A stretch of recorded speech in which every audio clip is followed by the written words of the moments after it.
All right. Good morning, everyone. This is a regular meeting of the members of the State Liquor Authority. Today is April 4th, 2018. Present today are Chairman Bradley, Commissioner Ford, General Counsel Riano, Deputy Commissioner of Licensing Held, and myself, Secretary Donahue. The next meetings of the authority will be April 18th, May 2nd, and May 16th. Those are all Wednesdays. We're going to call items in the order they're signed in, for the most part, starting in Buffalo, and then if there's anything in Albany, and then in New York City. As your item is called, please approach the podium and introduce yourself, and please speak clearly into the microphone, because this is all being recorded. If you have a cell phone, you got to take a call, please go outside and also silence your phones. All right. Chairman, do you have anything to start the meeting off? No. Okay. We are going to go to Buffalo first, and the first item there is 633 Frost Ridge Campground, LLC. Secretary, board members, I just want you to know there's opposition present.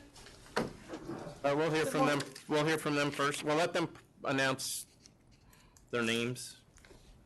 Okay, I'm Tracy Jong. I'm attorney for the applicant. These are the applicant principals. I was confused. Do you want to hear from us first or the opposition first? The opposition. Okay, terrific. We'll be back up. Step up to the podium, please. You should state your name. Good morning. I'm Marnie Clear, neighbor of Frost Ridge Campground. I'm representing my family and the surrounding neighbors. I recognize this is an agricultural area, but more importantly, it's a neighborhood. What Frost Ridge is asking for does not comply with town code. The code has not changed. This request was denied before because of the code. We respectfully ask that you deny this request again. Thank you for your time. Wait, hold on, I have some questions for you. Wait, is that correct that it was denied, or did they withdraw it? Checking that out. Last I saw that it was surrendered. You understand that if we grant this license, it's subject to them having a certificate of occupancy? Meaning that if they can't get that, they can't have a license, which would be up to your town. In the past, they have applied for a liquor license, and you received a letter from our town attorney, Reed Whiting, asking you to deny that. Do you understand what I'm saying, though, that if that, it's up to the town to enforce their zoning laws, not us? I understand that, but I am just sharing what our concerns are should this take place. And where do you have any idea where the town stands on the zoning of this building? Have you talked to them? I have. I'm waiting for confirmation from them. Now, am I correct, Jackie? This would be subject to... It would be subject to. The prior application was withdrawn in June of 2014. So we never voted on it? No, Okay. you never saw it. All right, thank you. Do you have any Thank questions you. for her? So it's a restaurant that's been there since what, 2007? My notes are correct? It's never been a restaurant. There was a snack bar for the skiers and then in turn the campers. Okay.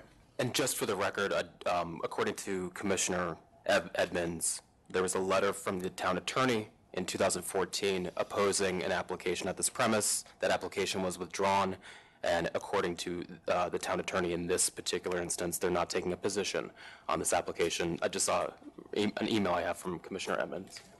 Okay. Understood? Thank you. Thank you. Thank you. Yeah, why would it be sent here? Is there anybody else there, Michelle? Miss Diane, would you like? No, that's it. Okay, we can have the applicant then. Ms. John, can you please introduce the applicants by name?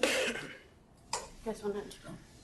Yes, I'm Greg Ludicky Archbell. I'm one of the members of Frost Ridge Campground.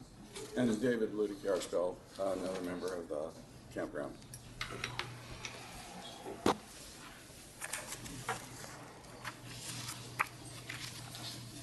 Okay, go ahead. We're here seeking a beer and wine license. We have submitted a statement and a bunch of litigation papers to address some of the issues of the opposition. It has been decided at every stage of court proceedings that this is compliant with zoning. They do have all of their building permits. It's been operating as a seasonal restaurant of sorts, snack bar restaurant. It's been operating like that for many, many years. What they're looking to do now is to add beer and wine to that and increase the food service a little bit more. And have they been doing live music for years? They have been doing live music, but there's one thing to understand. The previous application, this is a campground. There's two areas. One is the building that has basically a camp store in the basement, and the upstairs is a restaurant, snack bar type area. Separately, in hundreds if not thousands of feet away, is a music venue. The previous application, we sought to license both the building and the outside music venue.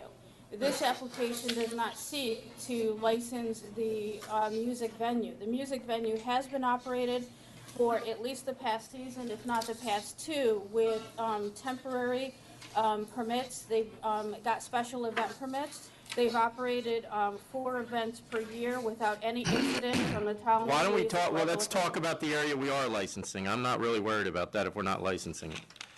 All right. So, yes, the question I had is, have you been doing live music in the building? Yes. And you're going to Yes. continue doing that? Yes. Have you had DJs in the building? Yes. And you're going to continue doing that? Yes. And karaoke? Yes. Yes. And what are the hours? They go from usually about 4 to 10, 4 to 11. Is there outdoor space? There's a patio. Patio. And you're serving, It's you're on going the to second- serve out there as well? It's on the second floor, so yes. And is the music out there? No.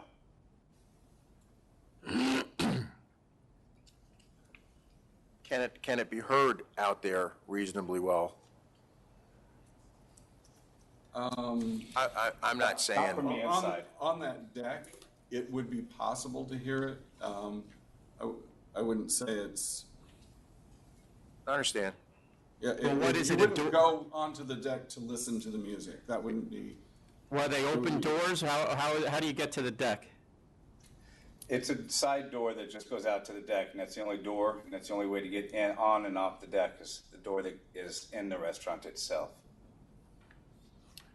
And does the deck face any homes, any residences? No, it faces the campground and a hill.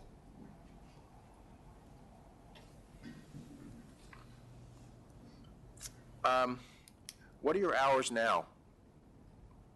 on Fridays from 4 until 10, and on Saturdays,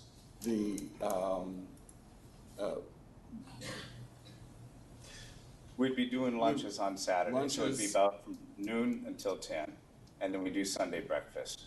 And how we long, also do special events, because occasionally we'll have, for example, a wedding party or something along that line. And so the intent is to operate normally on Friday, Saturday, and Sunday morning. And then, as we have consistently for the last 10 years, ourselves. And then for these special events where a guest has requested a specific event to be put on for their, friends and relatives. have there been any complaints or anything like that? Police ever been there or anything like that to your place? There has been a few calls to the sheriff's office asking them to come investigate, and each time it was found that there was nothing done that was illegal or causing any kind of a trouble. What were they sent to investigate? We were going through litigation with the opposition. opposition, and it went through the Genesee County Supreme Court, and then it went through the appellate division, and we won both. He's asking you what they were sent to investigate. The noise and the sound, and that's what it was for. And each time it was measured with a sound measuring device by the sheriff's office, and each time they were found to be less than the natural occurring sounds of the area. Was that for the outdoor music? It was for the outdoor And music. it's Has important to nothing do with this. understand that the calls were for the outdoor music venue, not for the building itself. Nothing, we've never been called on for the building. Okay, that's what I was getting to. Okay, Okay, sorry. I apologize, thank you. Guess I wasn't clear enough. And you're just applying for beer and wine, that's it? Correct. Are you open during the week? Only if a special event is requested by our guests. All right. Any other questions, Chairman? No.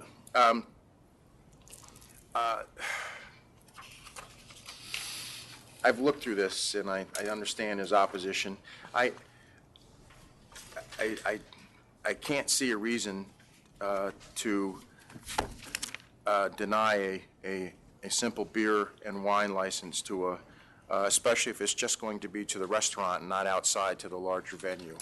And your hours are going to be ended, Friday night? You said 10, Saturday night at 10 o'clock?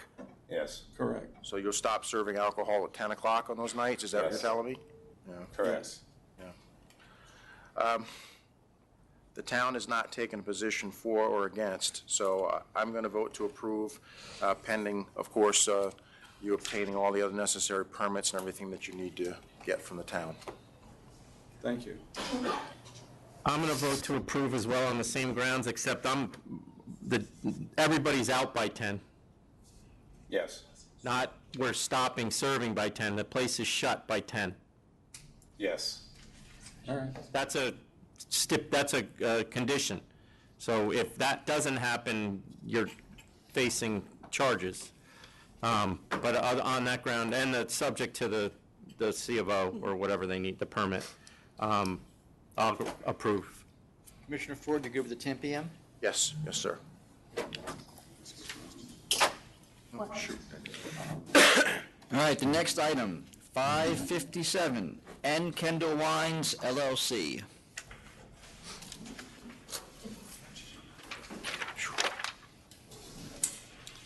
Tracy John here with the applicant. On behalf of the applicant, LLC is its primary member, Nathan Kendall.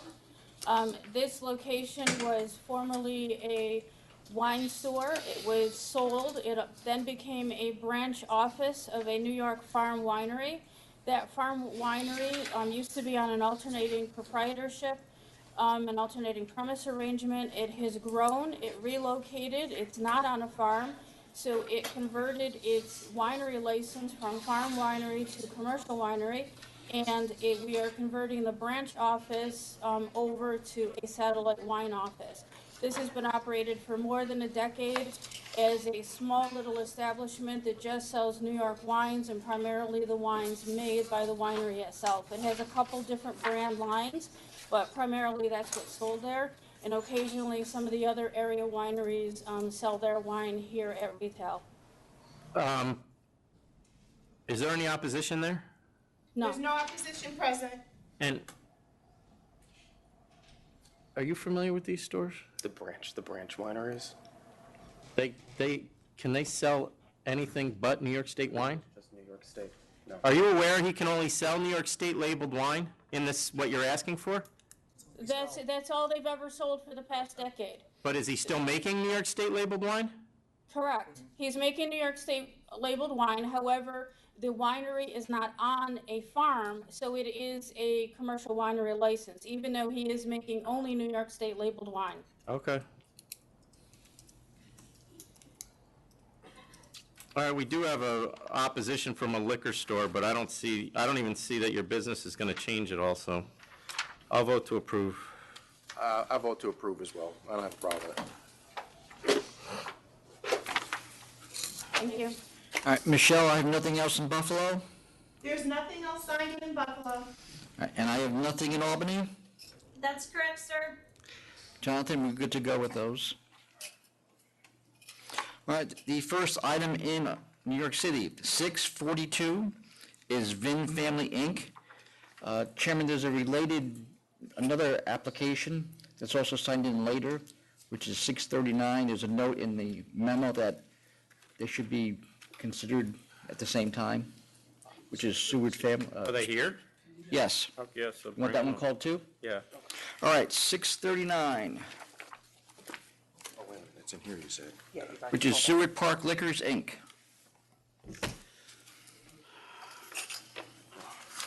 The Vin family application was filed first. Actually, it is correct, but since I don't see how, well, in order for us to grant one, we have to decide the other one first, That's up to you guys. right, Chris? I mean, there's already a liquor store there, so I can't see how you could,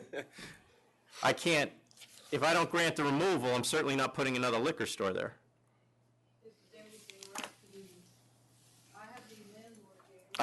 Ms. Weiss, can you step up, please? Alan Gardner for Seward Park Liquors. Well, so before we get into this, Yeah. just so I'm sure I understand what's going on, Seward Park Liquors is at 393 Grand Street currently, That's correct. and you want to move to 53 Ludlow, Yes. and that's because your lease is going to expire or has expired. They would not renew. No, you can't say It anything. expired. It expired, but you're still there. No, the license has been placed in safekeeping. Okay. So you want me, Ms. Weiss, to decide on whether I should put another liquor store where he just left before I decide whether he should be allowed to move? Can I step up to the? Yeah.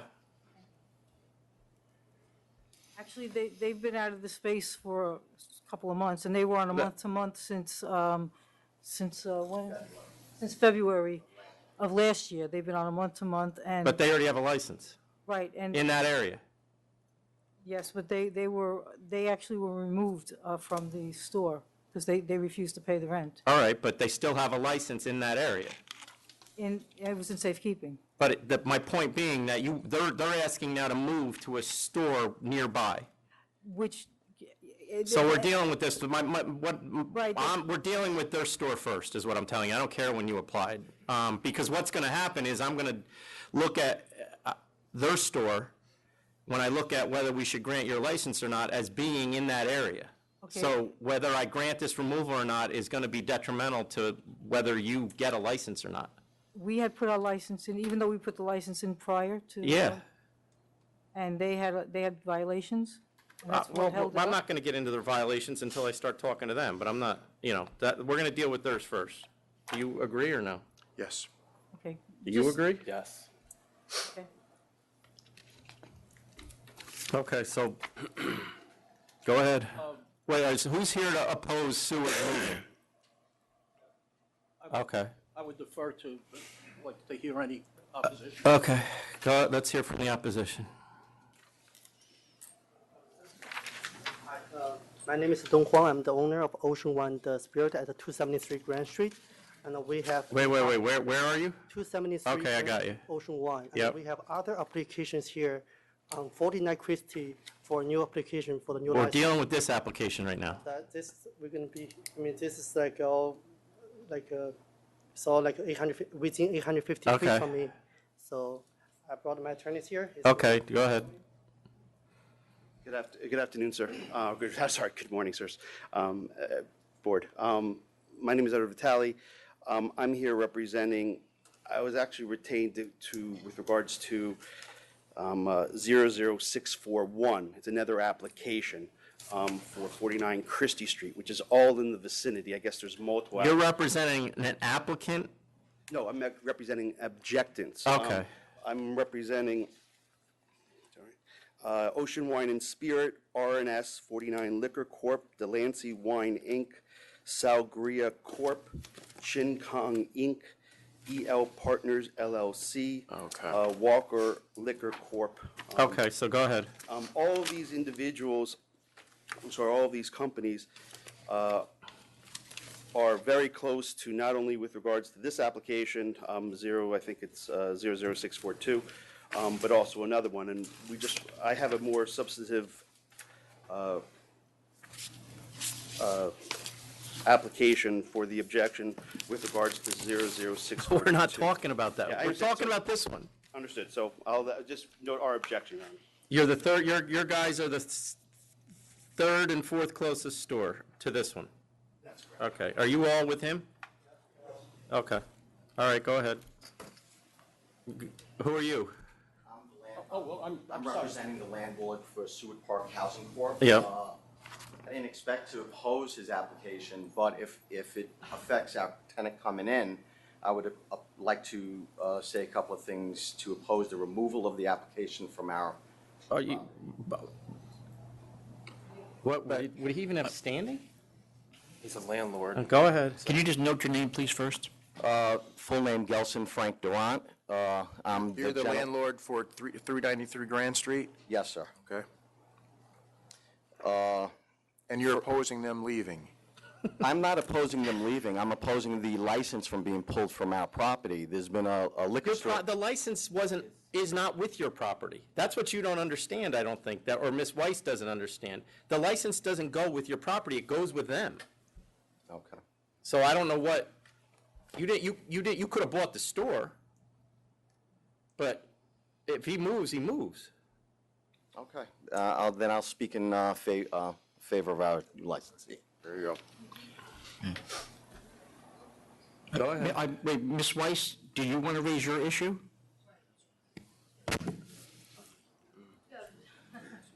Yeah. My opposition is that we oppose that, okay. What the landlord is opposing is that we don't have the opportunity for my client to go into the store. The store's been licensed for 40 years, and they're leaving the store because they did not pay their rent. They didn't want to go along. No, with Ms. Weiss, you brought something, you emailed us about an issue you wanted to raise. Right. I raised that issue, and I was told that it was not an issue. The 200. Already discussed it. We already discussed the 200-foot. I was told it was not an issue anymore. I raised a 200-foot rule, and I wasn't, I'm not sure, but I'm going to raise it anyway. I'll put it on the record. The distance between 53 Ludlow and the handicapped ramp was 179 feet. And I was told that that was a non-issue, so I'm just putting it on the record. If you'd like, I can bring the examiner up here. This was all vetted out during the application process. So you figured this out already? Yes, we did. Okay. All right, thanks. Okay. What was I doing? Just at least for the record on this, when we initially filed this petition, I was aware that there was, I saw that there was also an application by Vin Family for 393. At the time I checked, and I concluded that we had actually filed, the filing date on the petition was actually prior to the filing date on Vin Family. I then became aware that Vin Family, the Vin Family application had been denied without prejudice. You're correct.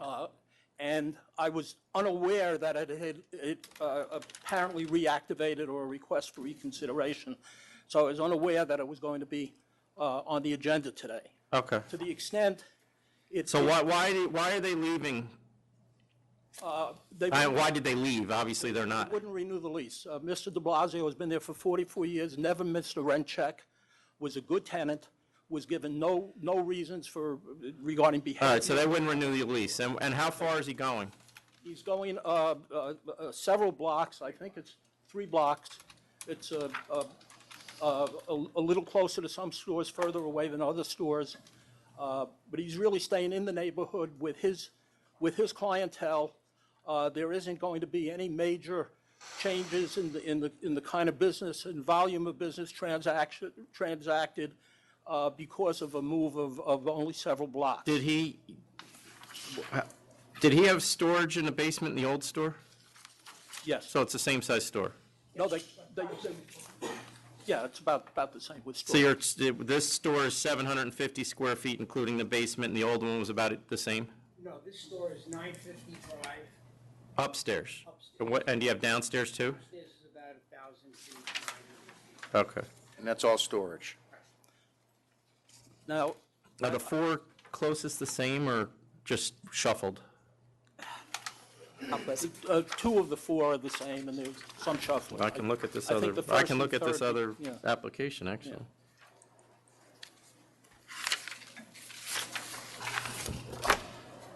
And what's his business now? What is he, just a general liquor store? Yes. Well, it's more of an upscale store, rather than a general store. Explain that to me. Well, we carry more sophisticated products. Like? Well, we carry Calvados, Armagnac, Sakis, Soju. We cover all the spirit world. Even in the wine category, we have vintage ports, sherries from all over, especially Perez, that are hard to get. And we've increased our New York State winery holdings by 50% in the last 10 years. We dedicated a whole section to New York State wines, and we feel that that needs support, because they don't, stores surround me do not carry these products. You do any tastings or anything? We do tastings every week, just about every week. So it looks to me like the three closest, that three of the four closest are the same. Yes. Just shuffled in distance. I would also point out, I did put it in my letter, that if there's any question about public convenience and advantage here, and we don't think there should be, we don't think that there's a problem in approving this, there is a major development that's under construction and is opening, Essex Crossing, which is 50 years overdue. It's bringing. Yeah, no, I'm familiar with it. Are you moving closer to that or further away? It's about the same. We have the Essex Crossing building on Broome and Ludlow, and we're on Grand and Ludlow, which is a block and a half from that crossing spot. Okay.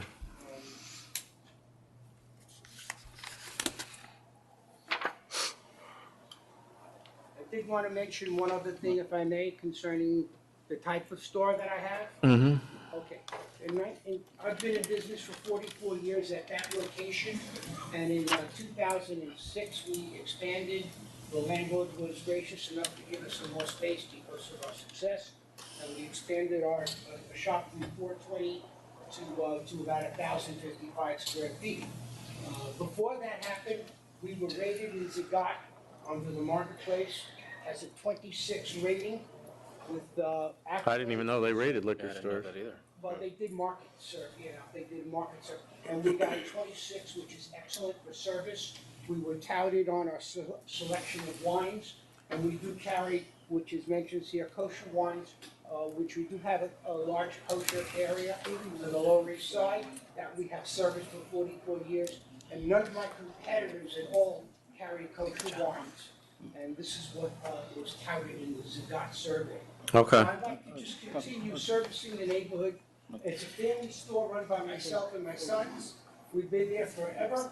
Unfortunately, we were forced to move, not of our doing.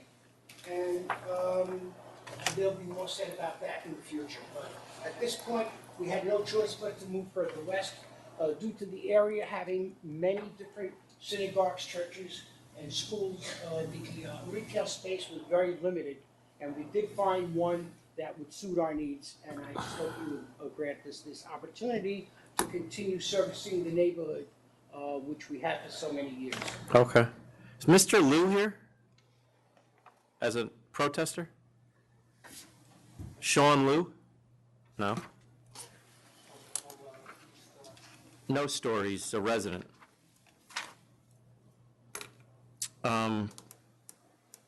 You have any question? Yes. And actually,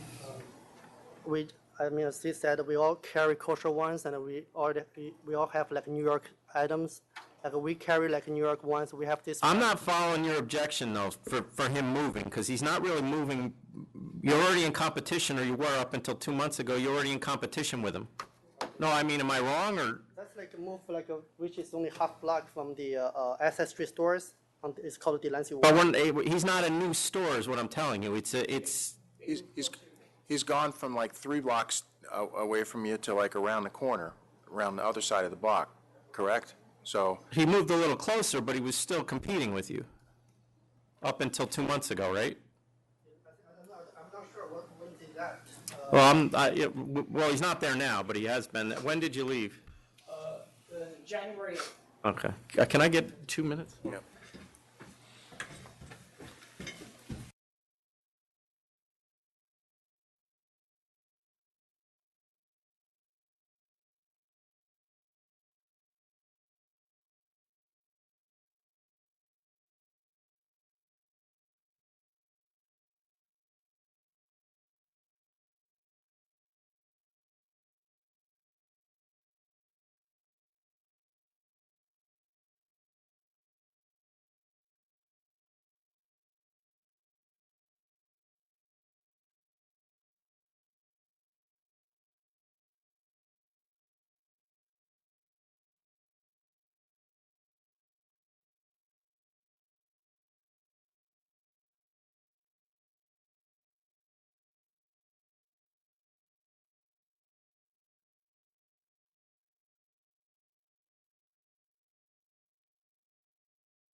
All right, we're back on the record. As I see it. Well, is there anything else? Oh, go ahead. Go ahead. Again, Gelson Frank Durant, Sud Park Housing Corp. We have over 4,000 residents that reside in our co-op. We're a major landlord in the area. He was a tenant. We tried our best to retain him as a tenant. We needed a fair rent. We asked him to change some of the things that how he was doing business with selling the nips, selling lotto tickets, the night crew. But your negotiations with him are irrelevant to me. I just wonder, is he leaving because he wants to get a bigger store, or is he leaving because he couldn't make a new lease? He's leaving because he couldn't make a new lease. That's what. The reasons for that, to me, aren't really relevant. And like I said, it doesn't. The license doesn't attach to the building. We understand that. We do. But each and every commercial tenant is important to us. We feel that we have someone now that will fill the needs of the community. Well, then you can argue that in her application. Yeah, you're on the wrong case here. Okay. All right. Anything else? Anyone? All right. You ready, Chairman? Yep. I'm going to, excuse me, I vote to approve the removal and relocation. I mean, you're still right there in the same neighborhood. I don't really see that, the competition really changing. I think your customers that are coming to you now will drive another 3 blocks. And it's not a new license, so I'm going to vote to approve. I'm going to vote to approve as well. As I said, the 3 of the 4 closest are remaining the same, so I don't expect that there's going to be an effect on the sales. And you're certainly not going to, because of the size of the store, I don't anticipate you're going to affect the demand or the supply of alcohol in the region, so I'm going to vote to approve as well. You do have some adverse history, but it looks like it's back in 2002, so it looks like you've gotten that straightened out. So I'll vote to approve. Good luck. All right, the next item, 642, Vin Family, Inc.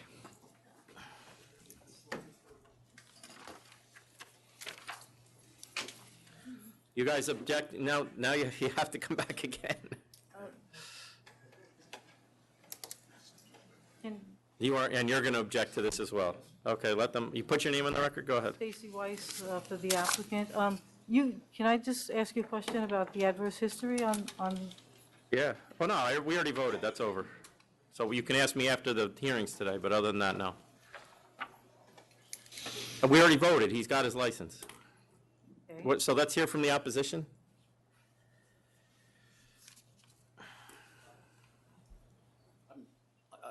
Alan Gardner, representing Seward Park. We were unaware that this was going to be on the agenda today, and of course, we object to putting what is now an additional store nearby in the neighborhood. Okay, thank you. Yeah. Just name all the people you're representing again. Good morning, Edward Vitale. Represent Ocean Wine and Spirit, Inc., 273 Grand Street, RNS 49 Liquor Corp., 92 Elizabeth Street, Delancey Wine, Inc., 35 Essex Street, Salgria Corp., 141 Essex Street, Chin Kong, Inc., 1723 East Broadway, EL Partners, LLC, 101 Allen Street, Walker Liquor Corp., 101-105 Lafayette Street. Good morning, members. Basically, just to be very short and sweet, there's just a saturation in this area. There's even another application, as I mentioned before, although it's not before the board right now. There are, for my, either 11 or 12 liquor stores within in the 1002 area, and I believe in this particular area, within about a half a mile, there's about 8 liquor stores. I don't believe it'll serve any public purpose or any good. Especially since it was just, as was before the board, a removal, just 2 blocks or 3 blocks away. Thank you for your time. Thanks. Okay. Ms. Weiss?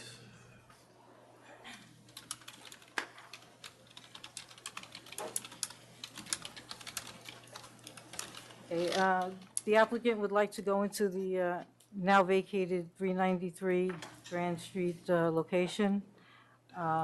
They filed their application back in September, and it had to be, it was denied without prejudice because there was disapproved because there was the active license, there was a revocation proceeding pending, and so they resubmitted the application. And so now we're here in front of you, and we'd like to move forward with the application. Anyway, the applicant's store will be located in Seward Park, which is located on 3.46 acres, which contains 20-story buildings, 3 towers, has approximately 73,000 people, 1,700 apartments, and 50 professional commercial spaces. Right now, there's a big area moving in, which is called, I'm sorry, the name of it is called, I'm sorry? Essex Crossing. Yes, Essex Crossing, which is going to have Target stores and several other large stores, and also it's going to have several new residential units, 400 new residential units, and I believe 100 residential units for senior citizens, and several new stores. It's going to bring in a large population, and I think it's going to be good for the area. I think another liquor store there would not increase. I think it will serve the public convenience. Anyway, the 4 closest stores are Delancey Wine, East Village Wines. Is East Village Wine open? There was no sales figures submitted. As far as I know, it was open, but there's no sales figures submitted for them. Why do you think it's open? I wasn't, I was told. You guys know? It's open. Okay. As far as, yeah, I didn't hear it was, you know, as far as I know, because they checked, and it was open, right? Yeah. But they didn't submit any sales figures. It's 1,300 feet away.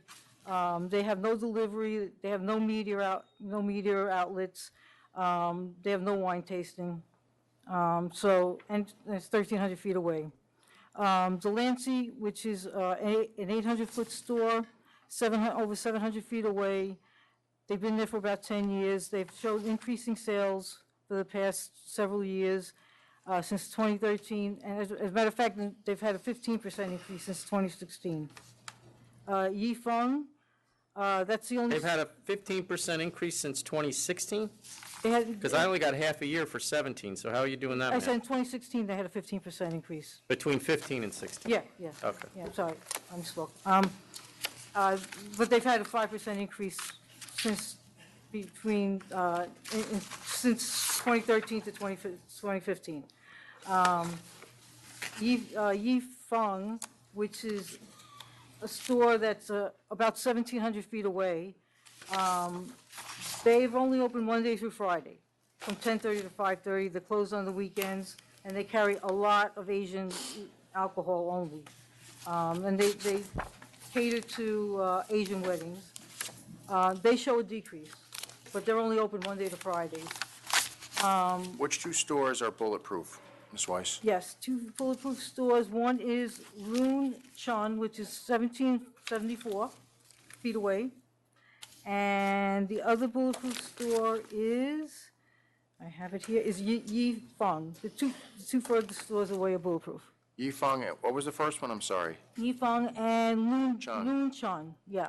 At 45. And that is increasing sales also, by the way, Loon Chun. Is that incorrect? Yeah, I didn't say you weren't. Which one? Okay, on your website. Okay, go ahead. Okay. I'll let you come up. I'll let you come up after she's done. Go ahead. That's what it says on the website. Okay, and Loon Chun has increased in sales since 2013, and they're bulletproof. No wine tasting, no delivery. So to get to what my client would like to do, they would like to have 80% wine, 20% spirits. So they'd like to specialize in wine. They like to have at least 20% New York State, maybe a little bit more, and more than half of their spirits, they'd like to have New York State. So they like to keep in the New York State area. They're going to do half of their spirits as New York State. Yes. Well, more than half. About 30 to 40% of the spirits will be New York State. They're going to do European wines from small producers. They're going to, they know about organic wines, biodynamic wines. They want to keep it in that area because they want to show how wines from small producers can be just as good as as expensive wines. They want to do at least 3 wine tastings a week. They're going to do deliveries, which was never done by the tenant that was there before. And that was one of the things that that management wanted the current tenant to do, which he wasn't doing, was deliveries. He refused to do that. They're not going to have any lotto. They're not going to sell the small nips. They're going to set up the place where wines are displayed by categories, by country of origin. The store actually is going to be cut down a little bit. It's going to be smaller than it is now. They're not going to have a bigger store. It's going to be around 646 square foot store. I'm going to let both of them talk about it. She's a sommelier. She was trained in France, so she has a lot of experience. She was educated there with she has a degree. The gentleman over here, he has several years' experience in liquor. I'm going to let them talk a little bit. Maybe you can ask them some questions. Okay, I'm going to turn it over to them. Good morning. My name is Anastasia Ceballos, and I am the owner of Vin Family Inc. So, as my attorney said, we are planning on doing a lot of New York State wine and liquors, as well as having a little gift section with some hand blow glass decanter from Italy, some corkscrew made of recycled vineyard wood from Germany. We are planning on doing free delivery, having knowledgeable staff, offering wine from Europe and from New York State as well. And yep, and this is my general manager, Kevin DiBernardi. Kevin DiBernardi. I would be managing the store, and as Anastasia was saying, kind of definitely representing New York State in both wines and liquors, smaller family-owned vineyards, really putting a lot of effort into building a community with our customers. Again, knowledgeable staff that can speak to the wines. We can talk to people. How much staff are you having in a 600-foot store? We would do probably about 2 or 3 other individuals outside of ourselves. That would be most likely part-time. And are you still at Convive? Yes, I work there 2 days a week. Are you going to stay there? I would not stay there, no.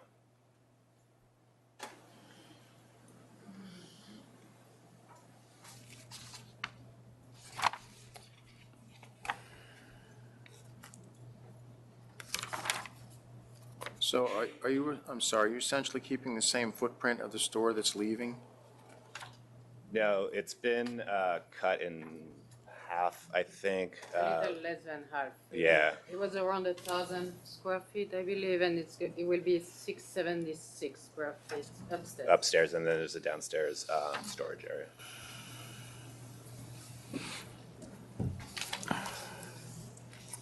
Okay, do you have anything else? Yeah, so that's going to be a pretty small open floor plan though, really, right?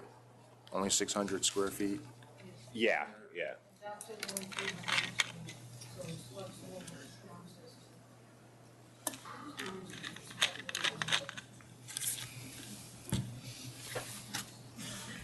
Do you have anything? No, I'm good. Did you want to say something, ma'am?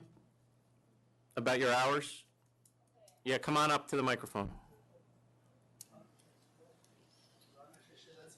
Okay. Business hours, it's like 7 days a week. So it's not like 5 days. Okay. What's our store? Okay. On division. Yep. Okay, thank you. All right. Just to let you know, they were also going to do these specialized like baskets where they have these,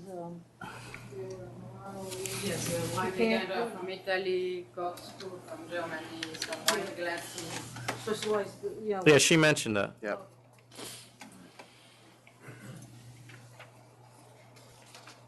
Any other questions, Chairman? No. All right.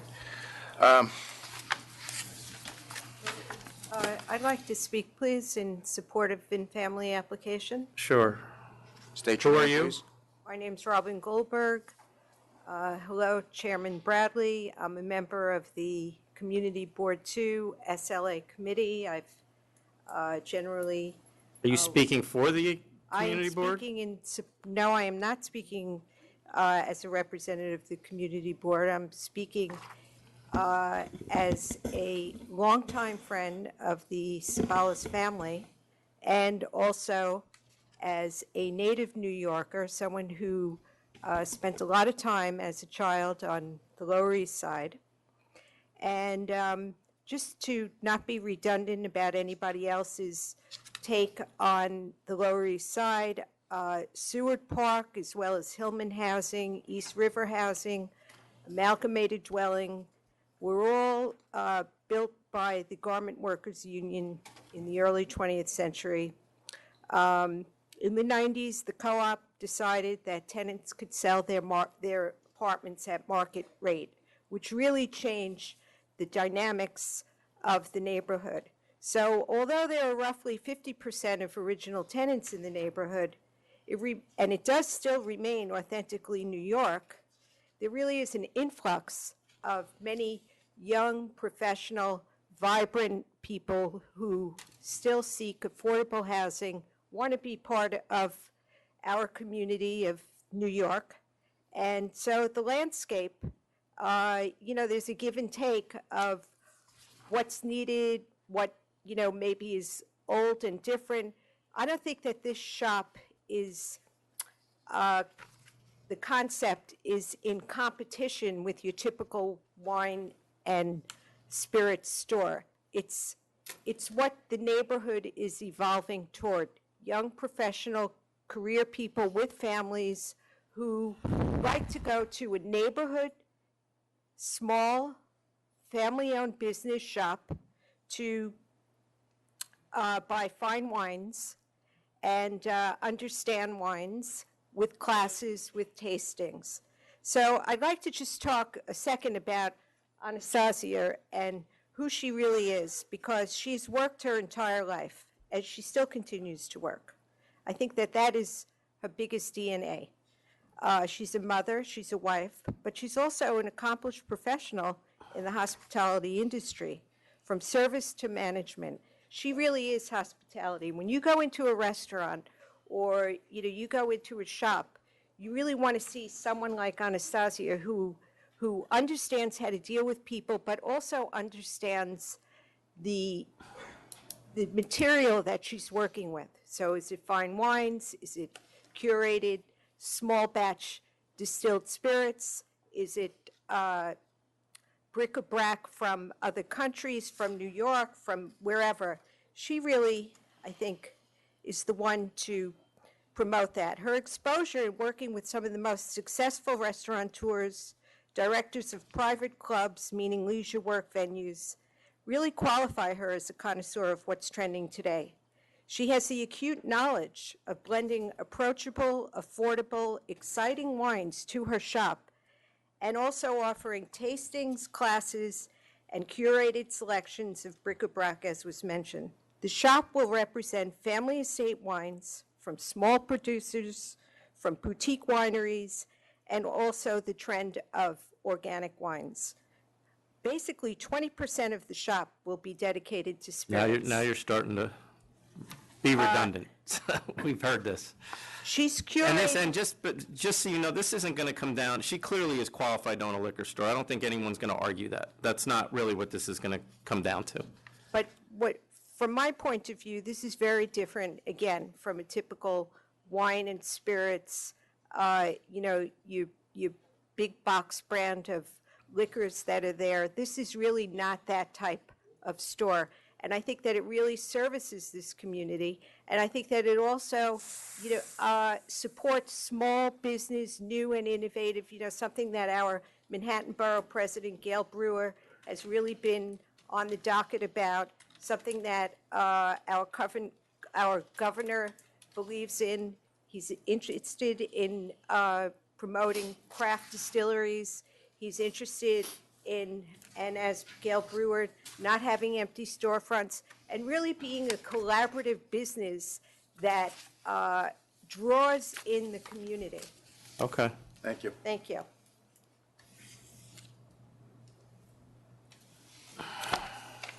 Anything else, Chairman? No. All right. Can I say something that I think is important? That And this is it. This last comment. certain things were said that's not true. One of the things that was said that 393 Grant Street did not deliver. We did deliver. We had a minimum for delivery, no charge. So if you spend a certain amount of money, you got a free delivery. Your stores move, so what you did before, I don't care. Okay, but I'm at 53 now, as you said, and I'm going to be right down the block from them, not too far. It's going to be the same operation, and I can tell you, growing up in Amalgamated Dwelling, my mother was born on Delancey Street. I know the Lower East Side. I know this neighborhood. And I can tell you now, based on the years I spent there, I see how these stores have struggled and have waited for Essex Crossing to come to make a fine living. Right now, they're all doing well over $1 million, under $1 million, and most stores in Manhattan are doing better.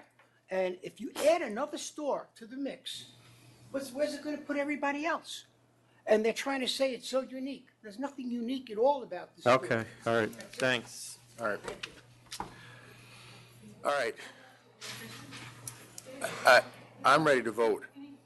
No. No, I'm ready to vote.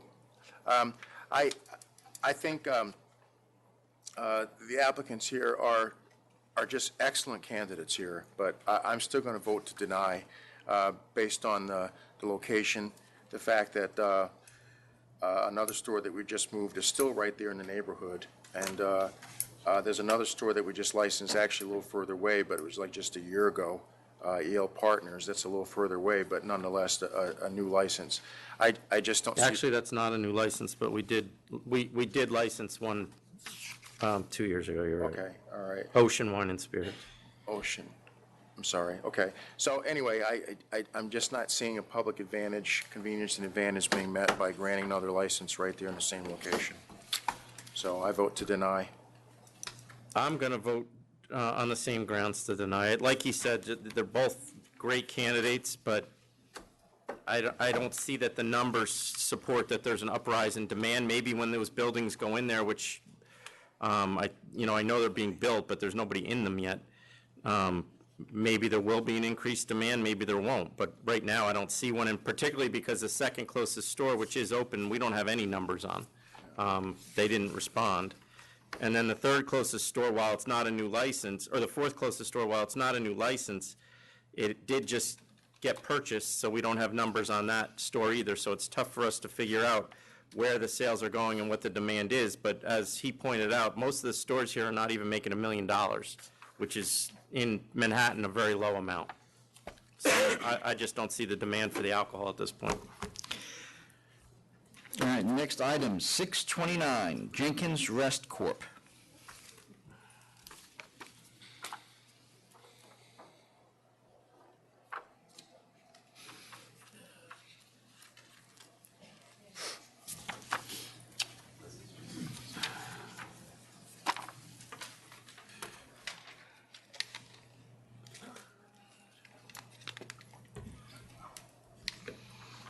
Mr. President?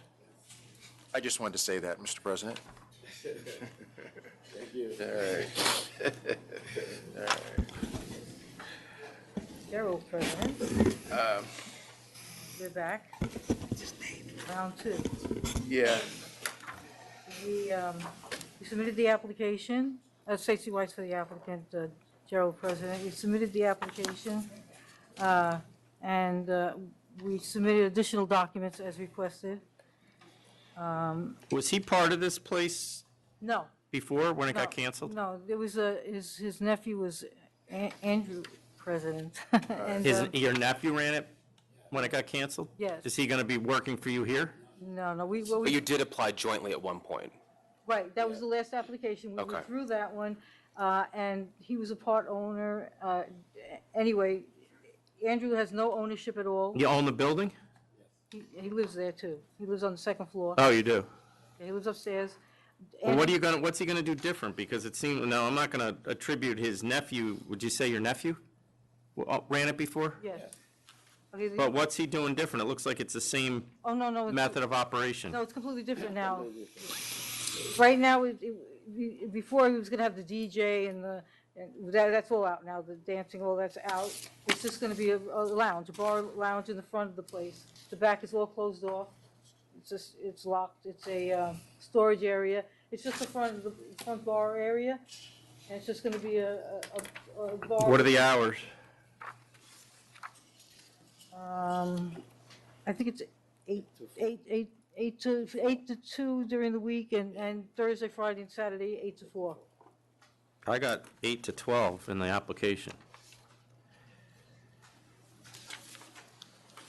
It says Tuesday through Sunday, 8 p.m. to 12 a.m. Oh, no, you're only going to be there till 12, but it's going to be open till 2? Managed by him, yeah.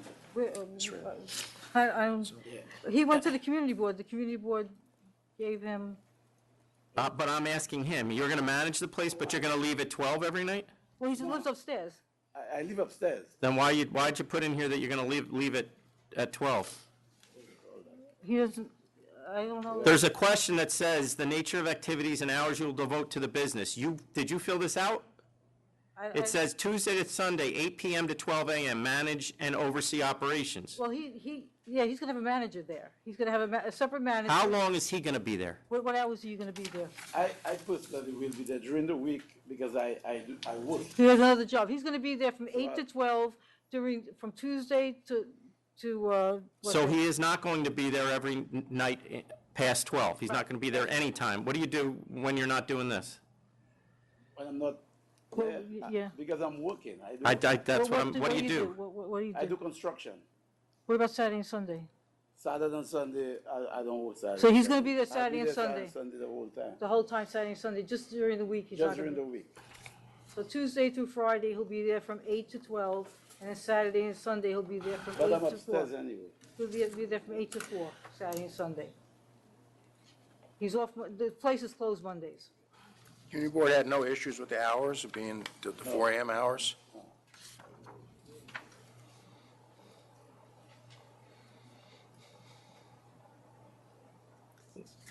What's the security situation? Oh, he has a letter from the, I have it here. I have it. Okay. I'm asking you, what is it? He's gonna have, you can I have, have two securities, a male and a female. Every night? Not exactly every night, because during the week it's not that crazy. So I don't want it to be crazy anyway. Yeah, it's probably not a good That's word. the point I'm getting at. It already got crazy. Yeah, I'm just saying it will He's not you know, busy, he means not busy. To use. So Thursday, Friday, and Thursday, Saturday? Friday, Saturday, yeah. Saturday, you'll have 2 people. Sundays. Sundays also. So Thursday, Friday, Saturday, and Sunday, he'll have 2 people. And what about food here? He has food, he has a menu. He's gonna have food, he has a kitchen. And the security company refers to that they're also going to be adequate at special event, or for events. What events are you having? Well, karaoke is. No, you're not having karaoke. Yes, we should karaoke out. Well, security will be there for just in case anything happens. I'll have security there all the time. But are you having events? No. When he means We're events, not he having means it. like if he has a birthday party there or something, or not a birthday party, you know. Does he understand that whatever you put in this thing, I understand everything. He has That's what every black. Because- what you're putting here is what we hold you to. Yeah, And he gets a copy of it. He gets a copy of it. Well, I mean, and again, we're not attributing your nephew's behavior, but there's a significant history at this premise under your nephew. So again, I'm not trying to attribute that to your application. I realize it's separate, but to hear an applicant unsure of what they put in their application, as well as saying that security will take care of problems arise. I mean, the idea is that problems do not arise, that security is unnecessary and there as more of a stopgap. So I think those are some of the concerns you're probably hearing from us on the board. Because I assure you that should the board grant this license, it's the last time you ever want to hear from my world, because that's the scary world. So I think those are the concerns that you're seeing here. Okay, security, we always want to have security, because you don't want to have anybody come there, you know, but I just want to have, I want to have security. He wants to make I want sure to that make there's no sure that issue. there's no issue. That's what I'm trying to take it as, and I will have, you know. You're just making me uncomfortable here that you understand what you're getting into. Yeah, he knows, I know what I'm saying to you, because I was taught to be cautious, and I try to be very cautious in everything I do. I play it by the rules.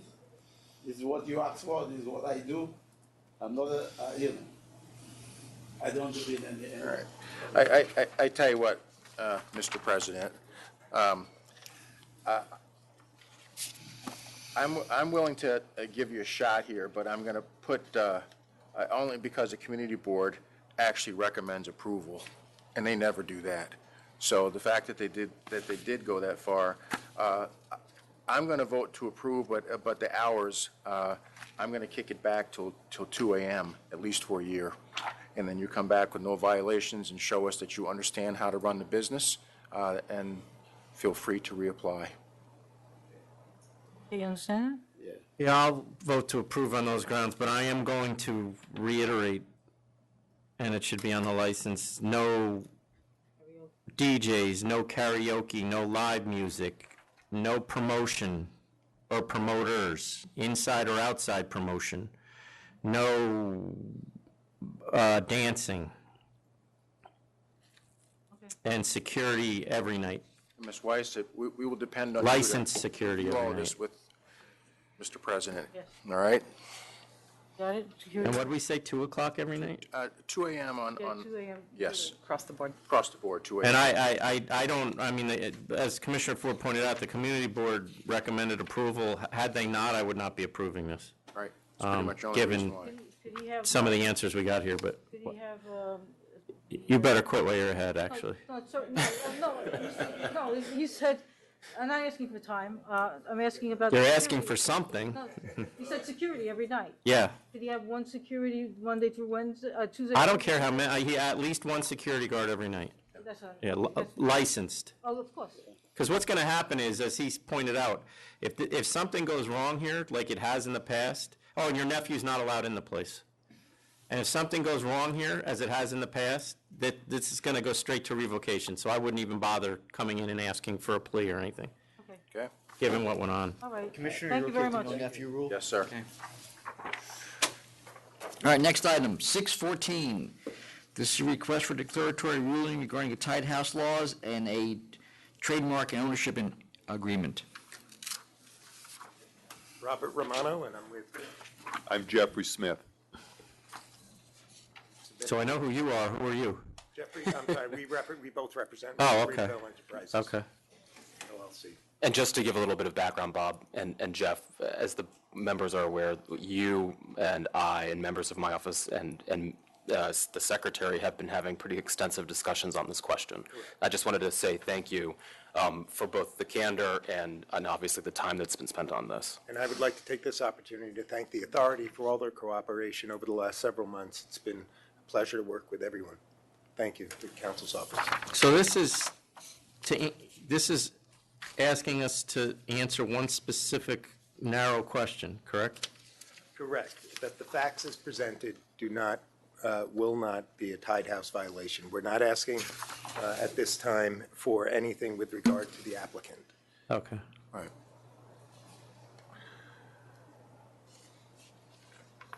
Can I have 2 seconds?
I'm old, it takes me a little while to, sit down. I've reviewed this and reviewed your submission as well as our submission from counsel's office, and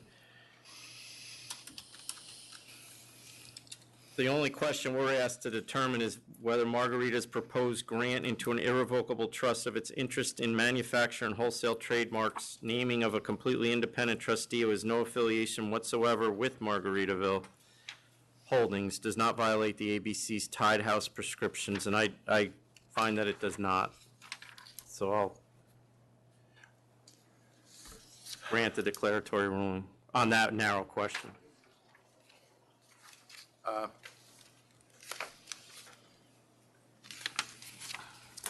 find that it is not as well, so I agree with the chairman.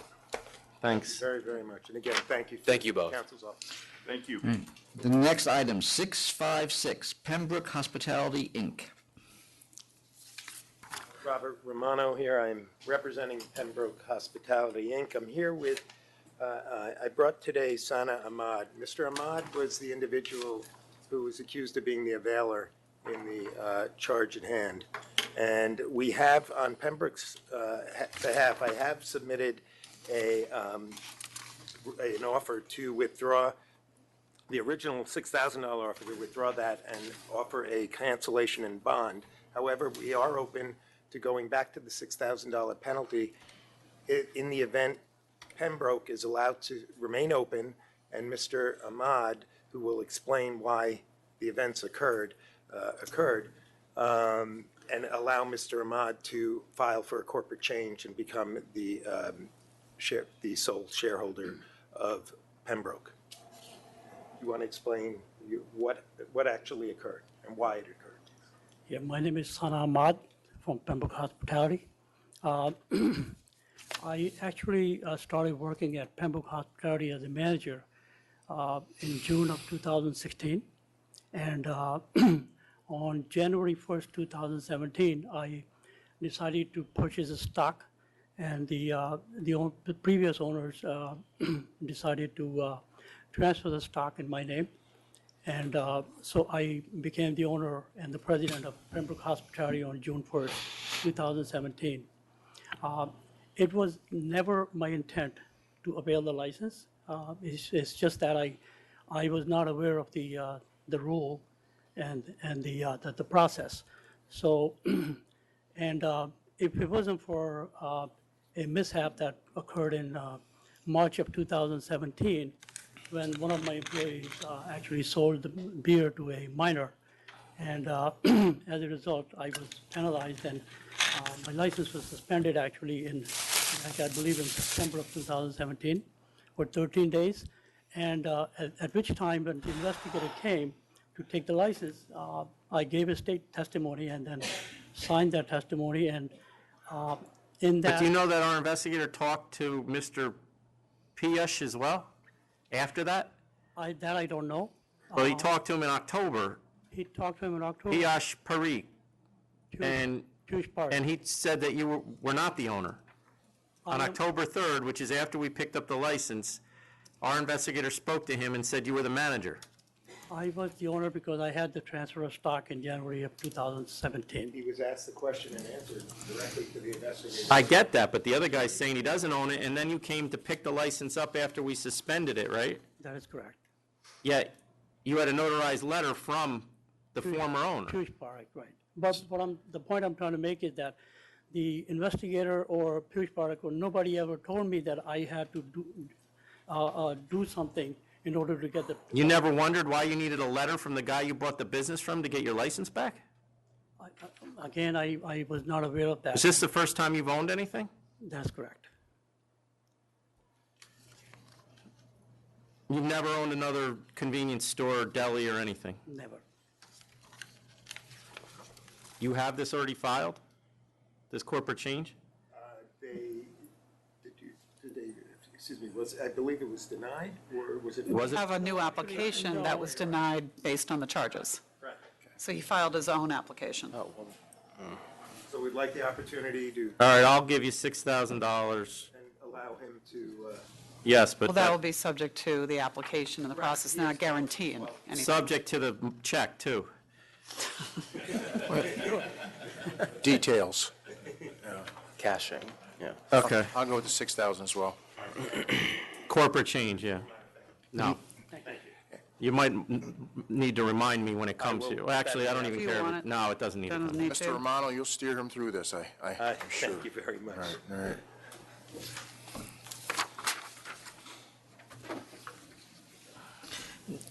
Next item is 640, Depot Plaza Wine LLC. Martin Mailer, Mailer Buscemi. The applicant is here, but I know there's opposition, so I suppose you want them to go first. Yep. On all sides. Oh. Who else is in opposition to this? Just you? I thank that in being here first. I got Stacy beat me by a minute.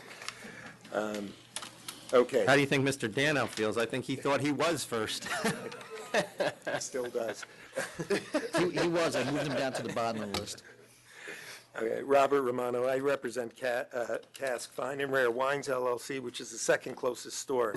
And I'll be very brief. I'd like to point out that this location was previously licensed, but I'd ask you not to look at it as just replacing a licensee that went out, because the reason that store went out was it didn't do any business. It wasn't bad management, it wasn't bad inventory, it was the area already is saturated. My client actually was offered that store, did not afford themselves of taking over that store. They didn't like the location, and they purchased the store for substantial monies in Katona, rather than take that location. I think the mere fact that this store couldn't get a buyer, it's been vacant for several months, speaks volumes about the lack of public convenience and advantage that would be served by granting the license. Okay. Thank you. You just you represent that one store, Cask Fine? Yes. Okay. And I do want to say, I believe you have opposition from others. Yeah, we had two protests, yep. Katona Avenue Wine Corp. I think in my writings, I mentioned some suspicions. Okay. Good morning, Martin Mailer, Mailer Buscemi. I have the applicant here. Mr. Romano at least admits that the store, I don't know how he comes to the conclusion that a store that was open for 16 years wasn't making it. It just decided to leave. My client has an opportunity to go in. She's someone who's well-versed in operating a liquor store. She's currently the manager of a store that's 1.2 miles away. They understand what she wants to Her do. husband's store, right? No. Oh, no, it's no. not related? They're not related at all. No. She's the manager. No. And why are they not, are they one of the four closest? They are the closest. Bedford and Vine? That's right. And why would they not protest? Well, you'll have to ask them directly, but I mean, she knows. Well, does that she know? She's told them that they're giving her their blessings in the sense that she's not going to be competition to them. Understand what this store Why? is. All right, well, she'll be able to explain what she does and what she wants to do, but understand this is a store that's only 850 square feet total, of which about 750 square feet is going to be the selling area. There's only about 100 square feet of storage space in this store. She doesn't want to sell the Dewar's of this world. She doesn't want to sell the Bacardi of this world. She has what she believes to be a niche market, and she wants to explore this. She not only has been the manager of the other store for about 5 years, or since it's been open, her other life was that of a chef. So she's well-versed in the food and beverage industry. She's made contacts with the local wineries, the local distilleries, and that's what she wants to emphasize. Does that store that she works at carry any of that stuff? She'll be. Because and Mr. Romano played private detective on you. I don't know if you saw those letters. I didn't see, no. But he called, you, right? He called the store she works at, and according to him, they described that this new location was going to be a satellite location of their other store. Look, may I say this? I mean, not that. Well, that's obviously a concern. Oh, I don't believe. This is a woman. I'm taking now at a point. I'm taking tremendous exception. This is a woman who knows the business, wants to venture out on her own. The existing store has no opposition. I take tremendous exception to. Mr. Romano's made a number of statements today. How does he know that a store that was open for 16 years wasn't doing any business? How does he know? This is surmise and conjecture. I'm here to tell you.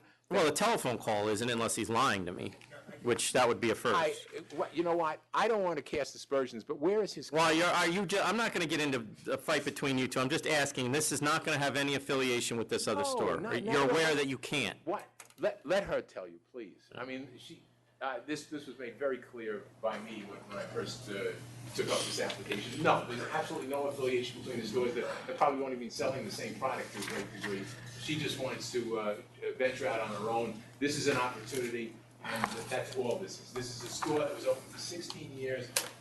As a matter of fact, just as another aside, other than the store that's closest, every other store is in Katona. And then there's a store, there's another store in Mount Kisco.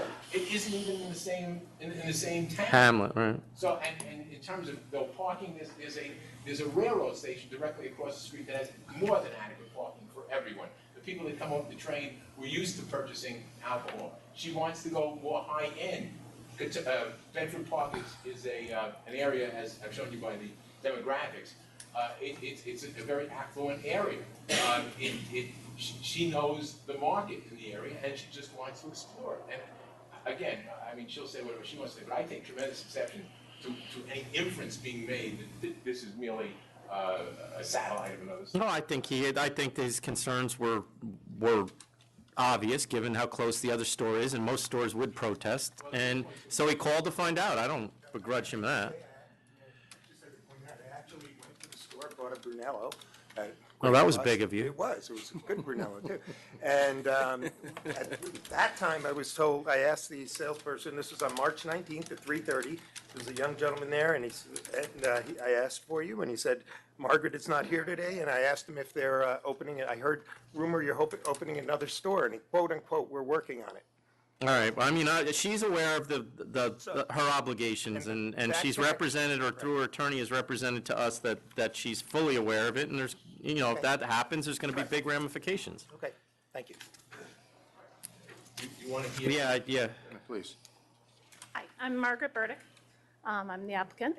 Do you want to ask me questions? Do you want me to tell you what? Why don't you just tell us what you're gonna do? Well, that store in the past, and I'm aware of it obviously because I was the general manager of Bedford Vine until just this past weekend. They fulfilled a very niche market, and they took care of.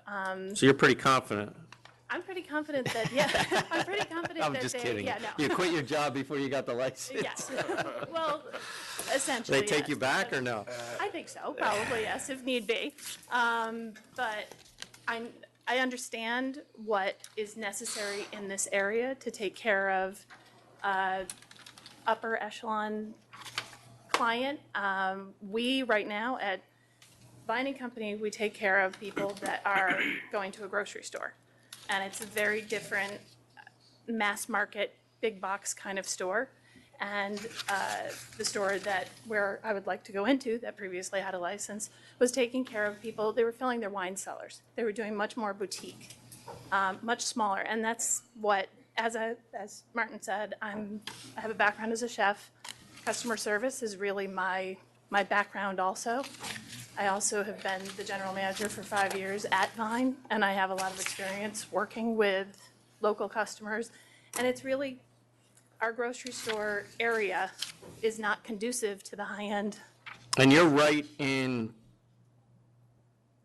the center of the village, right by the train, right across from the Bedford, train station. The new space, yes, is right across from the train station.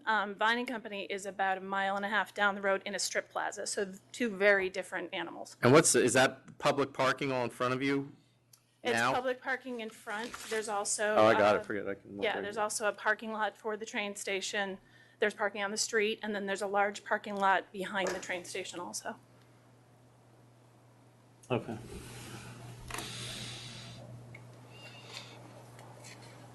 You're gonna do tastings and things like that as well? Tastings, education. What's the percentage of wine to liquor?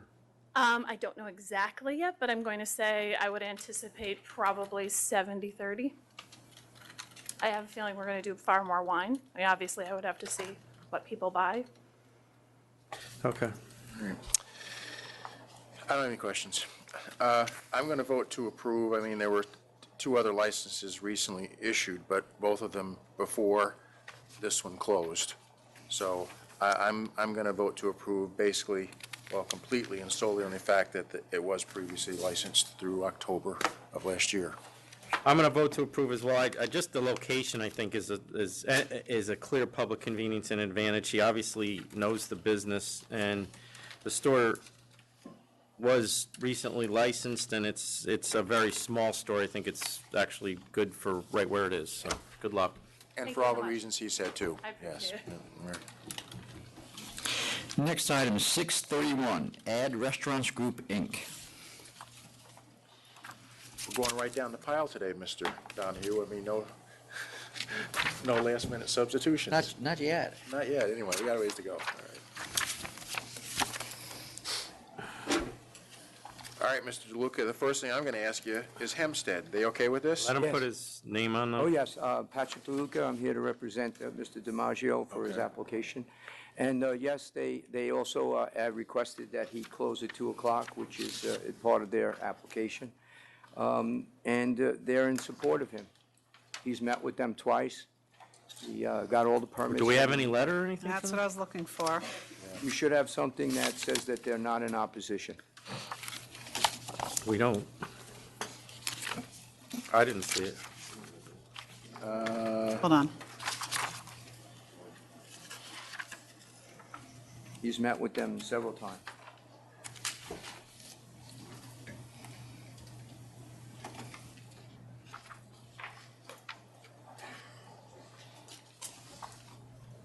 I have a copy of your email to the mayor. I don't have anything. Oh, no. Nothing That's from what it them. was from the mayor, yes.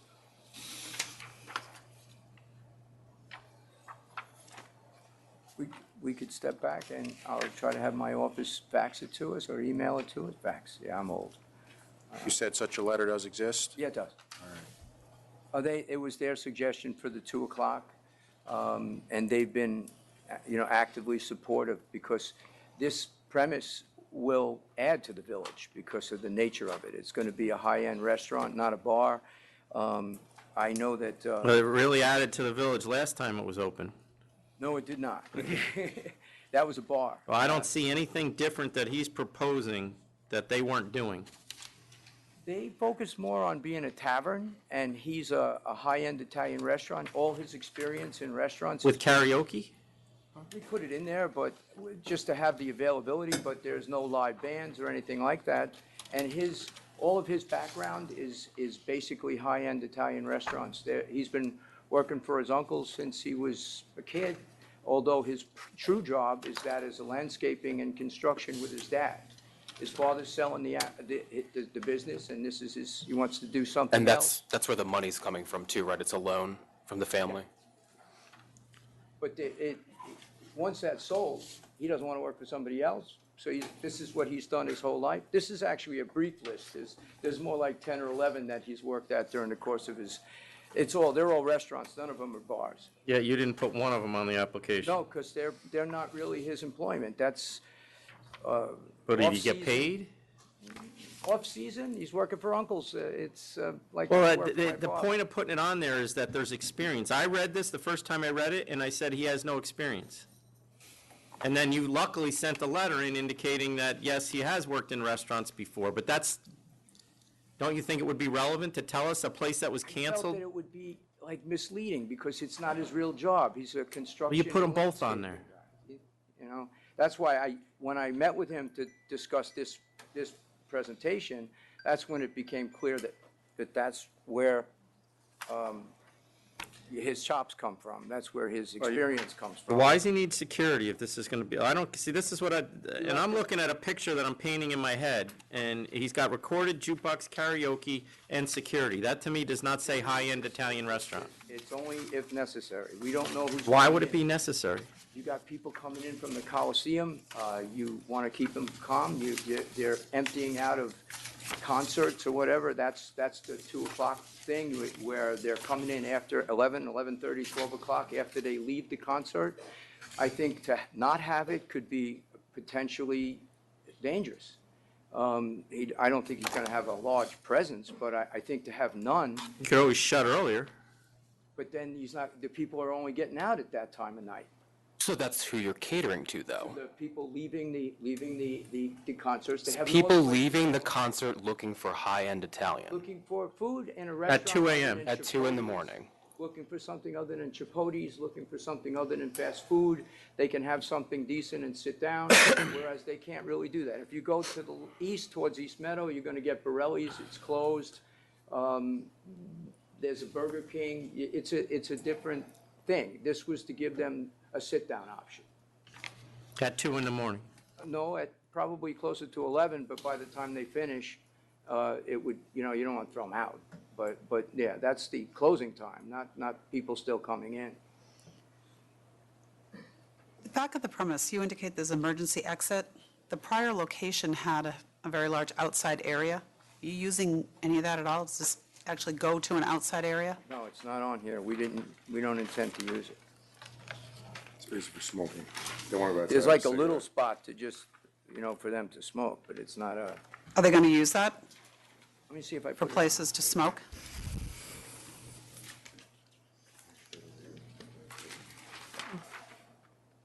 No, we discussed this, and it's not on the application because they're not going to use it.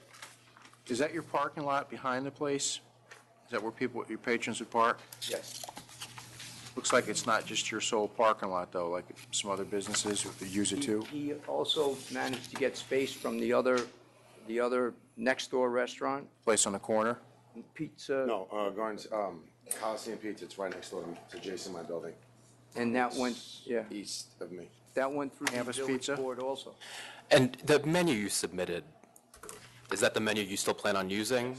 We're gonna probably we'll try it out, we gotta change some stuff on, we'll change some stuff on it, but that's probably it, not set in stone, but. I don't see I one don't see Italian high-end dish on Italian it. at all. There's not an Italian dish in this menu. I could tell you what his background is, and he told me from the beginning it's going to be American-Italian.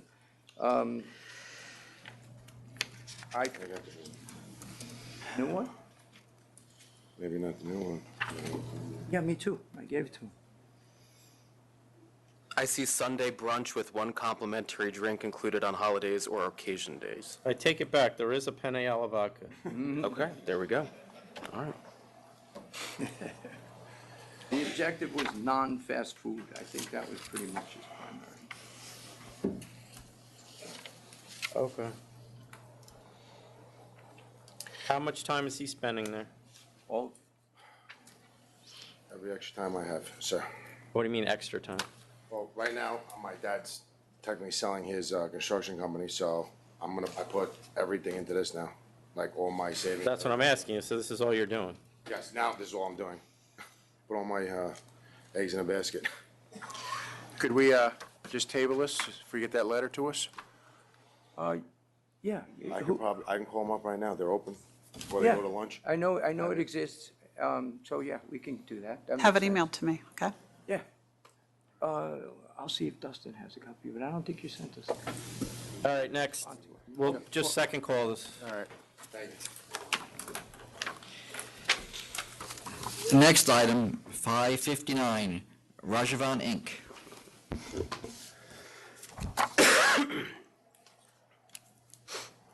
This is for I'm Patrick DeLuca.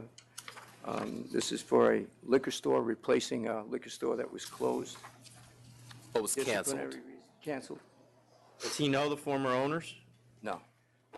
He got the tip from the lady at the Dunkin' Donuts, which is 2 stores to the right. It's a great location, it just had a really bad owner. It's across from the railroad parking lot, it's across from the railroad station. Is the inventory, Mr. DeLuca, is the inventory still present? No, it was when I took his picture, and then Yeah, I the know. seller had to come and get it out of there. They did get it out. The seller got it out. And the other thing that's relevant, it's not on here because he took the job after I filed the application. He began working in a liquor store in his building in Queens to learn. He started in December, and he's still there, but it's not on here because this was filed in November. We let you amend these things. I found out about it about an hour ago.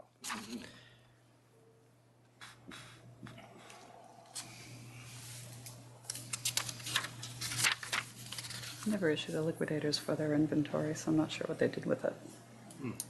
Yeah, the landlord made him get it out, but it wasn't out at that time, Who's him? the seller. The previous licensee, the person who had the liquor before. Who was him. canceled? Yeah, he came and took all the inventory out. He didn't buy it, he didn't take it, he doesn't have it. The liquor store he's in now, who owns that? The one he works for? The Fifth Avenue one. One of the friends store I work A friend? Yeah. Related to you or no? No.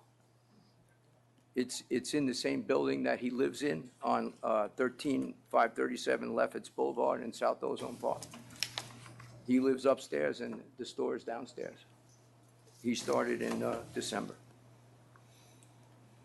Do you know why the other license was canceled? I heard about is messed up that you don't check their license for the age, like Sales to minor? Yeah. What are you going to do to make sure that doesn't happen? always I have to make sure the age for the sale the liquors and check the license. Are you going to get a scanner or anything? Yeah.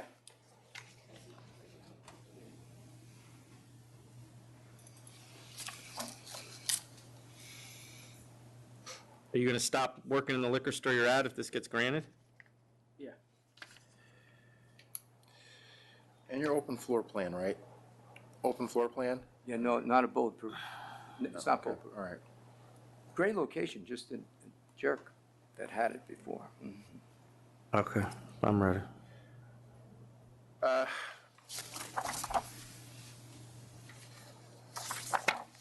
Since there's no past relationship with the license that we just canceled. That's correct, right? Correct, all right. And I'm stating that for the record, there is no relationship, okay? And you are replacing a licensed existing store. There's absolutely no protest whatsoever. I will vote to approve and give you a shot. I'll vote to approve as well, but he has to get a scanner. All right, that's great. And can you send enforcement to Best Deals? Mm-hmm. And as soon as we have that letter, I'll. it should We'll be here. Next item, are items 627 and 676. They're on the same document you have. Triangle Eatery and Bar LLC. What Morning. 627?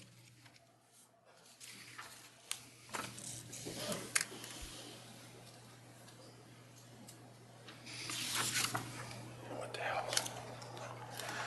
Oh, got it. Okay. Morning, William Joseph, Marcodi and Associates for the licensee. This is on for a conditional no contest plea for the board's approval. It would be a civil penalty of $7,000 for the two cases. And I believe we've requested that charge number 2 in the second proceeding be withdrawn. Yeah, withdraw charge 2 in the second proceeding. Well,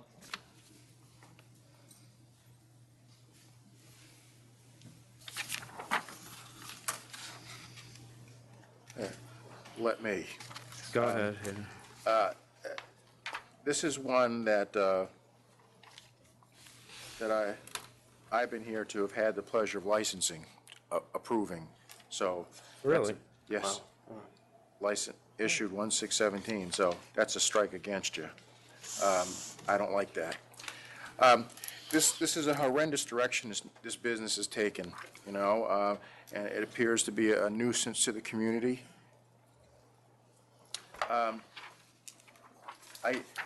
I'm willing to accept a civil penalty, but there's no way I'll accept $7,000.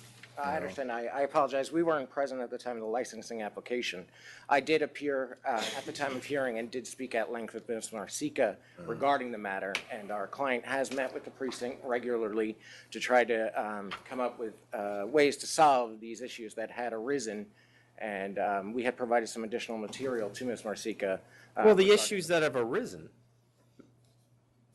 they came in here a year ago, told us that they were going to be a restaurant. A year later, after we told them that means no DJ, recorded music only, no dancing, no manager, and no security guards, which is what they told us they were going to be, they did the complete opposite. And you need to go talk to the police to figure those issues out? Well, it was more of the noise complaint. No, It's not. They were meeting with the It's police because they're not doing what they told us they were going to do. And if they're not going to do what they told us they're going to do, then they're not going to do anything. I understand. So I'm with him. I'm not taking 7,000. And not only that, if you want a plea, there's going to be a big haircut here on your hours. Okay, is there a counteroffer? I'm at 12,000. What's their hours now? Working on it. I want to get their attention. I mean, they're advertising on Facebook about DJs, that they're a hookah bar. I don't think that was ever mentioned. I believe those issues were related to a promoter that they had. They have gotten. They didn't tell us about promoters either. And I understand that. But it's my understanding now. Well, they're a club. The point is, and I'm yelling through you, not at you, but they're a club. They turned into a club. And they, from my understanding and my discussions, which Ms. Marsica also had with the licensee, when we appeared for the hearing, he's aware of his obligations. And I understand when he applied a year ago, he was probably made aware of that, but I think that this has definitely gotten his attention. They had till 4 a.m. All right, so now they're shutting during the week, and you're going to have to accept this to continue, or this is going to go to hearing, but 1 a.m. during the week, Friday, Saturday, 2 a.m. No DJ, no live, no promoters, no hookah. In other words, adhere to what they were approved for, that's all. No dancing. If they're having security guards, they need to file an amendment, and they have to be licensed security guards. And I just want the record to reflect that I do have. And 12,000. Incoming pending referrals. Same stuff? Some of the same stuff. Based on that, I would just ask that it be referred back to hearing. This one? Because it's Counteroffer. You're going to get a letter anyway saying there's a counteroffer. Okay. If you choose to decline it, then you're going to go to a hearing. Is it as bad as this? Some of it looks like it. You might want to think about another line of work. Not you, I mean them. I understand. The changes you wanted in the method of operation, are they still subject to acceptance of the Yeah, counteroffers? yeah. All right. There has to be, right? Yes, I just need to be notified if in fact it does get accepted. It sounds like he's not going to accept it I don't because there's think so. pending charges, so I wouldn't worry All right. about it. Charges haven't gone out, but there's stuff. If it is accepted, I'll make sure that I include. All right, thanks. All right, next item is 663, El Aventura Bar Restaurant Corp. That's yours too, right? Yes, sir. Same appearance, William Joseph of Marconi Associates for the licensee. This is on before you for a conditional no contest plea to the charges. The offer is a $15,000 civil penalty and a 7-day suspension. So you asked that we withdraw charge 14? So withdraw charge 14. Did they fix all this? Because a lot of this stuff, It's like it was a bad day. duplicates. Yes. So now it's all fixed. I believe they have been making the efforts to fix it.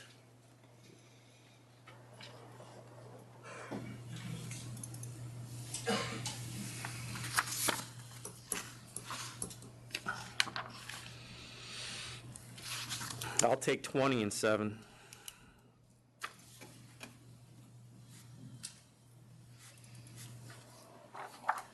Yeah, I'm with the chairman on I mean, this one. this is a street that we get an enormous amount of complaints about on Roosevelt Avenue. And they pretty much hit a home run because everything they did is what we get complaints about. So, Yeah, and this isn't just one time, this is just the time that we busted them.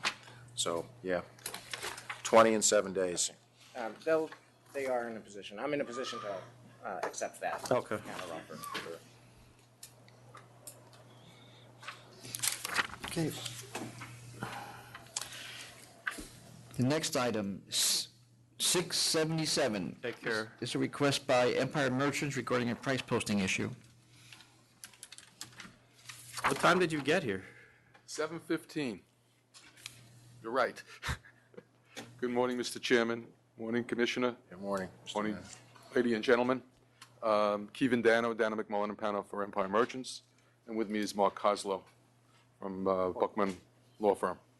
The first thing that we're obviously asking for permission to post and sell, but what we really want to know is if there's been a change in the policy of the Liquor Authority, from over the years with regard to this. It has always been. I don't know that I've faced this since I've been here, so I don't think that we've changed the policy. I think usually the situation that you're presenting works itself out. That is true. That is And true, but part of the reason, I'm sorry. In the past, what's happened is, if it hasn't worked itself out, we get a request like this, and the board Right. typically grants it. Right. That was my understanding. Because what has generally been done is that there is an understanding in the marketplace that when there is this kind of change, that the incoming wholesaler or the supplier will buy back Right. all of the inventory at laying cost. If not, the Liquor Authority has, as a matter of practice, granted permission to sell it. Right. No cherry picking or anything like that. And this was the first time we ever had a situation where, in a long time. Oh, they had to come here.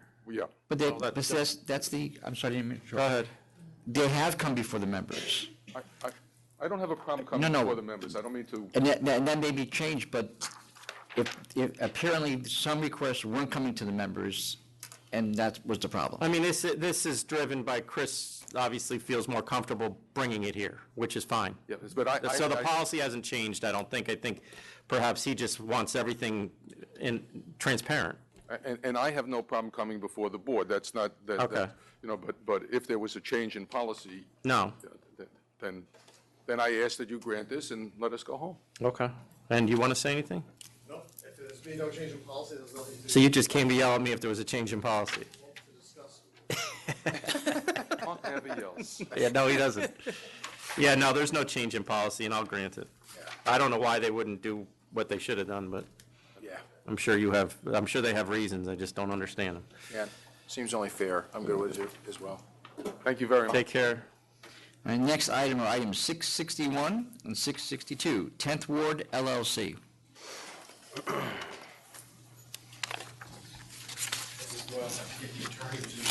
Sure.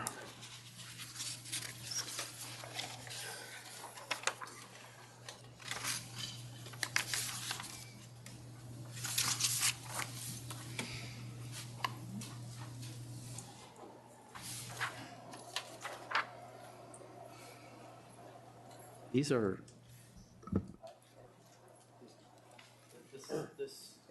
I'm sure he's gonna, yeah. I apologize for the delay.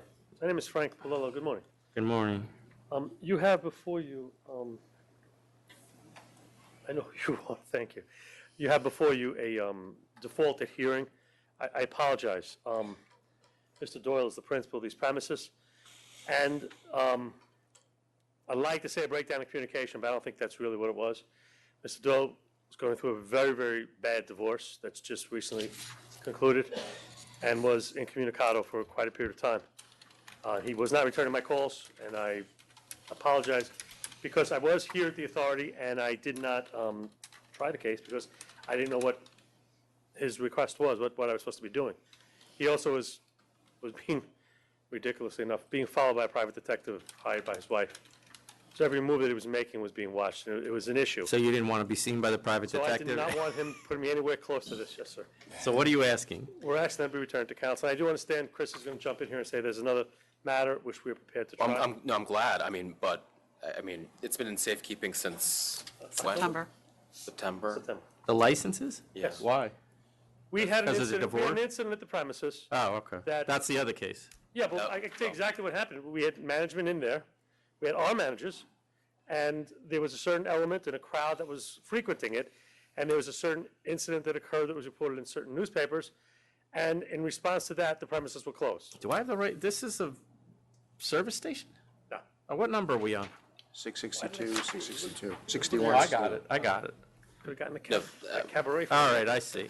That's why I was wondering, it didn't make sense to me. There we go. So we did have an incident that resulted in. It's a significant incident. It is. All right, so you showed up at this hearing and then told the judge that the place was no longer open, So I but, think the hearing was actually March 14th. yeah. Right, I was out here at the full board, and they came running up to me and said, you have a hearing. So I explained that the premises are closed, so there was no downside to the authority. License has been safekeeping since September, and I was not able to speak with my client, so I can't tell you, what the next move should be. Is it going to stay in safekeeping? No, we're actually preparing to open it May 1st. So we'd like to return to council and try the cases. I'll even try the cases on an expedited basis. If that's what you prefer. And just for the board's knowledge, I just want them to read the decision in front of them so that they can recall what case this is. No, I got it. I don't know if he does, you can go ahead. I mean, the licensee did what I consider to be the responsible thing and shut the place down. It was actually shut down a little longer than the time we put it in safekeeping. But the responsible thing to do was to put it in safekeeping, and we did. And we met with the police and explained to them what we were doing. And they were very pleased that we were doing that. But considering what's happened at this location, I mean, this incident, wouldn't the actual responsible thing to do, if this was returned to council's office, let's try this, which is fine, and the other case, fine, but the place stays closed? Unfair. Unfair based on a default. I mean, Chris, you can't rush to judgment on what happened here. Still entitled to my day in court. That's, well, technically, this is a default, Yes. so there's no If entitlement we at this open point, it. it's a no contest. Saying if we open it. No, that's, I'd like to have the opportunity to present witnesses and evidence. Go ahead. You just want this to go back to council? Is that what we're talking about? I think that's the way I'd like to see this happen. You comfortable with that, Counselor? I would be more comfortable if the place stayed closed, considering what happened here.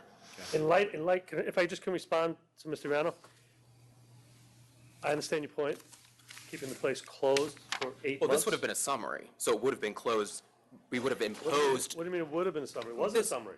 But it wasn't a summary. Right, but there's a reason. It's because the license was in safekeeping. I didn't need to do that. Okay, but we've closed it for 8 months. We've shut As it down, I think and we believe the element that we had there has now successfully moved on to the place down the street. Which is what? I mean, how does an element end up with somebody locked in the premises? How does an element lead to somebody locked in the premises? Somebody who's not 21. That's not an element, that's an issue. That's a serious issue.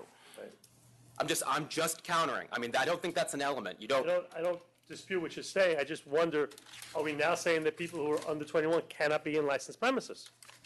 Do we know she was drinking there? Do we have the opportunity to present evidence as to whether or not she was drinking? And I have just said. But is that even relevant if she's locked in?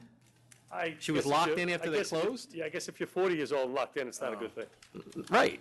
I mean, she had to call It's a 911. dog, it's not a good She had to call 911. And the post was the second call. morning to get out. And the It's post all was the second call, coming Chris. back to me now, yes. There's too many issues here So to just. I strongly believe if you want to try it, that's fine. My concern is that I would have done a summary and asked for a summary At if this you had point- not put this in safekeeping. After 8 months, I have to get it open. I think we did the right thing. We imposed a voluntary suspension on ourselves for 8 months and paid the rent every month. And there's got to be something. Yeah, simple but I about it. can't let it open. He's right. I'm gonna cancel him, Bond. Let's not cancel them, Bond. Yeah. Why don't we just? Before you came up, I didn't know you were gonna obviously come in and ask for it to be reopened. I had canceled Bond. So rather than cancel bond, let us pay a fine, stay closed for a period of time, and reopen it. I mean, you realize we spent about $15,000 over each month to get to this point. We're at this point. I'll pay the fine. I'll stay closed longer. Well, It I mean, isn't that try hard. the only thing I can tell you to do is try the other case, and if you win that, and this is all there is, then maybe I'll reconsider it, but right now, this Why not is, just throw everything in one pile? because We'll pay a $25,000 fine and stay closed for another 30 days. you don't get to impose self-suspension, and he's right. Given what happened, we would have shut it, and maybe you get a stay of that at the time. Who knows? But we would have shut it had it not been in safekeeping. I'm trying to make the point of, I agree with you, but we did what we think you would have done anyway. We Right, put but it now in you want to safekeeping. pull it out. I think it's safe. I think it's safe, and I think it's fair. Well, but I don't think it's safe.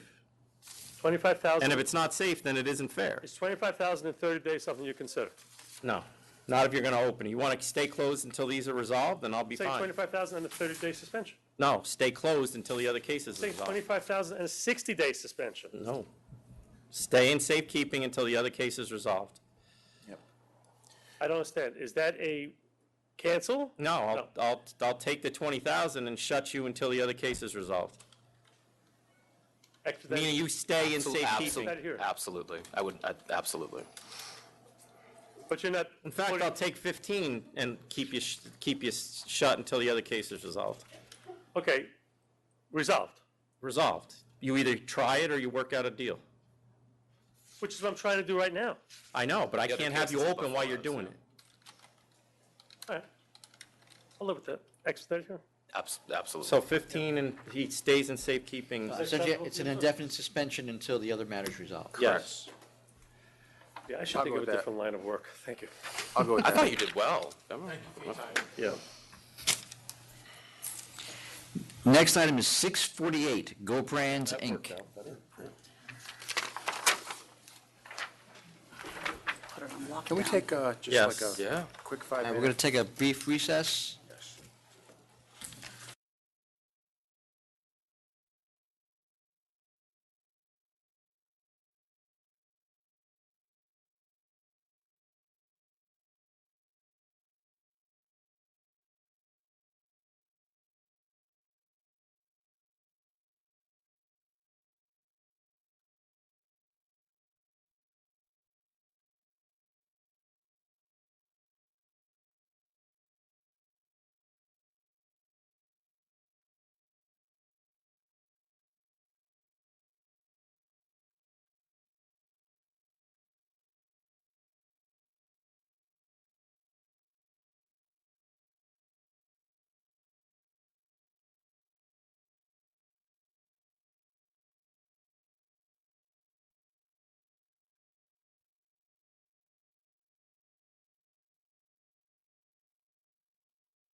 All right, we're back on the record, and this is item 648, Go Brands, Inc.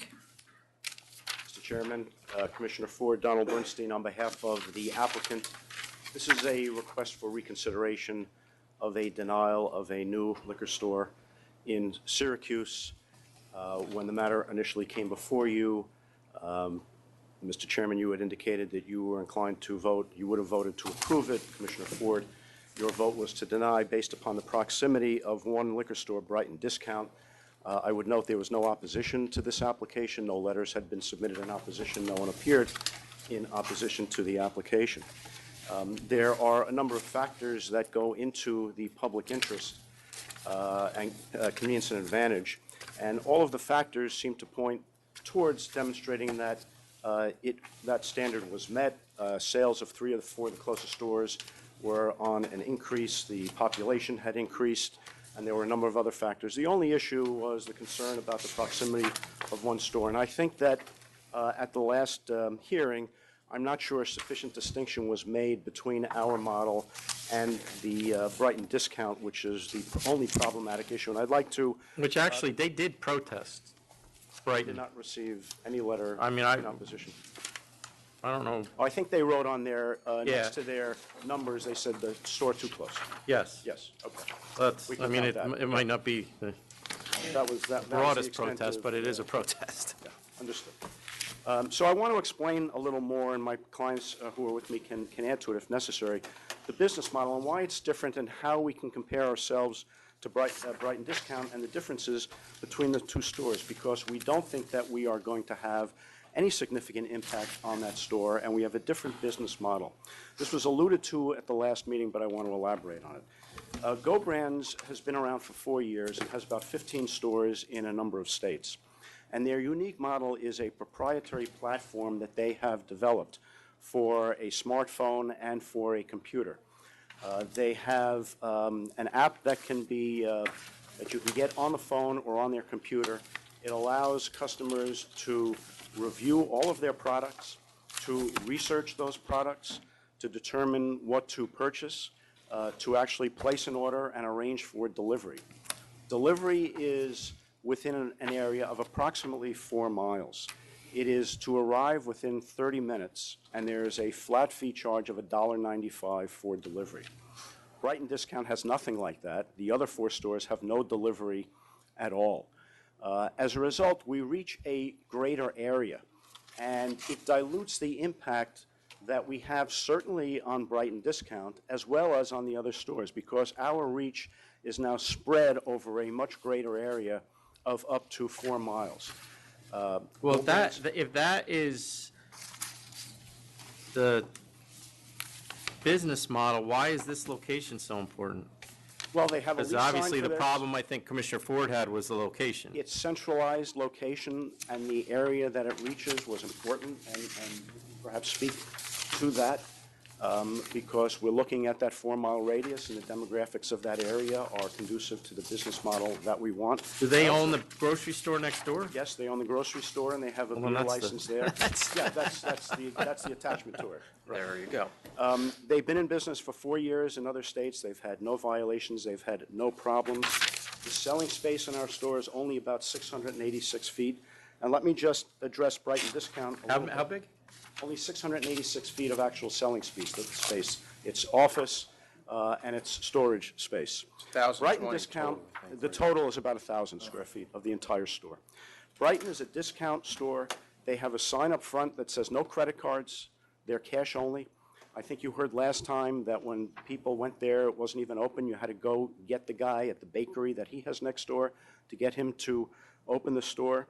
They have fish bowls on their counter filled with 50-milliliter bottles. The product differentiation, which we have in our letter, is significant. There are very, very few products that we share with them. We offer, 2,000 different products that are accessible on the app. Brighton Discount has no online ordering. They have no product selection. They basically have a website that just has their name and a photo on it. It's not that much different, although our model is different, than something that we had before you in Ithaca, where there was an application Ithaca has some similarities to Syracuse in demographics. There was a college town liquor store with a block away. But you approved that because there was a significant difference between the model of the then applicant and that. And I think the same thing exists here, and I don't think that that was fully explored at the last hearing. So we don't think we're going to have a significant impact on that store or the other 4 stores. What Our model is percentage in unique. these other stores that they own in other states, what percentage of their sales are delivered? More than half. Some other states don't even require the brick and mortar store. So that is the existing model. Here, obviously, they need to have the brick and mortar. It's a bona fide, legitimate, real store where people can come in. We have 16 parking spaces, so people can come there and park. So we do expect some people, if Brighton Discount... Your grocery store deliver too? Yes, that's right. And you're trucking both of them at the same time, or you have separate delivery? Packaged separately, though, or do we allow that now? Packaged separately, and theoretically, Packaged there's a separate separately. Yeah. transaction, there's a separate. Right, okay, but it's the same delivery trucks? Yes. Okay. And I think that given the population and millennials who are so accustomed these days to using apps and that sort of thing to make purchases, a lot of the big box stores, that's how they sell their goods. And so we're taking that model to this. It's unique, it's different. None of the 4 stores have anything like that. And I think that it helps to promote the public safety, public convenience and advantage. All right. Any further questions, Chairman?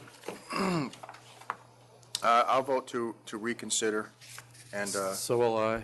And I will, based on a difference in your method of operation, I will vote to approve this time. And I think all the senior citizens in Brighton Towers will thank me. So, I'll vote to approve as well. Thank you. Again. Thank you. all right, you're welcome. All right, we're going to recall item 631, Add Restaurants Group, Inc.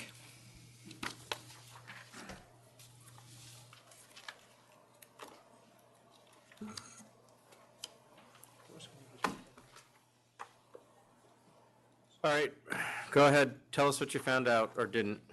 Our understanding that it was going to be sent directly to the authority, and it wasn't.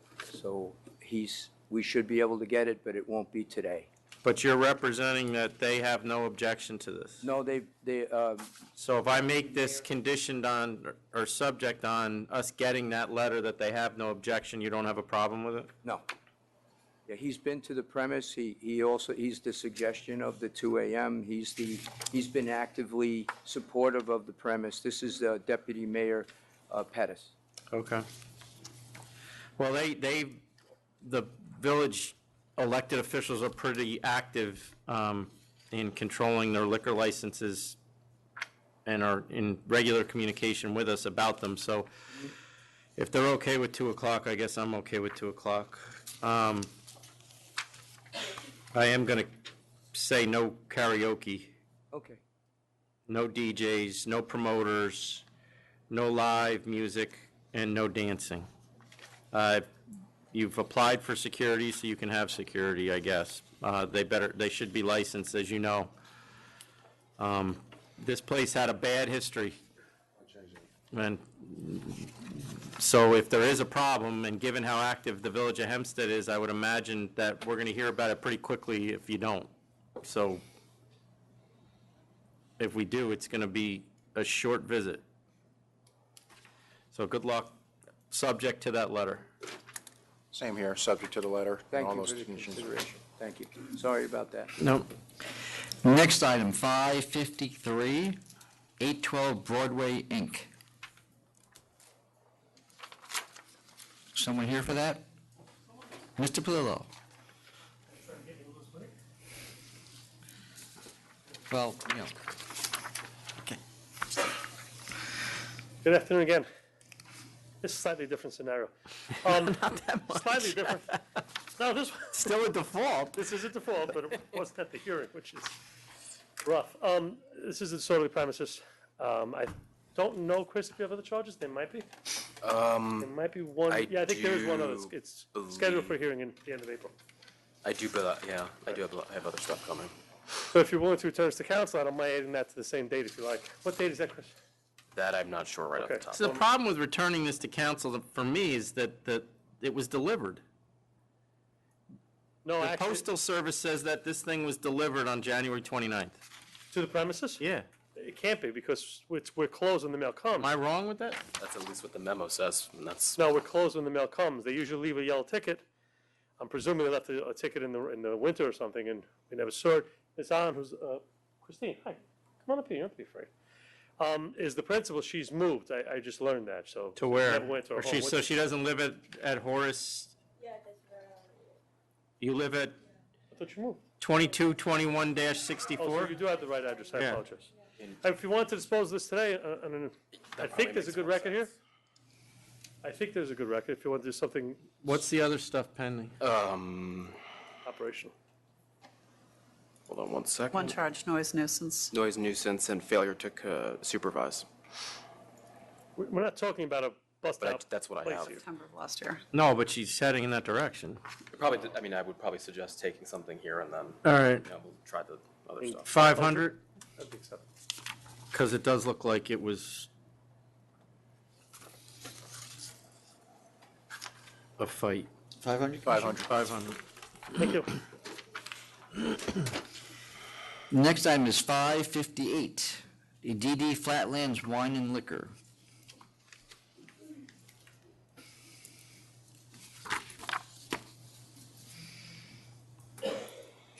Good afternoon. Vivian Tozaki on behalf of DD Flatlands Wine and Liquors, Inc. I believe there's opposition. Is there? Opposition? I foiled and, Oh, there is opposition, they just aren't here today. oh, Just one store, Times Wine, which is the closest. Right, just for the record, that has been a liquor store since 1983. It's What been has? transferred. That Times Wine. Okay. So it wasn't just granted. Correct. Why is your client moving? the current location floods. Floods? Floods, like on a day like this, it floods. She has video in her phone of the flooding, so it's been a constant Is she problem. right next to a stream or something? No, I don't think so. I remember someone saying that after Sandy, I believe when I reached out to the landlord, he said after Sandy had been a problem. Whenever there's bad weather, it's constant flooding. She heard about the new place from a distributor, and the current tenant, or now I guess she's the tenant that was at the place they want to move to, abandoned the location due to family problems. All of this we heard from the landlord, of course. And what, the square footage of the new location is 1290, how much of that is retail? 525. So in a way, it's a cut from what she has now, but it's better than having a place that floods. No, it's not a cut, it's bigger, isn't it? Well, it's bigger in that there's more storage, but Right. her retail space, I believe at the old place was around 750. Okay. So smaller retail, more storage, but no flooding.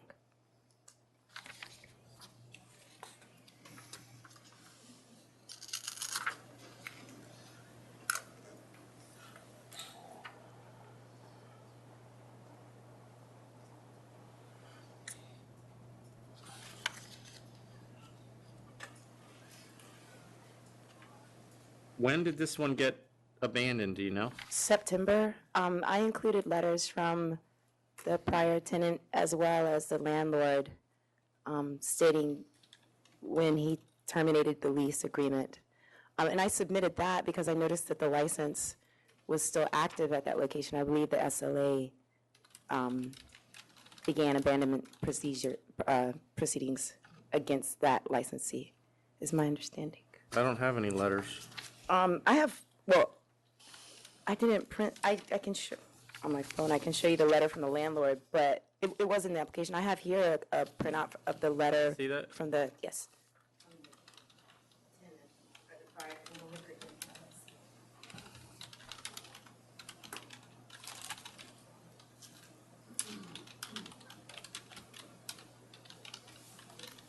Okay. So there's nothing in the store? No, no, sir. Just so you can see, Chairman. Yep. You can give her that letter back, we don't need to keep that. Okay. All right, I'll vote to approve since it was previously licensed up until September of last year. We have not granted any within the 5 closest stores since that one closed, and you're moving about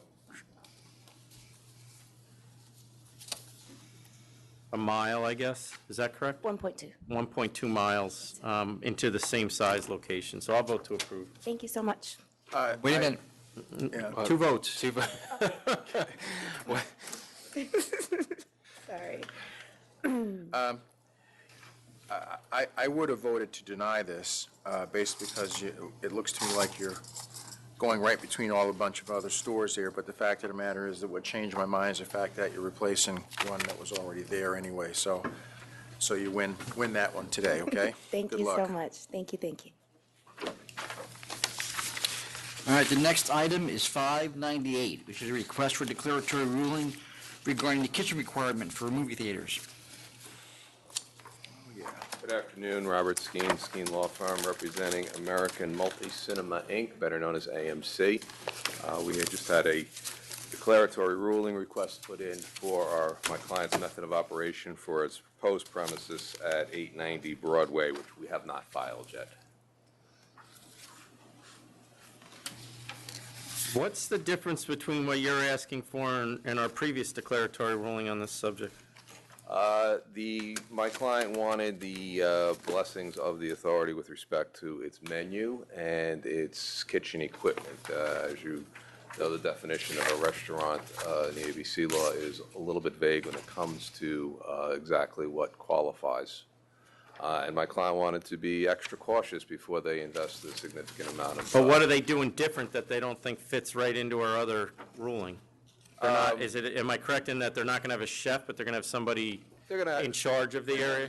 Someone in charge in the kitchen. I presented the menu that they proposed. Yeah, I saw that. Personally, I believe this complies. I have told them that in my opinion, they said we would like to have a declaratory ruling from the Liquor Authority because they just want to be extra vigilant before they start this. This will probably be the beginning of several others that they plan on doing in New York State. So they wanted to get the Liquor Authority seal of approval on the menu. So I guess then the answer is that you think it is exactly the same as the previous declaratory ruling? I do. Okay. Jackie, can I talk to you in the back for a second? Absolutely. Can I come? Yes. You may.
We back on? All right. You know, the menu that you're proposing, I mean, it looks okay. And right now, I'm really hungry, so it looks really good to me. But, you know, do you think, is it possible to bump it up a bit, you know, pump up the volume a little bit on it, or? It seems kind of. I had suggested that too. Maybe some salads. I'm not trying to tell you what to put on your menu, but just something that's more a menu. Right, the issue that AMC is having, it is a national company, and they present these menus across the board throughout all of their units in the 20 or 30 states that they operate in. Right. So this is not just for New York State, and because they only have one theater in New York where they actually have a liquor license at, which Right, but that menu is also a lot more substantial than this menu. yeah. So if it's nationwide, well, why that- can't they use this menu for that? This is the proposed that they want. They've gotten approvals in other states for. This is where they want to go. It's a matter of streamlining. As you know, there's been a lot of fluidity here with respect to whether or not wait staff is required and that. Because and I think the reason for that is that we're trying to work with you Yes. as much as possible, but what you're getting into now with the question Commissioner Ford asked about the menu is changing a general definition that could affect other licenses. That's going to create a lot of problems for me down the road. And you can fix that very easily. I mean, I get it that they want to just provide the food nationwide, but maybe they have to add a little bit more here. I mean, I have a problem with the menu too. And if we're going to call this a restaurant, I don't want some restaurant coming in here that's just got a microwave and is doing hot dogs and pizza to tell me that they're a restaurant because I said the movie theaters are. Understood. That is definitely a slippery slope, and I do appreciate that. Would you be able to suggest something like what would satisfy the board? I think Deputy Commissioner Hell just did. Yeah. Yes. I mean, then you're going to get into my personal taste in food, and we don't need to get into that. Have a chance to. No, I mean, just add more to it. I mean, Well, as you know, we've already signed off on that menu for the one, what's that, in Hempstead? Yes. I mean, yeah, there's other things in there. If you want, I'll print a copy of it and send it to you. No, I could just tell my client that we need to bring it up to the Yeah. level of Hempstead. I mean, this to me looks like tavern food, and unfortunately, that won't work. We don't have a tavern movie theater license, so. Would I be able to withdraw my request at this time Yeah. to have the adverse Yes. decision and then? I'm sure. Or you can just hold it Or you and can come hold back with it and- another menu.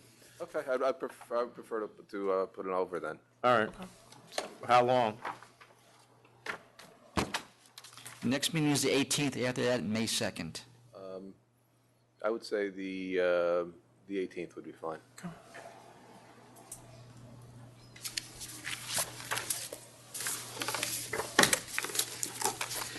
Next item is 574, Old Blackthorn Inn, Inc. Martin Mailer, Mailer Musemi, the offer is cancel bond. It's a premises that's out of business anyway. The license. the Yeah, license- I'll accept. Accept. Was this a summary? No, I don't believe so. No. Yep. I'll accept. Next item, 677B, Round 2 Cafe and Catering Corp. So, Mr. Mailer, as your client comes up, that's fine. Yeah, please. Before I start, it's only nice enough.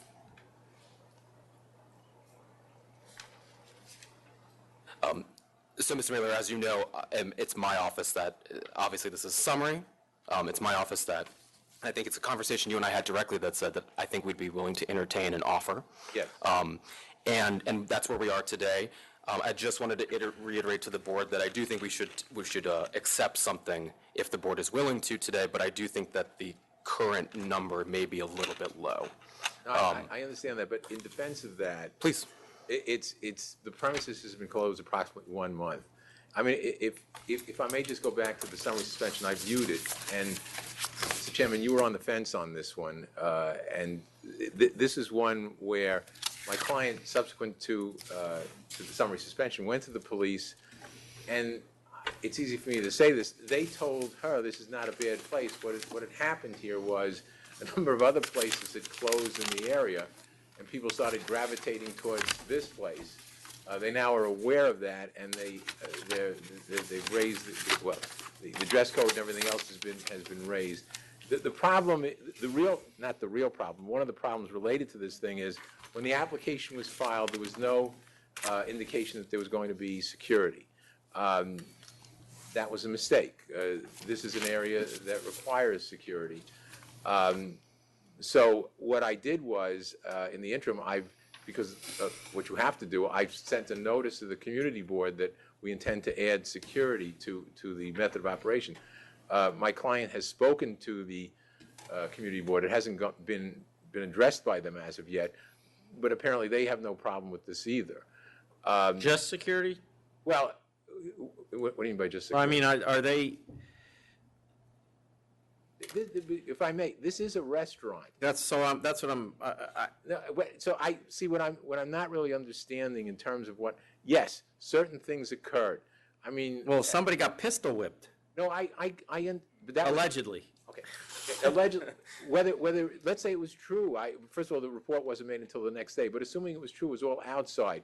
What is very strange here is that when the police came the next day, they showed the video of that nothing had happened inside the premises. Yet I know the report indicates that something had started inside.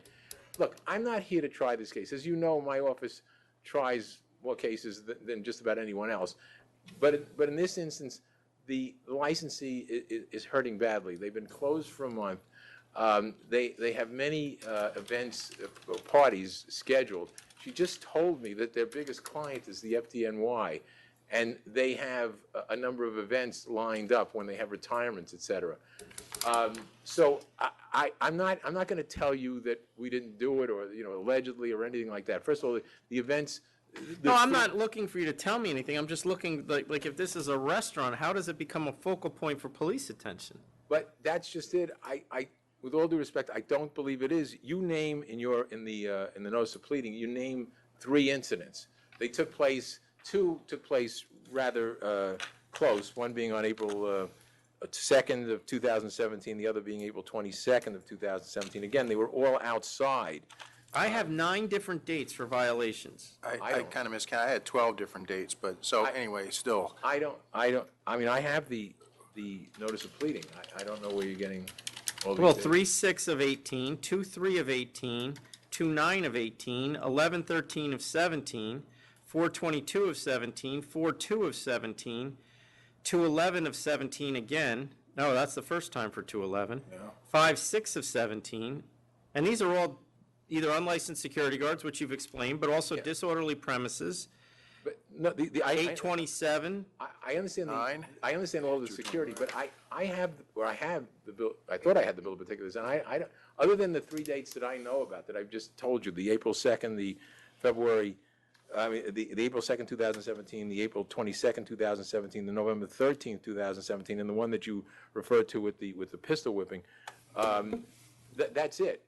I mean, that's not to say that's good.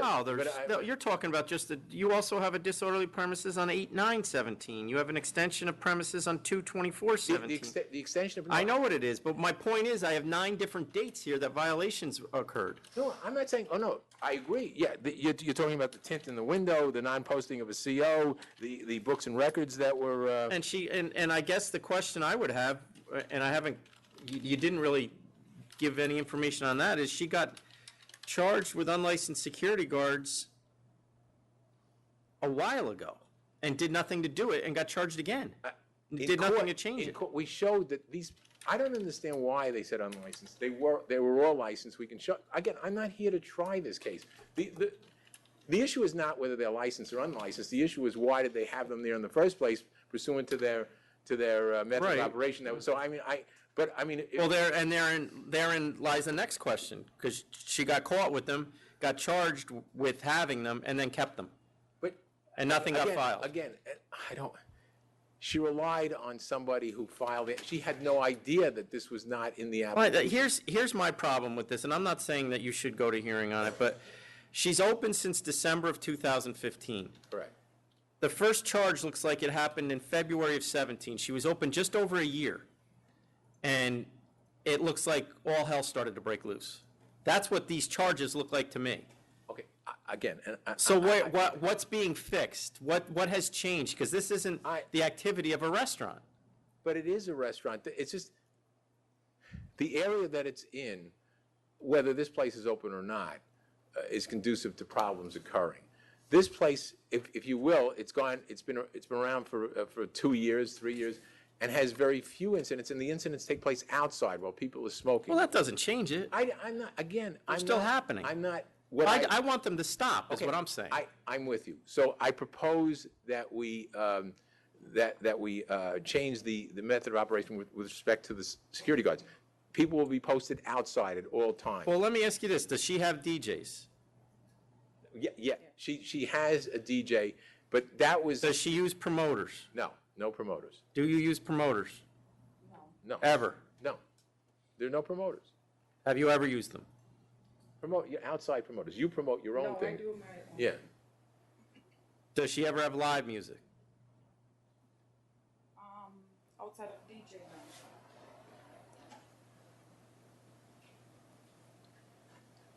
And what are her hours? Your hours. 6 p.m. until 2 a.m. Sundays and Tuesdays. Wednesdays we're closed. Mondays we're closed. Thursday we close at 1, and Friday and Saturday until 4. And do you have anything else open on this? No. All right, I'll take 20. So you're closed on Wednesdays and Mondays, you said? But it needs to be fixed. If I could file now, I'd file the method of operation, but understand it's coming, all right? I need the 30 days. And and she probably needs security, but she shouldn't have security until it is filed. Okay, Or if she can't open without security, then she shouldn't open. fair enough. But please open us, we won't have security. I'm not doing anything. I'm just telling you, because if it ends up back here, that's the end. I don't blame you, okay? Although I know he'll go to hearing because that's what he does. This is a very odd conversation I'm having with him. That's Because just the usually the fact that case we're is not- over when it gets here. There were allegations, which is you know are unproven facts. So but hopefully you never see her again, or you'll see me again for other things, but not. It looks like for about a year, from March, or February last year through when we suspended. I mean, looks like it wasn't a good year. Well, it wasn't a good year, but a lot of it has to do with the unlicensed security guards, which were I don't want to go into that. No, you're right. But most of them, that's what it relates to. Chairman said 20,000. Same Okay, here.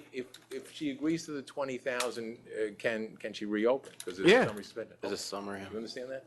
Okay, all right. So, thank you. But if she's not, I wouldn't have security until you have them actually properly done.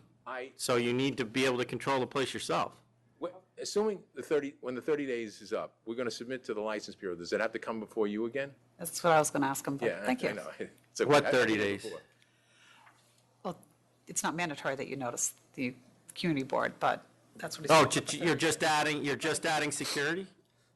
Yeah, no, I don't need to see it. Okay. All right, so Chairman, upon receipt of payment, the summary suspension is lifted? Yes. All right, thank you. Thank you.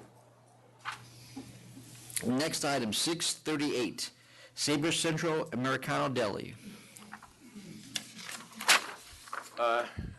Martin Miller sent me, but this is my partner's case. Unfortunately, fortunately for him, he's not in the state today, so I'm standing up for him on this one. It is my understanding, here's the applicant. It is my understanding that there was an application filed by, I believe, a rep, and she went before this board sometime in January, I believe. And the chairman, I believe, my partner is Yes, sort so of. I'll vote to reconsider. You vote to Yeah, reconsider? I'll vote to Okay, so reconsider. go ahead. She's here now. This is a restaurant. It's open. Apparently, you had questions. I can say it, but you want to hear it from her. She's not in any way related to what was going on before that. Okay. She just got a lease and runs this restaurant on her own. So, no, and then what, we don't have dancing, no promoters, no DJ, no live music? Wonderful. I have some questions, though, because if you can just come up. I understand that you're saying that you weren't related to this particular place, but you did used to work at another place at 122 Griffin Avenue in Riverhead. Is that correct? For how long? Few years. For a few years. How did you, what'd you do while you were there? I used to do everything. You did everything there? You are aware of the history of that place. Is that correct? Including focal point for police detention, failure to conform, false material statements, other failure to conform, and disorderly premises? It was a few years back. Well, actually, that's, you started working there according to your application in 2011? So these were all incidents in 2016 and 17? Correct. Okay. I just wanted to make sure that that was. So what's before the going to be members. different here than, It's a restaurant that's currently open, and the hours is available. no, but the place she's working now that he just pointed out is almost the same thing. It's a deli. And Okay, I have, what'd that place turn into, a nightclub at night? which one? The one you're working at El now? Carousel? It was a few years back. No, it was he just said it was 16, 17. That's a year ago. I have your employment history. She worked there in 2011. Right, I have your Till employment history present. till present. Oh, you don't work, when's the last time you worked there? A few years. Well, your application says you still work there. No, I don't work there anymore. When did you stop? Probably, I don't remember to be exact. 2011, I started working. I was always going there because my uncle owned the business, so I was there to help. I was there to just, So how many years has it been since you worked there? Approximately. like, a year ago? Yeah, a year ago. So what have you been doing since? Waitress, catering. I work as a bartender. In other places, other Is your than- uncle involved in this place? No, he's not. Did he invest in this place? No. This is my idea. I have a great team behind me. My boyfriend, my brother, have ideas for it to run differently from the previous. Right, but you can imagine, and it's just, I'm looking right now, the place you used to work has charges from 2014, 2016, disorderly premise, more disorderly premise, It has nothing to do 2016. with me. Well, you put on your application that you worked there from 2011 to present. I'm now hearing that that's not true. I have here that you worked there, according to what you just said, in many different capacities, helping out a relative. This place was canceled because it was such a problem, and now you're looking at a pretty young age, with that as your background, to go into a place that also had problems. So that's what I'm trying to understand here. Did they have a DJ there? How does a deli turn into that? Yeah. Yeah, Griffin Avenue. It was Did an they have a E- DJ there? This was just a beer license. It was an EB license and it had that many problems. Just so we're all straight, like I said, there was a rep that filed that. Yeah. No, I know it wasn't you, but This has nothing to do with the person that I used to work with. This is my idea. This is my. no, I get that. But as he pointed out, you just indicated to us that you helped run that place, and that place got out of control. For DJ. I have to be somewhat comfortable that you're not going to let this place get out of control, or you can't get it. I never worked there at night. My thing was going in the morning as a deli, serve people, work in the kitchen, help around the register, do things like that. I never worked. So you weren't there when it happened, when it would all happen at night? There, no. And what did it turn into, a club at night? I guess. What, did your brother, who were you in this business with, your brother? Myself. It's But he's going to help you when you're, Yes, I and have a what, team what, behind did me, he and I work work at this other deli as well? No, And what about your boyfriend? Did he work at the deli? no. And what are your hours here? You're going to shut at 11? Correct. 12. 10 a.m., 12 p.m. Yeah, because you had it was inconsistent in your application. Your application says 11 and 12. Different, Well, in during the different, summer, in I want to different open it spots. for a little longer than 11 o'clock. That's why I put 12. Okay. But as for now, it's 11 p.m. How many nights a week? I mean, what? How many nights a week till 12? Every night? They The have weekends, listed on their menu. Thursday. Monday Thursday to to Sunday. So you're 11 open now after for 12. 6 months, and you're open till 11, but you want to be open till 12? During summer, correct. Okay. I see, okay. Did you put your money in this? Yes. My boyfriend's. You know what's going to happen My if, boyfriend actually works in. but you know what's catering. going to happen if it turns into that other place. All that money you put into it's going to go up in smoke. I know that very well. This is the reason why I'm running this restaurant different. It's not going to be a deli or a bar or a dancing place. Okay. I have background. I want to turn into a catering business as well eventually when I get more profits. It's just, I have a lot of fresh ideas to All right. implement. There's no protest, so with your hours, as you have posted on your menu, stay the same. That's fair. What do they say? What's that say? It says Midnight. Okay. midnight, yeah. I'll vote to approve based on those hours as well. No, no karaoke, no live band, nothing like that at all. All right, I'll vote to approve as well till 12 all nights. No dancing, no promoters, no DJ, no live music. Quiet, recorded background music only. And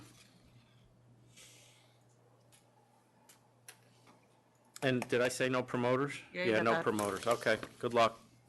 Thank you very much.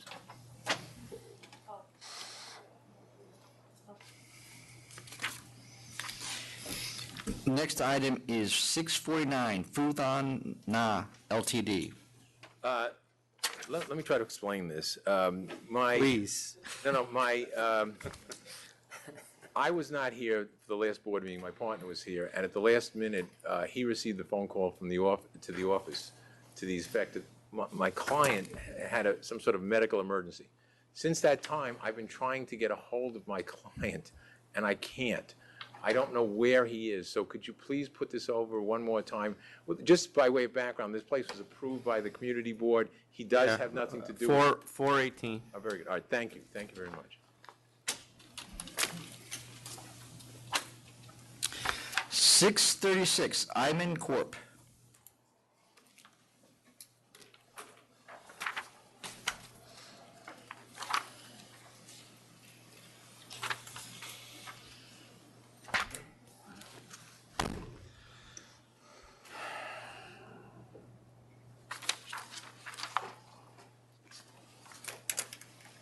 And put your name on the record?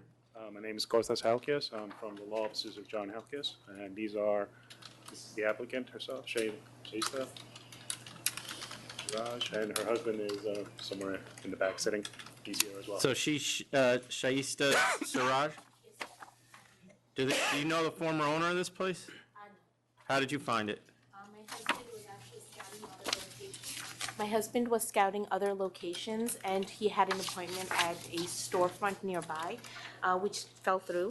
So he was walking down the block to get a bottle of water. He went into the store and started chatting up the owners, and he jokingly said to them, "Would you be willing to sell?" And they actually said yes.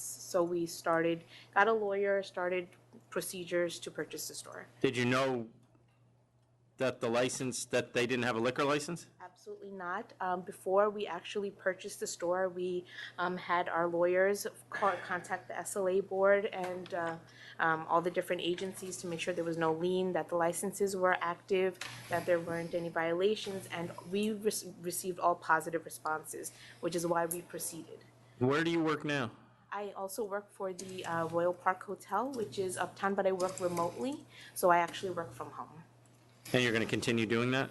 For the time being, until my store has more secure funds and we have a better base of business. We, just received all of our other licenses, so we've been open for a couple of weeks. So we're just trying to build business and customers. And your husband's going to manage as well? Yes, he will. All right. This is also a long-term project. The name Iman is their daughter. Yeah. So they hopefully the business will become successful and be in the future given to the daughter. Where is this on First Avenue? It's on 9th Street. 9th Street and First Avenue, and basically this is our livelihood. My entire life savings has gone into this. I've been paying my rent out of pocket for 3 months now, and basically I'm a working mother who's trying to make a living. All right, I'll approve. I'll approve as well. Good luck. Thank you. I'm sorry. Yeah, it's up to him or her. Conditions, You will get, yes, there are conditions, but we'll get that letter to you out by the end of the week. Okay? Next item, 641, Worldwide Group, World Wine Group, Inc.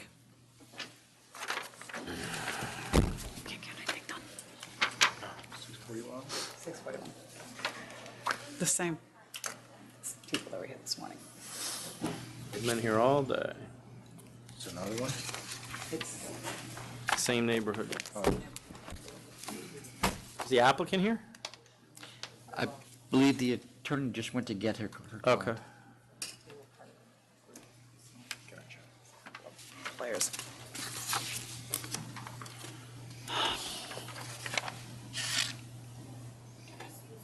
Yeah.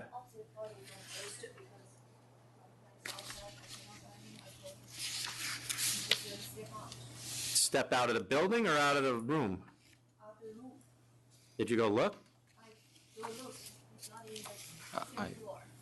You want me to call another one? Yeah, sit down.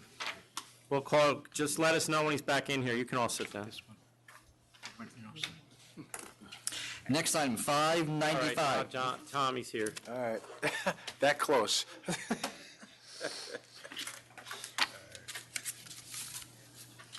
I was going to keep going, so. Will opposite party go first, or we start? Just put your name on the record and your client's Okay. name, and then let them speak. My name is Hong Chen, Hongchen. My client's name, last name is Lu, and first name is Yang Cha, Yangchao. Okay, let the opposition go.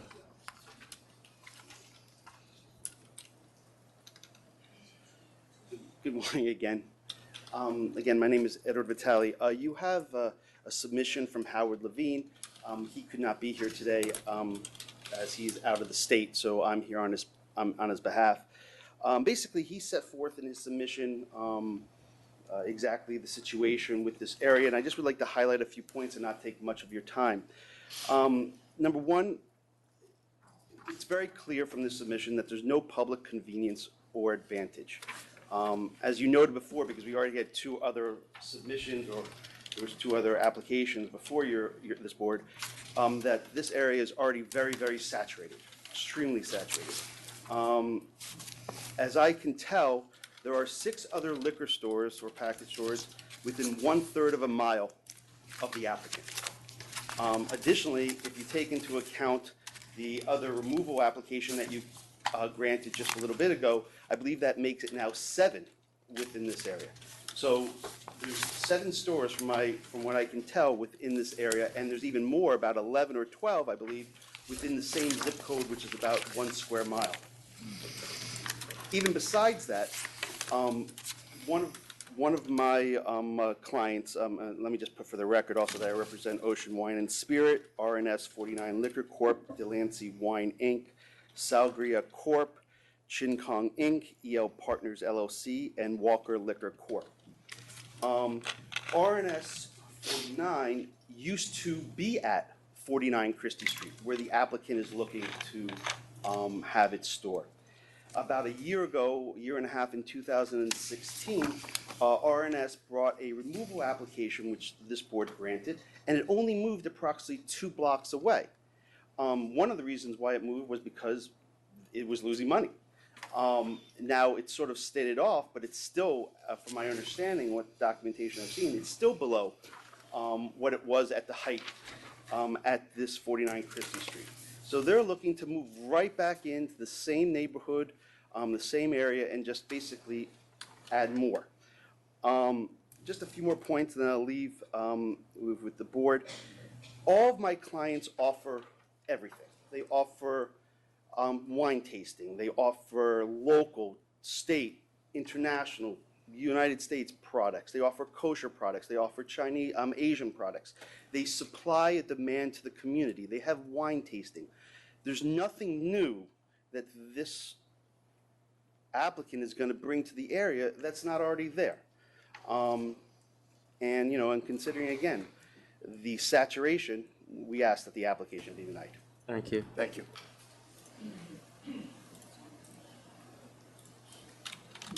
I'm going to point out something new, which they did not mention that.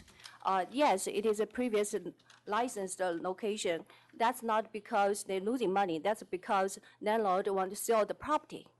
So they voluntarily move to different store. And this store is But the not, store that they moved to is very nearby. yes, So basically, you're asking us to add another store yes, to a neighborhood. I agree. Why? Okay, this is a. Why does the neighborhood need another store? Okay, I give you the reason.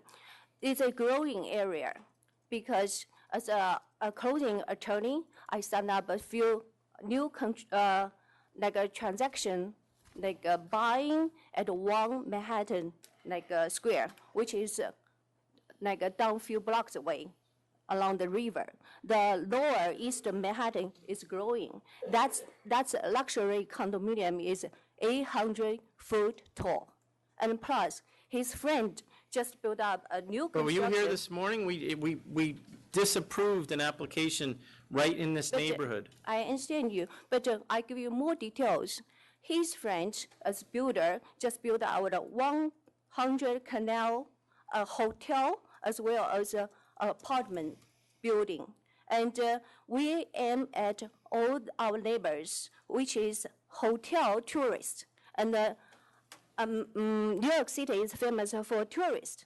And just 2 stores away on the same street, there is a hotel Comfort Inn, which is. But why can't those people go walk 3 blocks to the nearest liquor store, which is the nearest liquor store? We are so nearby. There is 3 blocks is or pretty 4. nearby. Yes, all nearby, but our aim is different. We will provide European and Asian liquor spirits. And plus, this gentleman works in restaurant which has a on-premise liquor license for more than 16 years, no bad records.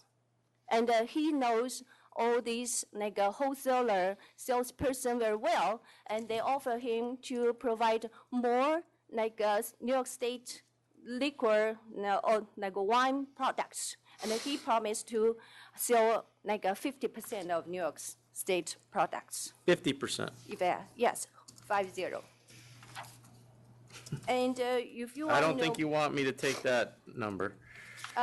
he say it's hard, but he promised to promote all New York State wine products too. What does he do now? 88 Palace, that's a restaurant? He's owner, one of the principals. No bad records for 16 years. I mean, I don't have a problem with him owning a liquor store. I think I do have a problem with owning one here. The population, based on the numbers that we were given, has decreased over a 6-year period. It's gone down about 6,000 people in this area. Okay, some people. Approximately, since it's an estimate, but that's about 3%. As you know. The only reason this store is open that he wants to move into is because the other one that was there moved nearby, so we'd be basically adding a liquor store, and the sales of the surrounding liquor stores don't indicate that there's this enormous demand for alcohol, which probably is justified by the fact that the population is dropping in the area. I realize there's construction going on, but that's not there yet. Because I provide general practice in our community, I have to say the population is not perfect on record. But you didn't submit anything.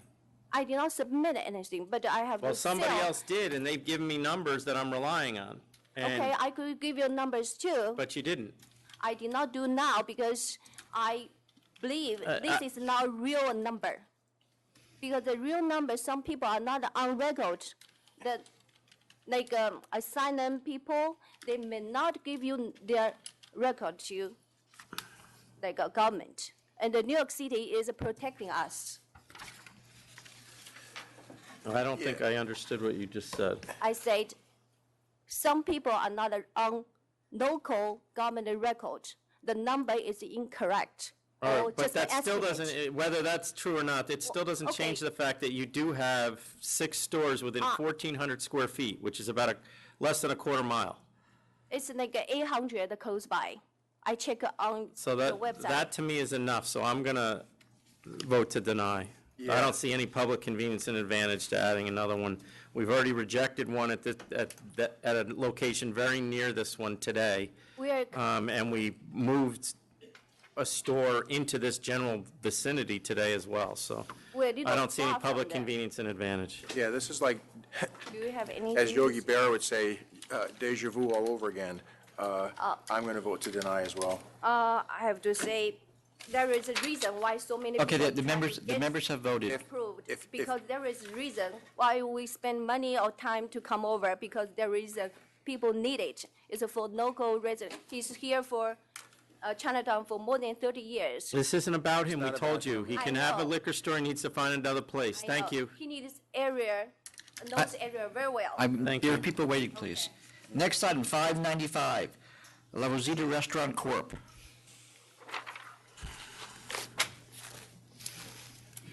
Good afternoon, Chairman, Commissioner. Louis E. Rodriguez for La Rosita Restaurant Corp. And Rosa Bonilla is here with me. This is a reconsideration of a CNC.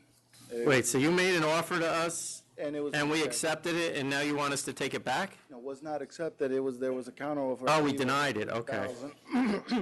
And that's why I'm here, seeing if you reconsider the original offer.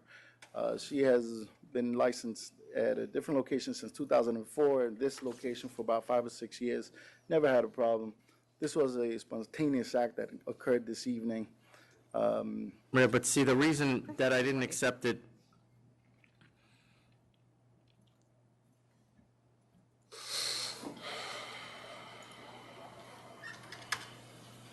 is the gang activity. These kids have never been there. We don't understand what happened, and actually, So this isn't a place where the MS-13 comes, absolutely not. And this was a stranger. They were closing. They were going to close in a few minutes. Actually, the last people, the patrons were there. They were just waiting for them to finish to close down, and this. all right, I'll take the 1,500 then. Thank you, Commissioner. Chairman, 1,500 is fine. have a good afternoon. Next item, 635, VS Atlantic Industries LLC. Afternoon, Chairman, members, council. Constantine Frangopoulos for VS Atlantic Industries LLC. I'd like to first put on the record that we're going to amend our application on the employment history for Shamilka Hunt. Ms. Battle is to my right, and Ms. Hunt is to my left. And there was a miscommunication as far as the employment history. Ms. Hunt did work at the previous establishment. And I would, the second amendment to the application is we will withdraw the DJ. Our hours is a new application, full restaurant. We revoked the previous license? Yes, we did. Yeah, we did. Focal point, police attention. This is a bad spot. Now, And- yes, What did she do there? Which one is Miss Hunt? What did you do there? That's not just. now, Did you own the old one? Were you on the old license, or were you just an employee? She was just an employee. Ms. Battle is a retired nurse who's invested over $100,000 in this establishment. She found out about the establishment because she is friends with Ms. Hunt's mother. And this is a full menu restaurant concentrating in seafood with a Jamaican infusion flair. While her employment for the New York Hospitals, Health and Hospitals Corporation, she was a nurse that was in charge of controlling any kind of infections. So if you ever want to go eat somewhere, I would say it would be pretty safe to eat at her establishment. Yeah, We had unanimous approval by the community board. They welcomed them both with open arms. The establishment questionnaire I submitted as support concerning the issue of whether the DJ was disclosed to the community board, which it wasn't on the formal community board notice. However, it was in the establishment questionnaire for the community board, which I submitted. And I also submitted the minutes from the community board hearing on November 9th that show that it was unanimously approved. What are the hours? The hours are from Sunday to Wednesday, 11 a.m. to 12, and on Thursday to Saturday, 11 a.m. to 2 a.m. Business opened on, we had a soft opening, and they were a smashing success.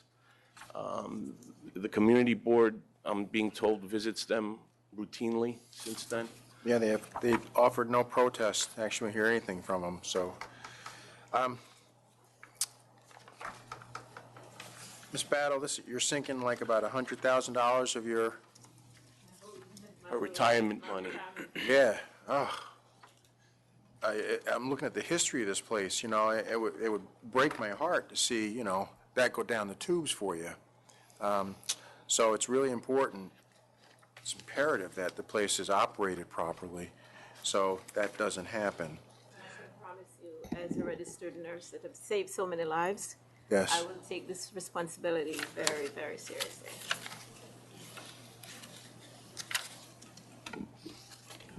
Mrs. Battle will also have a manager, experienced manager on premise as well. I want to make that clear to the board.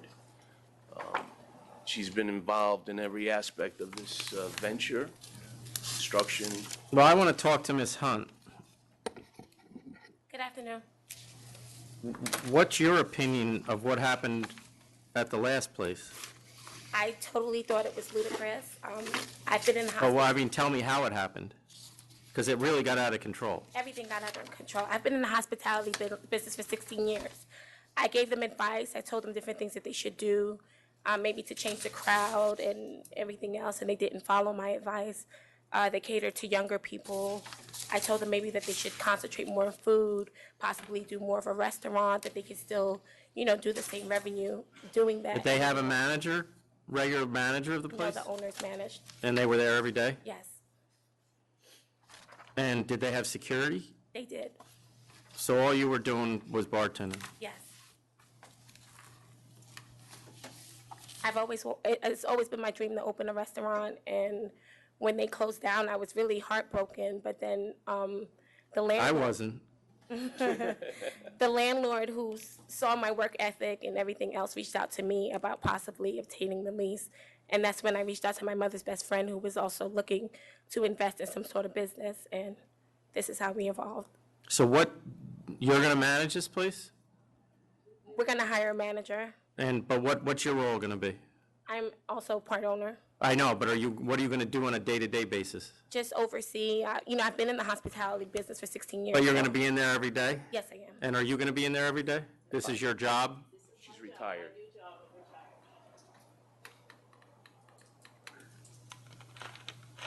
From nursing, jumping right into the fire like this, right? Okay. I'm wondering why you're not like, say, I'm moving to like Puerto Rico or something like that, you know, and having margaritas every day. You'll be babysitting in a different one. I mean, I'm going to give you some cheap advice for what it's worth, because what happens is everybody comes in here with good intentions, and they want to run a restaurant, and this was our dream, and that's great. But then the cash doesn't come in like you think it is, and all of a sudden, you need to do other things to bring people in. And that's when stuff like what happened here happens. So I would suggest if that happens, you shut, because you'll never get another license again with your history, and you'll be out of this industry as far as owning anything. Because I'd never give you another one. I can't believe I'm about to give you one, but I am. So I'll vote to approve. No DJ, no dancing, no live music, no promoters. Anything else? And what were the hours? 12 and 2? 12 during the week and 2 on the weekends? Correct. Okay, I'll go with that. Thank you so much. I'll go with that as well, and good luck, ladies. Thank you, board. Next item, 563, MKRY LLC.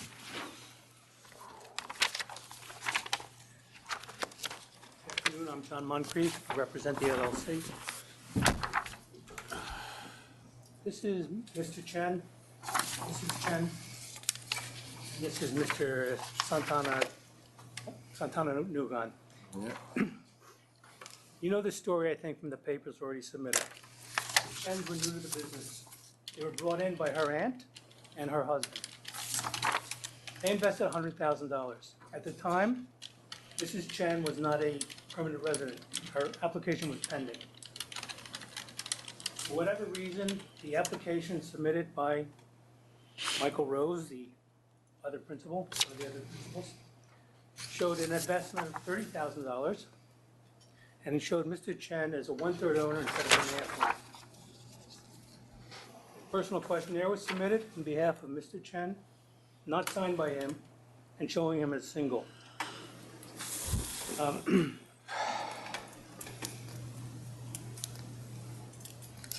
And time went by, the differences arose between the Chens and Michael Rose and his wife Kanya. It arose from the treatment of the waitstaff by Michael Rose, the female waitstaff. It reached such a point where they begged him and his wife to get out, and they recruited Mr. Ganchana Nugan, I'm going to pronounce it wrong every time, to rescue them. He's a chef owner of a restaurant, licensed restaurant in Queens, and he did. At the time, he had done an application for a corporate change. They put it off till January this year. That was a mistake. Several months after Mr. Santana Nugan came into the picture, after Michael Rose and his wife had left the restaurant, Michael Rose died of natural causes. His wife blamed Mrs. Chen for his death and determined to destroy the business. She came here and surrendered the license without notice to Mrs. Chen. She produced various papers, proved that Mrs. Chen was actually a principal and undisclosed principal, and that Mr. Santana Nugan was also an undisclosed principal. Now, at the time, Mr. Chen and Mrs. Chen had earned income, taxed income. Their $100,000 was not something to hide. She could have easily been reported and should have been reported as a gift, giving a gift to her husband or making a loan to her husband. She was not mentioned on the application.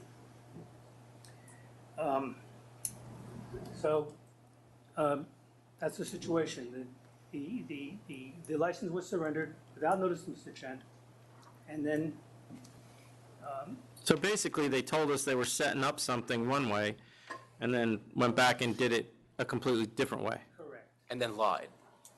Well, Well, they certainly weren't going to tell us. the Chens never saw the application until a few weeks ago when they did a freedom of information request. Mr. Chen never saw the personal questionnaire. There was absolutely no reason from their point of view for the application to show a $30,000 investment. Their money, he's an accountant.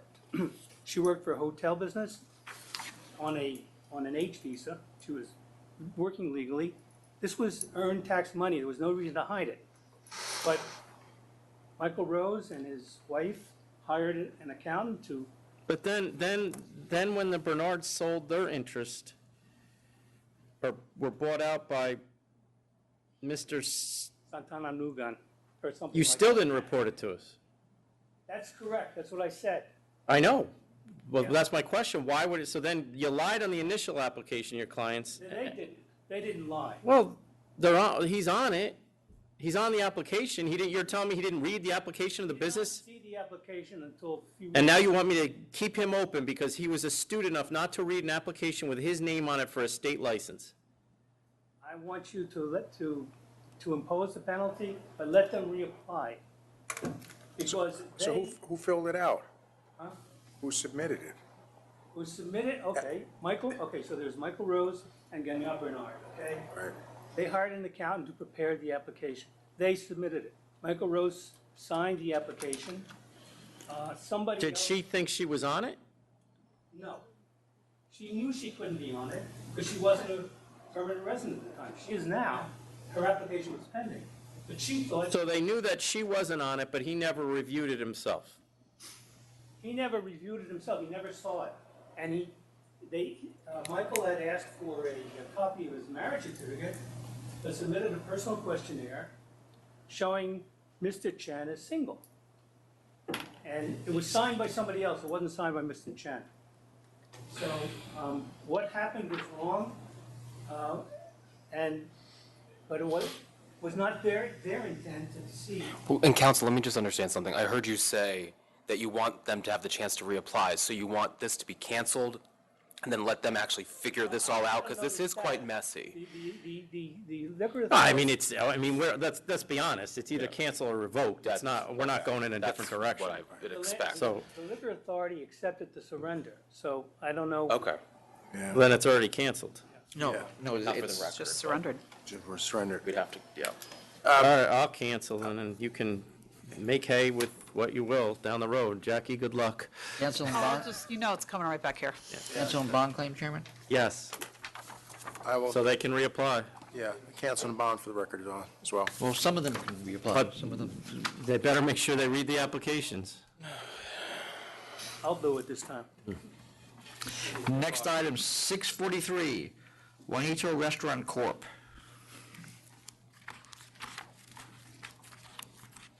Good morning, Mr. Chair and the board. My name is Anthony Torres, representing Juanito Restaurant Corp. Also asked that maybe his English is not too well, if I can interpret or whatever the board decides in reference to that. Well, was he involved in the previous license that we revoked? No. Were you aware that somebody was licensed here, and in March, February of this year, we revoked it? No, I have. Well, how did he find this place? Ask him. ¿Cómo tú encontraste el sitio que sale el negocio? He rented it. I get that. Who told him about it? ¿Quién te dijo del negocio? He saw it. Where? ¿A dónde? He saw that it was closed. He has another restaurant, by the I way, know. close by, so maybe that's what happened. Probably saw that it was closed, came in, asked about it, and that's how we're here. I mean, this place previously, we revoked, which we don't do a lot. And they have a 14-year history that is pretty extensive. And what he wants to do almost looks identical to what they told us they were. He wants recorded music, DJs, dancing. No, there's no dancing. Well, one part of your application says no dancing, another part says dancing. Well, that's incorrect. He's also There's adding not- there's not liquor. gonna All be this any- was done on a there's not gonna restaurant be line any before. dancing. No, that. Oh, really? There was a restaurant wine That was an before? RW. That's, I mean, the pictures of this place look like a diner. Why does he need a DJ? Porque tú necesitas, says, now and then he would have one. I think his idea. How about never? Y tú estás bien, sí, yeah, he's good with that. Yeah, yes. nothing about this place lends itself to a DJ if it's going to be operated as it's being presented to us. He just volunteered not to have one. And there's all apartments above it. I mean, it just makes no sense to, And Commissioner, have a DJ. we But he got just, nothing back from the community He board just on said this he at all. agreed that he was there. not going to have one now, so if the board is against it, he's willing not to have one. How far is this other place away? ¿Cuánto distancia el negocio de donde está? About a quarter of a block. And what's he gonna do, split time between the two of them? Exactly, yeah, that's what he plans to do. He's gonna concentrate mostly on the new restaurant this is gonna be open from 8 to 4, so he's gonna concentrate most of his time on that one. But that because the close proximity of the other restaurant, If he's needed, he would go and walk over to the other restaurant. Is he gonna have a manager in this one? Or is it He's- just him? He is the manager. He is the manager. Okay. How long, he's been open, that other place has been open a while? ¿Cuánto tiempo el otro sitio? Oh, 7 months, he said. 7 months? What did he do before that? ¿Qué tú hiciste antes de abrir el otro negocio? ¿Qué tú hiciste? Yo trabajaba. He used to work in, in the in the grocery store. He worked at the grocery store. He was a manager at the grocery store. Does he have a DJ at the other place? ¿Tiene un DJ en el otro sitio? No. Just recorded music? Música que está grabada? Yes.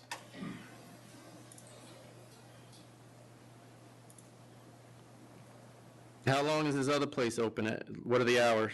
¿Qué son las horas del otro negocio? 6 de la tarde.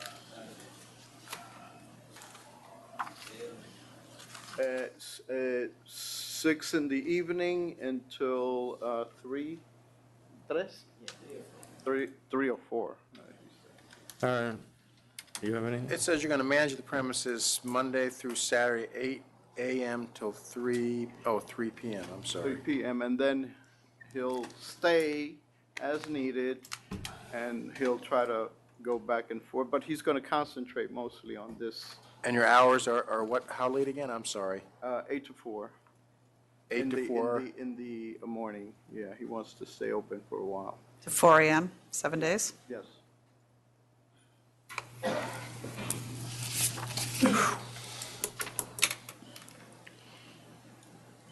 Your other places, are they open till 4? El otro sitio, yeah, I think he said 3 or 4. Yeah, yes.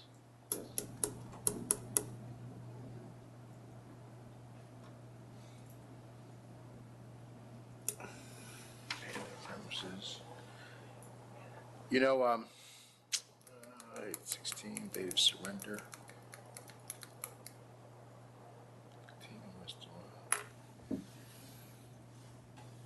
You know, I kind of think you're biting off a lot to manage 3 places. Two. Two places, I'm sorry. Yes. And they're close, so. Like he has to travel. He can.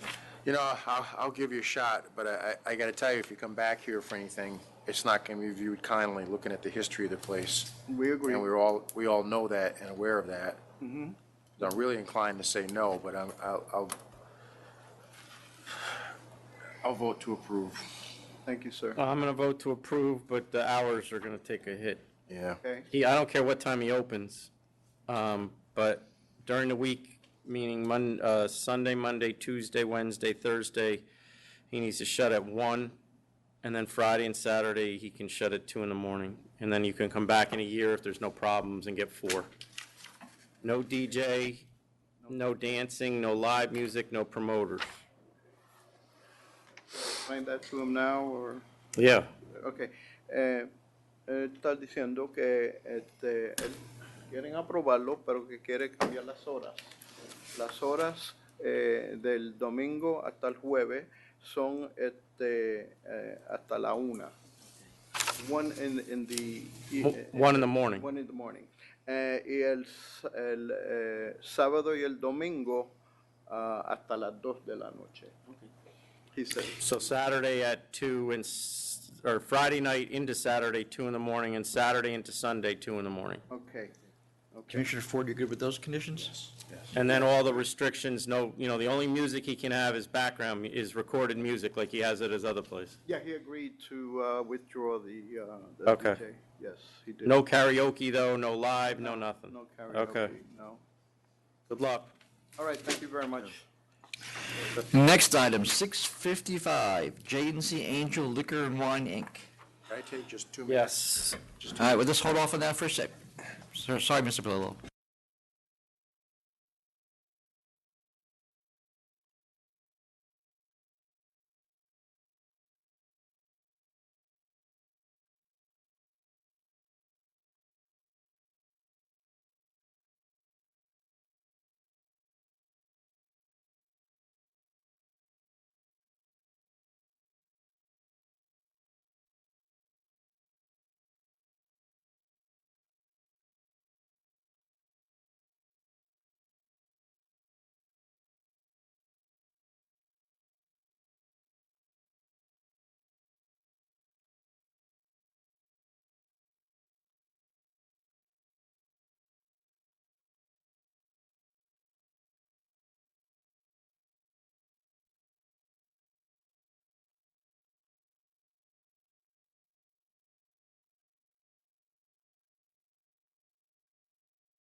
Let me know when. What was that number, Tom? The next item is 6:55. It's J&C Angel Liquor and Wine. And we are back on the record now.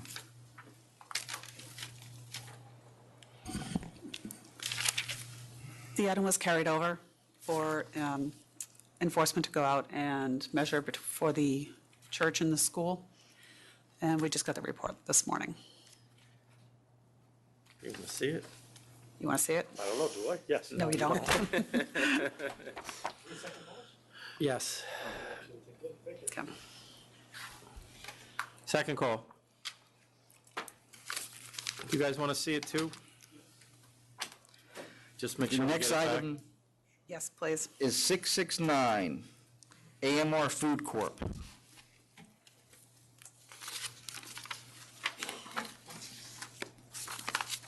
Good afternoon, ladies and gentlemen of the board and Mr. Chairman. My name is Vincent Girardi. I'm an attorney. I represent AMR Food Corp. This was an unfortunate default. I had sent notice to the authority that we were really willing to settle the matter and to plead no contest. Fortunately, there seemed to have been some type of confusion with the paperwork. And at this time, we would like to enter into that plea. What was your plea? Because we got it as a default. Well, the plea was, I had sent an email, and I'd also spoken. No, I mean, what was the amount? $3,500. Well, that's what you got. But it's still going to go down as a default. That's what the general fine on this charge is, so. But that's the same, so you ended up the same place. 3,500. All right, the next item, 637. You're welcome. Flybar Inc.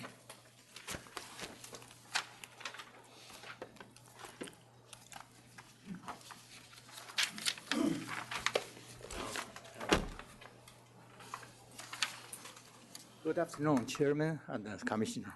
My name is James Wang. He's she's the applicant.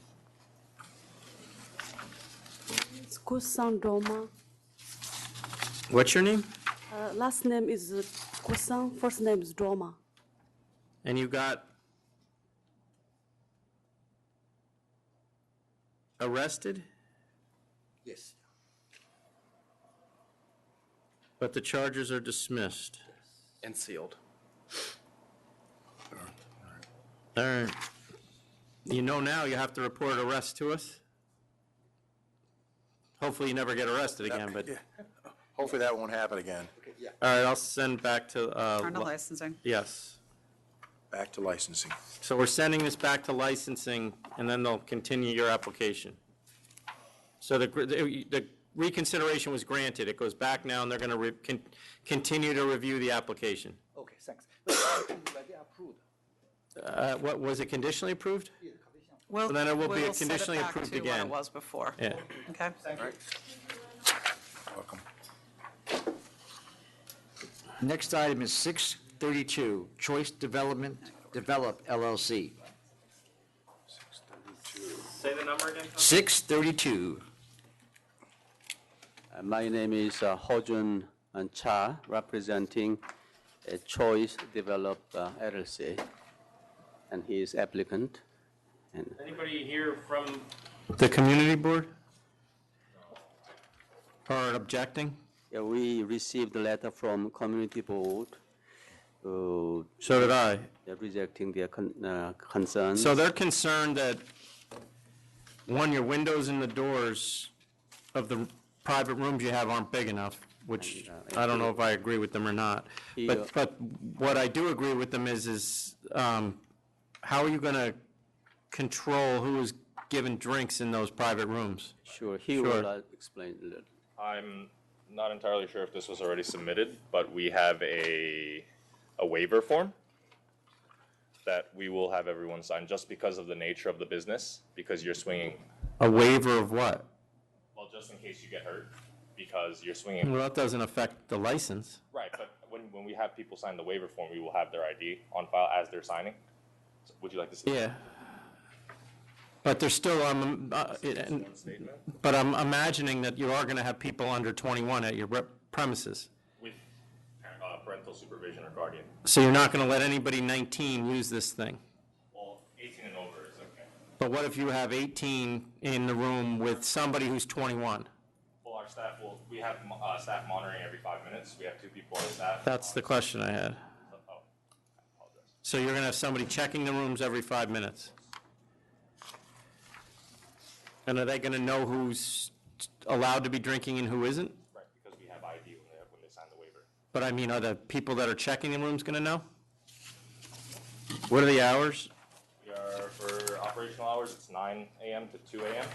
And for serving hours, it's 12 p.m. to 2 a.m. So noon until 2.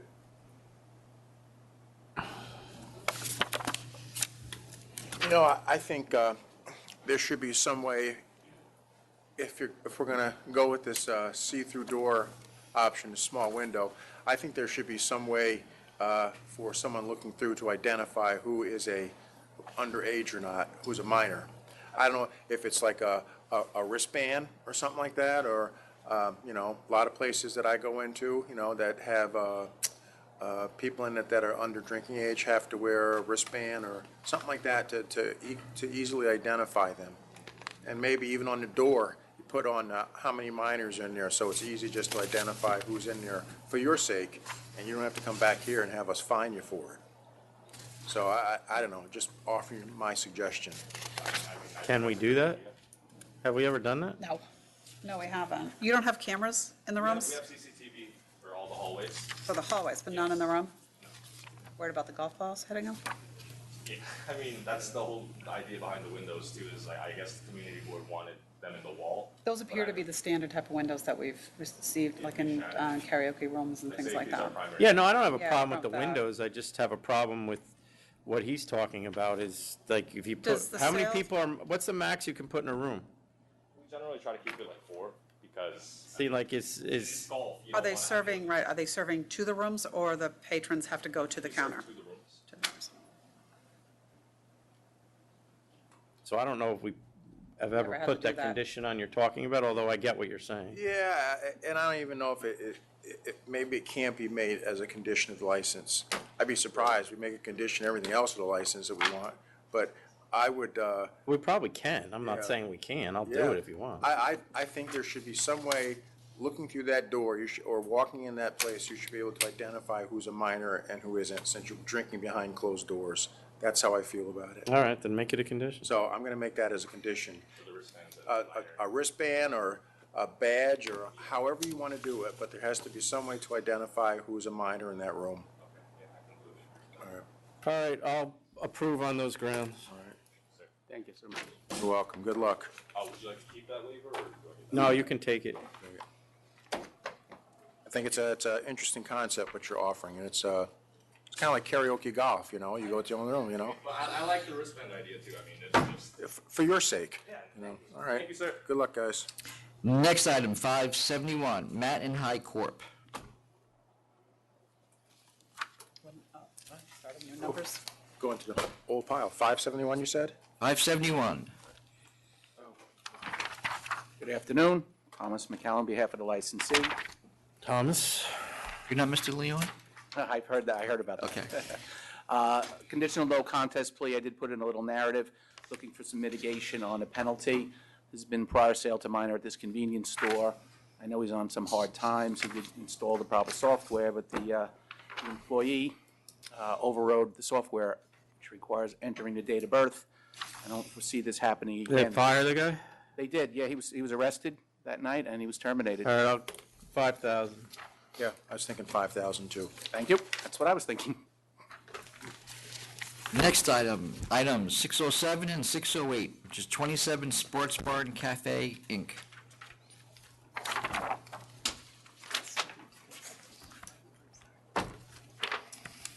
I wasn't paying attention, I'm gonna have to ask him. What number was that, Tom? 607, 608. All right, sustain one in the first proceeding and dismiss the second proceeding. And as to penalty, I just want to highlight that this has been a licensee, he's been operating since 2007 without any prior violations. There's no adverse history, and the genesis of the after-hours was for an employee party where, you know, the testimony went both ways, that they were celebrating a party while they were cleaning up after hours. I think that What time was it? remarkably, the police officer arrived at 4:15, and he claims they were still consuming while they were cleaning up and celebrating a party at 4:45. So approximately 15 hours afterward. But again, I didn't find that particularly credible. I'm surprised that that was going forward with the police officer in the premises. So based upon foregoing, I think the mitigation should be on their good license history. They licensed for hookah and all of that? Yeah, yeah. That was the second proceeding. All right, go, All right. give it, Since 2007, 500. okay. Thank you very much for your courtesies. Appreciate it. Good luck today. See ya. Next item is 591, Salihas Place Corp.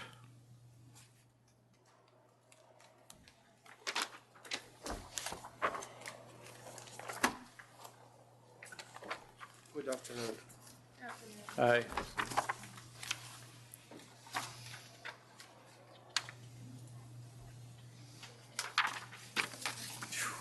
So you defaulted at hearing? Yes, You guys own the place? So sustain all the charges. What happened here? we will wait for the hearing date. No, not that. I mean, just as far as, you've only been open, you were only open 6 months and all this stuff happened. Yeah, we were new place open, and there was a fight happen outside. And we didn't have the surveillance cameras to work with the police department, and they show up 1 week later, so they give us all these summonses. But since we opened, we have all the permits. Do you have security guards now? Yes, Licensed? we have from beginning. They weren't licensed in June. Yes, they were. Just No, you have 2 charges here that say they weren't, that are, I just sustained. So what, are you using a security guard company? Right now, before we use the security license, What company are you using? American, we fax some papers. I have over here also.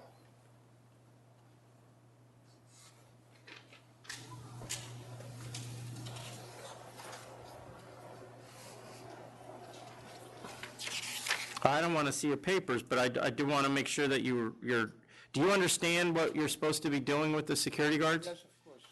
Because you didn't have any books and records, it says as well, regarding the security guards. Do you now keep a security guard roster? Yes, And you keep their payroll records too? yes, we do. And do they have a, Pending? And we have a sale to minor. American Fire Security Agency. and they're the ones who supply the security guards? Yes, they are. I do have another case pending. it looks What like. is it?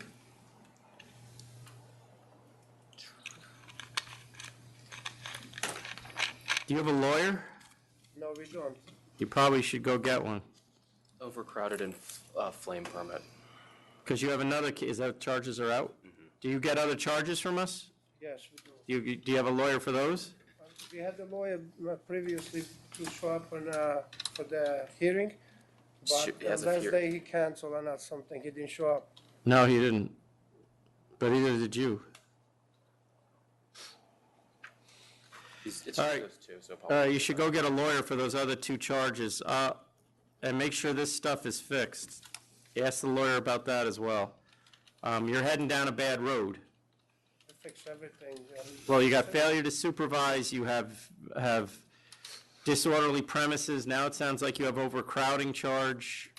Sale to a You- minor here. You're supposed to be a restaurant. There shouldn't be overcrowding. It's not overcrowded, but they didn't even, we have an occupancy of 146 people there. Well, that means that somebody went in and counted more than that. No, they didn't count it, they just walked in and, They usually count with the counter, the police, when they come, but, have security. well, I mean, you can find out, but there's no reason to fill the place. You're just heading down a bad road, and you're going to lose this business if you keep going down this road. Probably change, All right. even from beginning, but this is a issue with the police department, something happened in the street, and they hold. Well, us the responsible. police department, they didn't tell you to sell to an 18-year-old, right? We checked the guy ID, and he was. Well, then, in the there's machines now that check ID. They don't fail. If you have one of those, you take the ID, it tells you immediately if it's fake. We have machines to check IDs, everything, well, security, everything. Well, I'm telling you that if this continues, you're gonna lose this business. I'll find 5,000. And it should be double that. Yeah, I agree with the chairman. Thank you. Next item, 556, Sweet Butters LLC.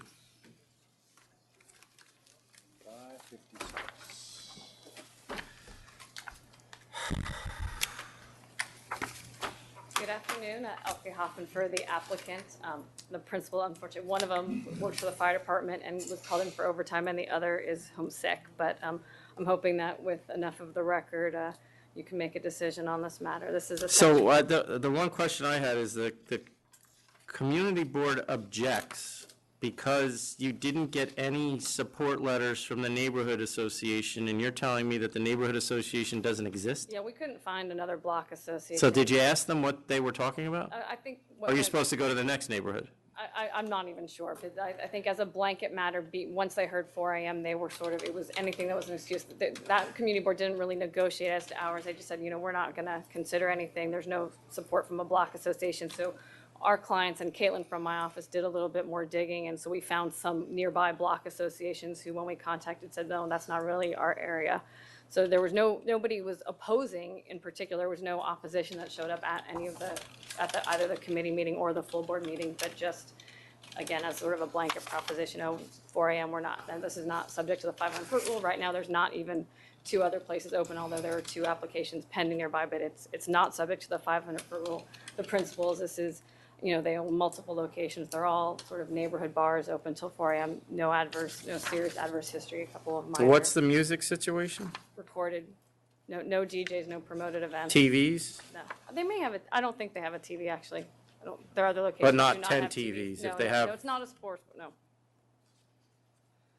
They also would have accepted letters of support from surrounding neighbors. But they Their did signature petitions, they did everything that the community board had asked them to do. they didn't disapprove of you, they just said, we offer our non-support. Correct. There's no active opposition. Yeah, that's a lukewarm. Yeah, and you do have a Disapproval. petition here.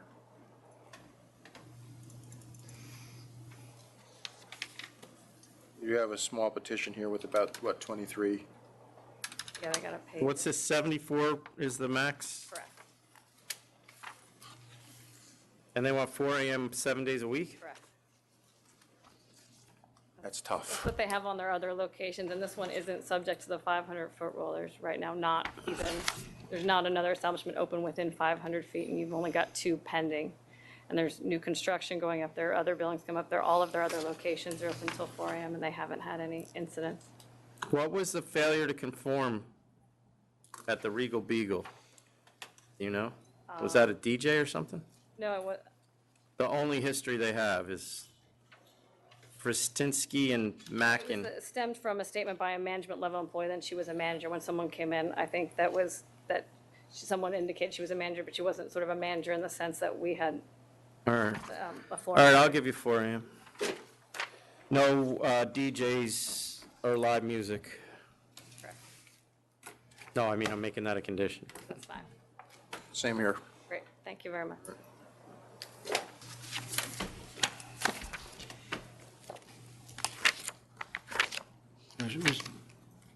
Next item is 547, J&J International New York, Inc. Well, Chairman? Yeah. My daughter's doing homework while she's watching, so Oh, she's not missing school. Yeah, I'm glad that she's concentrating.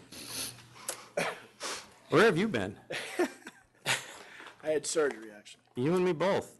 Yeah. I hope yours went better than mine. So far, so good. This is an offer of compromise to resolve the charges in this matter. I'll accept. Accept. Next item, 548, Mamaroneck Smith LLC. This is an offer of cancellation to put this to bed. Accept. The only thing I would ask is a name and location stop. Yes. So that things are brought up here. Thank you. Ooh. Yeah.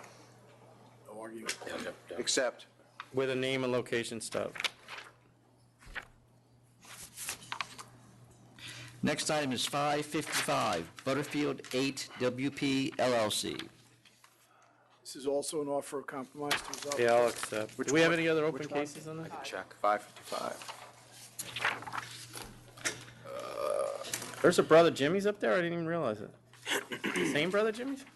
Yeah, actually, what Brother Jimmy's did was they franchised the name. Used Oh, to be- really? Yeah, I used to hang out there when there was only one. on the Upper East Side. Yeah. This in is the old 1, days, huh? 2, 2. No, we do not. Okay, I'll accept. 1,000, accept. 568, Leisure Time Sports, Inc. Also an offer of compromise to resolve the charge. I'll accept. What number again, please? I'm sorry. 568.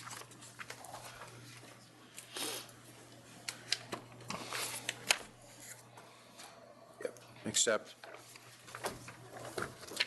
575, NYC Event Space LLC. This is also an offer of compromise to resolve the charges in this matter.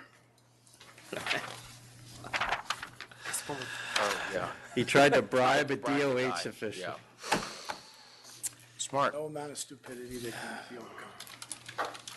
I hope you've advised him out of that practice. It was the then. Did he get convicted? It was the employee of the establishment. He was terminated, so I don't. I'll accept. What happened? Accept.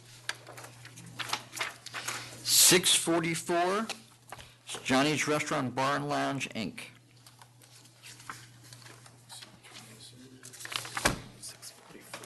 You want to pull up maybe 562 as well? Right. Which is also Johnny's Restaurant Bar and Lounge, Inc. Can we just look at 562 first? I think- Yeah. No. Well, call them both, but we'll look at Right, that one yeah. first. Let me see, make sure. Actually, 644, I apologize. 644 was the result of a hearing that was conducted. Which one you want to do first, then that one? That one, please. Okay. yes. I think that one I'll tell you. In this, you'll see there was a series of charges that were sustained. There were other ones that were dismissed. Most of the charges that were sustained here were of a technical nature. The most serious being there was an alteration. They had filed with the building department to include the second floor, but never filed with the state liquor authority to do so. They have given notification to the community board to make that filing and ceased using it ever since I found that out when we went to the hearing, because he had told me that it was licensed, thinking it was, when he got the approval from the building department. 644. 644, okay. All right, well, let me go through them. Sustain 1, dismiss 2, sustain 3, sustain 4, sustain 5, sustain 6, sustain 7, sustain 8, sustain 9, dismiss 10, sustain 11, 12, and 13, dismiss 14, sustain 15, 16, 17, dismiss 18 and 19, sustain 20, 21, 22, dismiss 23 and 24. I mean, the problem is that many of these charges are repeats over a 3-year period that they already were fined for. I agree with you. And when these charges came in, they came in, sat with me, I went over everything, the do's and don'ts of what they couldn't do. The only thing that wasn't correctly reported to me at that time, and I didn't find out till hearing, was that the alteration hadn't been approved, because he had told me it was, but it was only with the building Did you department. represent them before, I represented them when they first got their license, I believe. but not on the other disciplinaries? I might have. It's okay if you don't. To be honest with you, I can't remember. But I went over with them the things that were incorrect and the things they couldn't do, even down to the fire extinguishers not being. Right, but, and the reason I'm asking is because even on top of everything else, I mean, untaxed liquor, so they're obviously buying from a place they're not supposed to be buying from. Yes, there was one bottle found that That was there- 5. 5 that they reported from a party. They came from a military commissary post. The only thing I will say now is, again, I didn't put a controversy in because those decision I did not disagree with what was there based upon the evidence. This is all 2 years ago, too, so. Right, well, that was the one point I was going to raise. Since Yeah. that point in time, they've managed to keep things, they actually did close for a period of time, which will be the next matter that involves insurance. We have pending stuff now? No, there's a second charge coming. That is before you now, there's a second case. Oh, yeah, okay. There are no other charges pending, to my knowledge. But they haven't had any difficulty since then. The community board has never opposed their renewal. And they seem that now they have turned a corner and they have gotten this right since then.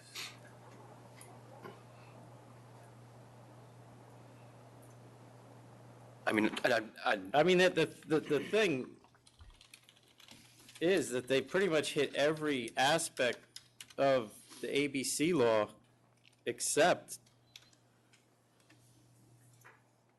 interaction with the police and disorderly premises, which is the only thing they have going for them. Or otherwise, I wouldn't be thinking about this. What's the failure to conform to the application? Or did that get, Actually, I believe that was a combination of the fact that the alteration had not been approved for the second floor, but mostly it went to the fact that they thought the outside area was being used, which those charges were dismissed. The outside was never used. No one ever saw them being used. no, it's security guard. Oh, is it security guard? They weren't supposed to have security. So you better switch that if you haven't. It's part of the alteration application that's going to be filed. Alteration, change of. I don't know. What are you doing? I just note that even though there's 2 cases here, we're only dealing with the first. No, I know what the second one is, and it's, once again, it's not police interaction or disorderly premises. Right. Which is the only thing that's saving them. It's stuff that you can fix. I just don't know why they're not. Well, like I said, I think they have it fixed now since we went over everything and since these charges, because when you go back to the time of these charges, there haven't been anything in well, I believe it's. How big is this place?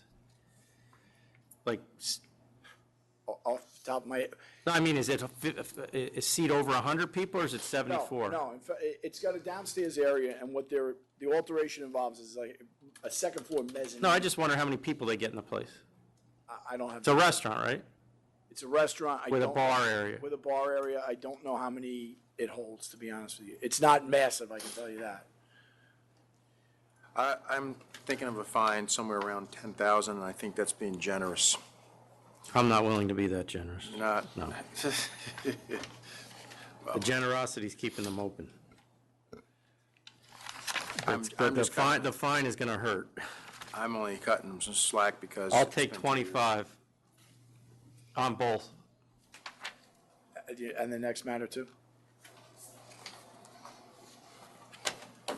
And that's it.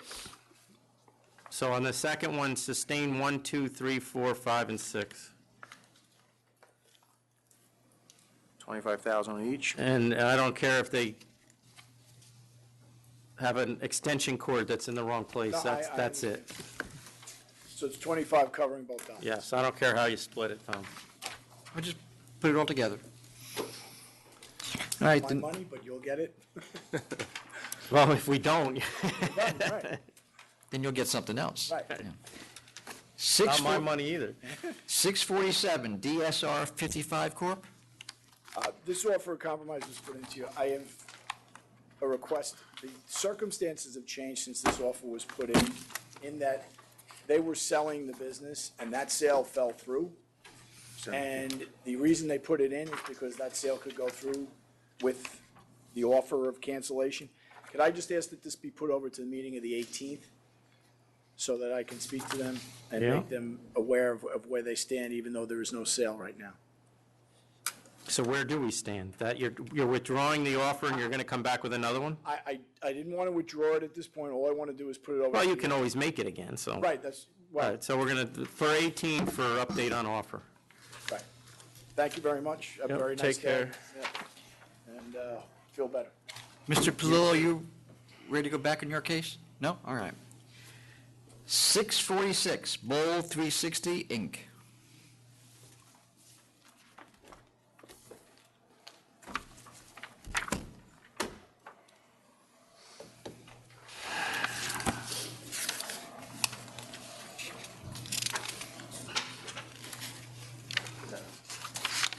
Afternoon, Chairman and Commissioners. This is an offer in compromise. I just want to add a little color to this. It's my understanding that since this offer was submitted, we've been in touch with you Yes. because there was a shooting at the premise. Yes, and I'm actually working with Tom Rizzuti. I gave him a copy of the video showing, what allegedly happened. It was a complete and total fluke. The police department hasn't even told him that it wasn't his fault. I just want the members to be aware, obviously, I can't add any color to that, and except for the fact that that's true. You have been in touch with Mr. Yes. Rizzuti, so Yes. let me be clear about that. That I want to be very clear about. So what are you offering here? You want to stop selling alcohol at midnight every night and to close for the night at 1 a.m.? Yes. Or you're going to but close on the other nights at midnight? The other nights I'm closing at midnight. And then on the weekends, closing at 1 o'clock, but alcohol is always stopped at midnight. And who, is it, on this, they were working with state tax? There's another I'm happy- parallel I tax would- case? If you want to discuss that, we should discuss it. No, I don't. I just wondered, there is a parallel tax case involving them. We need to discuss it. It's probably best to discuss it. Yeah. Yeah, I don't want to discuss it. I just wondered.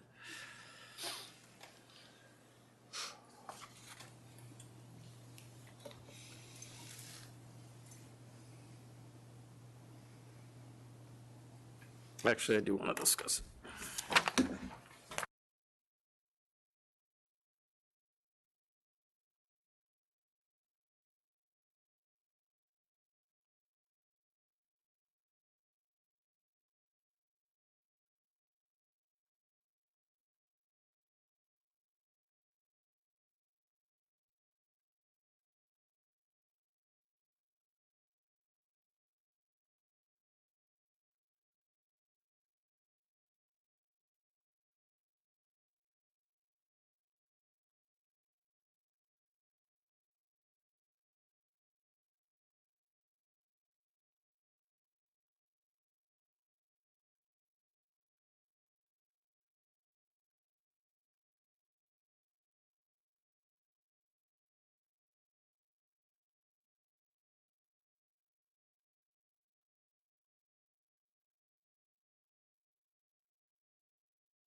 All right, now we're back on the record. So other than the changing your hours, have you fixed all this other stuff? Yes, so there's currently pending an alteration application, an additional bar application to include the security guards.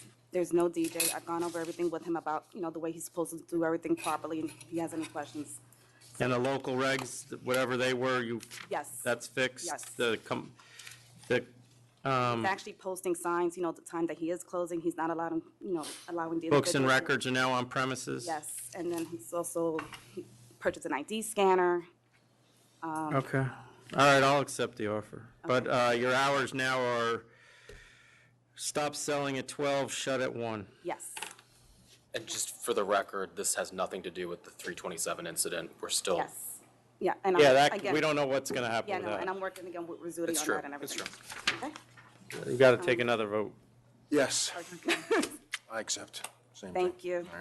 On the, will you be looking to reactivate the alteration and Yes, please, additional I- bar? Mhm, I'm Do you already want that to submitted. come here, or no? Sad. The alteration and add, It's just adding another bar?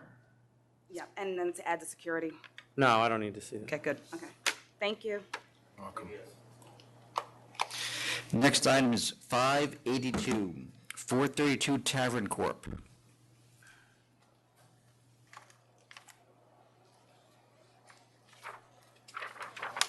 Good afternoon, Mr. Chairman, Board. My name is Kevin O'Donoghue of O'Donoghue PLC. With me is Ernie Carapa and Joe Crotty. They are the principals of the licensed establishment. If I could, I'd like to just bring a point of attention, which hopefully will resolve this rather quickly. In this case, there was a operation by one of the investigators for the SLA with a undercover operative, for lack of a better word, and it was during the daytime, and it was successful. As you know, that charge was sustained by the hearing. One of the major issues, however, at that hearing, and which probably took up 75% of that hearing, was our objection to the hearing taking place in the first place. As my client received a CNC from the authority, I accepted that CNC from the authority, and subsequent to accepting the CNC, Ms. Chaplin sent us what she termed or titled an amended notice of pleading with no amendment other than the fact that the back, how it's two-sided, the back page, which had the CNC with the offer for the TIPS program, et cetera, was removed. Well, I'm going to stop you there because, and I don't know whether she made this clear to you or you've not been here before, but CNCs, whatever the offer is of the CNC, it is completely worthless until we say it's okay. And I'm asking, And, well, based on your history, I don't think that you're even eligible for ATAP well, I would. discount. and- Is and- that correct? I don't think so. Well, let me say No, this. because they have a prior, any prior violation within 5 years. So it was lapse now. it was she obviously made a mistake, and which she tried to take back, but even, it wasn't even that big a mistake, because any offer is subject to us approving it, and I don't approve it. So let me address both of those issues, if I may. In 2014, I believe, was the last time there was an underage violation. 15. I think the case was in 15, but I think. No. 11, 21, 14, and that was 5 counts. And February 15th of 2015 was 7 counts of sale to minor. Okay, so they were within a few months of each other. I was not counsel at the time when those occurred. Since that time, which is, I guess, approximately 3 years since then, the last one, my clients have been working very closely with the police department. They have not had issues. That's not true, counsel. I'm looking right now at a notice of pleading from a couple months back that has a focal point charge that's now pending. And I'll address that if I may after I finish. Which I know you have the right to obviously contest. And that has to do with a fight that took place down the street. My clients knew nothing about it. The police never came in. They didn't ask for tapes. Well, counsel, I mean, that's not before us. I'm just making the point that you And that- said something that yes. is, it's seemingly manifestly The untrue. fact that a charge is leveled, as you know, Counselor, that has nothing to do with Absolutely the true. fact that it is accurate or valid. And- But it does, the fact that it was leveled means that there was interaction with the police. There was not interaction with the police. It's a leveled charge, and I just received from Mr. Rizzuti. In fact, we were supposed to have that hearing yesterday. Well, I believe that if we got the charge, it's a police referral, correct? It is a police So that to me is interaction with the police. Whether it's accurate or not, it's interaction. And we had that hearing on for yesterday. Mr. Rizzuti contacted me and indicated that the police officers were not available and asked me to reschedule, which unfortunately, of course, What are you looking to do here? Because you're going down a road that's wasting, I think, your time as well as my time. You now have, within 4 years, 13 counts of sale to minor. Okay. I'm not hearing that anybody bought a scanner. Well, let me, please, Joe, let me address this. And you're right, Mr. Chairman. However, 11 of those 12 charges occurred over 3 years ago. So since that time, there's been one charge. It was during the daytime, and it was one of your investigators. I don't care if it was in the middle of Well, 8 I'd like o'clock to- in the morning. If I could just make a record, I'd really appreciate it. Just for A record's not going to serve you any good. We're here for a penalty. And I'd like So, to address what has happened in the interim. do they have, I'm asking you a Yes, they have question. Do they have a scanners. scanner? They What have- kind of scanner is it? They updated the scanner to the newest kind available last year when they had the. What previous. happened to the person who did this sale? Are they still there? That person was terminated. It was a daytime employee. They have security each evening with the scanners and the cameras in the evening, but not in the daytime, because the daytime traffic is maybe a dozen people, because it's just open for, the kind of people who pop in here and there. So you're not using the scanner during the daytime? They have the scanner behind the bar, but there's no security like there is at night. At night, because there is a college nearby, Manhattan College, at night, there is security, licensed security that is available, that checks the IDs, that has the scanners, and there has not been any issue since that 2015 charge regarding underage. And the police come in on a regular basis. They ask for IDs. They speak to the security guards. They speak to the managers. And there has not been one charge. Did we do this case, or was this an NYPD referral? I can check. I'm not sure. It appears to me that it was done, if I remember from the hearing, it was done on the impetus of the investigator. I think it was a senior investigator. Looks like one of our investigators based on the. The NYPD. You know how we end up in bars doing underage? Do I? I've actually been. The only faxing reason before our that. guy is in your bar, the only reason our guy is in your bar is because somebody complained that there were underage sales going on there. There's a neighbor across the street who causes some trouble. I don't care if it's true or not, but for It's to sit untrue. there and tell me you didn't have any problems could also be because nobody checked. They get checked every month at least. So that. Well, then how did our guy go in? He went in at, I think, 2 o'clock in the afternoon. He came in with the undercover, with the, I don't know what the right word is, I'm sorry, with the operative. And they came in, there was a bartender who was setting things up and running around, and she made a mistake and she was terminated. But and if he had tried that at 8 o'clock, at 10 o'clock, at 2 o'clock, it wouldn't have happened because there'd be security. This was a woman working on her own in the daytime, and she made an error. But I would point out that that's the only error that has occurred in the last 3 years. After 12 others. But that was a different type of, everything has changed since then. And what happened in that event was they came in and checked IDs. Well, see, the max on this charge, and you can decide whether you want to take it or not, is $10,000. You're going to have to pay 15. That seems And you have very- to agree to do that. That seems very unfair considering that there's. Well, been the no alternative is, which would normally be what I would do here, is cancel and bond. So I mean, Mr. you Chairman. got 13 sales to minors in 24 months. That's 3 years enough. ago. I don't, no, he just pointed out to you, the last one, February you had 2015. It's now April So 2018. 3 years, so I don't care if it was within 5 years is what we look at. Okay, I understand that, and I would point out. 13, and you're in a college area. That to me, that's a whole class. But there's been none since. I don't care. I think you should take it into Well, I consideration. don't, and I don't need to care. And considering. You keep going down a road you're not going to win. You either take the 15 or we walk away.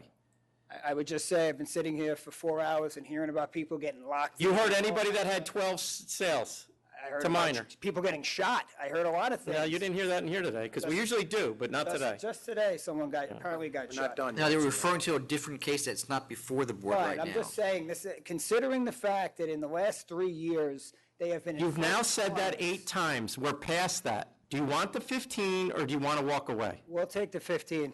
Do you, now he has to agree to it. Yeah, 15. It's a lot of sales to minors in a college town. Those kind of charges don't evaporate. And this is a gift, because normally within 5 years, the 4th sale is cancellation. You are now on your 13th. I understand and I appreciate it, but I wanted to be clear that they have made a substantial change in the way that they check IDs. You keep telling me that, but you got caught again. Well, we got caught, but with all due respect, it was during the day when the security. I know, but you're in a college area. You shouldn't get caught because you're going to lose your business. And they won't get caught again, and that other charge, I believe, will be dismissed. So thank you. Well, for that your I'm time. not, I mean, disorderly premise, that I get. It was but- a bunch of guys jumped a kid across the street in the Bronx at 2 o'clock in the morning. They were even closed at the time, and the police didn't tell them anything about it. So I hope that doesn't impact this here. I think 15 is a lot, but if my client. It is a lot, but accept that's, it- the alternative is to lose the whole thing. And they'll continue with the security and the scanners and the cameras in cooperation with the police, the community board, and hopefully you won't be seeing us again. That would be Good, thank you. Thank you. Mr. Pilillo, you still on hold? I'm hoping things change. What, they're going to move to school? We're not, Fixing the school as we speak. the meeting is ending today, okay? 550 SAAK Imperial Corp.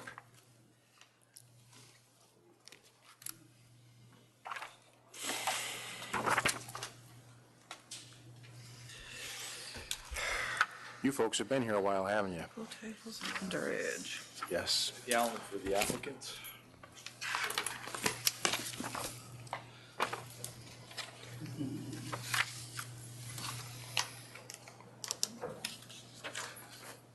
So it looks like the community board, their objection are the pool tables.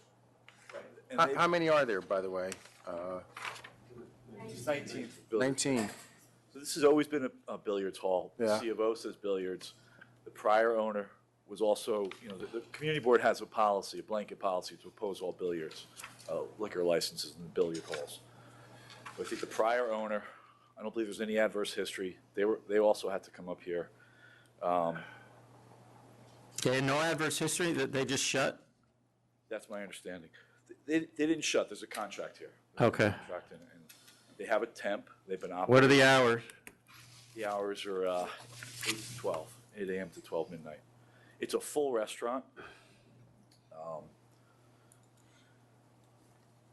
And this, the owner's here with her brother to translate, just so you know.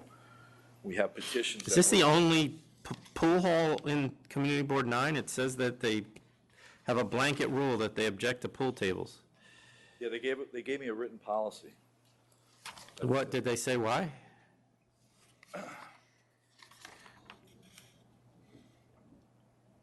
The potential for underage drinking. So you're going to ID everybody, I take it? Yeah, they're not, anyone under 21 has to be accompanied by an adult to go into the billiards section. There's a wall that divides the restaurant from the billiards. So they have a rule that minors have to be accompanied. So I have the policy if you want to see it. No, I believe him.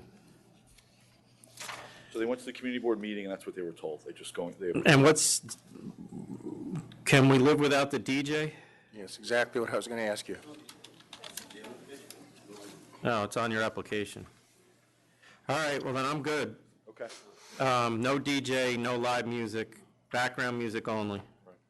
And the hours I'm fine with the hours. No dancing either. I'm good. I'll give them the, shut by 1 a.m., is that good? Yes.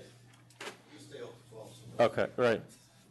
Good luck. Thank you. Commissioner Ford, you good with all those? Yes, yes. Did you have all the standard on that one? I just had no DJ. You wanted what? No DJ, no dancing, The whole, no, everything. No live. The whole 5 of them are. No, I didn't put the promoters in. Okay. But the shut out, I gave them shut till 1. For 1, yep. Next item, 650 and 651, A&M Lounge Rest, Inc. This is 2 pleadings after hearing. One was sustained, one was not. 50 and 51. In a letter about 2 weeks ago. All right, sustain 1 in proceeding 1 and dismiss 2. I just wanted to point out that really the notice that my client was found to be on, that this was a bad group that had come into his place, was because of his involvement with the community board and the police and trying to deal with them. And so the judge said that it was right near closing, but he. This is shouldn't- your security guard throwing a guy out? Yeah, so they're leading them out right 3:45. And what, the guy turned around and punched him? No, I think you're looking at the other date. No, I'm looking at your letter. Okay. So what happens is they disperse with about 19, 20 people, and across the street, about 20 minutes later, there's a stabbing in the laundromat. So the judge said they should have separated them and released them, at different times, I guess. Okay. So, he does have, I think he paid a $5,000 fine before. Six. But I think he did, he really got involved here. I gave you the community board letter. The detective said he was cooperative, that he didn't want these people on the premises. And he's really tried to, he's kind of in a tough spot trying to deal with the situation. So I would ask for a reasonable fine. Did the person die? I've never heard that. I don't know. I don't think so.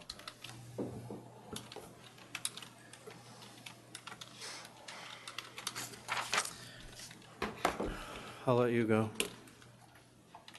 We're just talking about the disorderly's only one, correct? So, Yeah, the first one. yeah, I was going to say 1,500. I'll go 1,000. Just because it does seem like they did try to quell it. Thank you. You okay with the 1,000? Yep, absolutely. Next item is 624, Fire Lounge, Inc. This is a disapproval of a renewal. I think it was just a miscommunication. Disapproval of a renewal. So the renewal, reconsideration. Oh, I see what you did, okay. Renewal, I think we gave a The timeline. facts had changed, yeah. Yeah. Okay, So- yeah, I'll grant the reconsideration, back to send me. it back. Back to licensing. Thank you. 658 and 659, Tikalitas 2, Inc.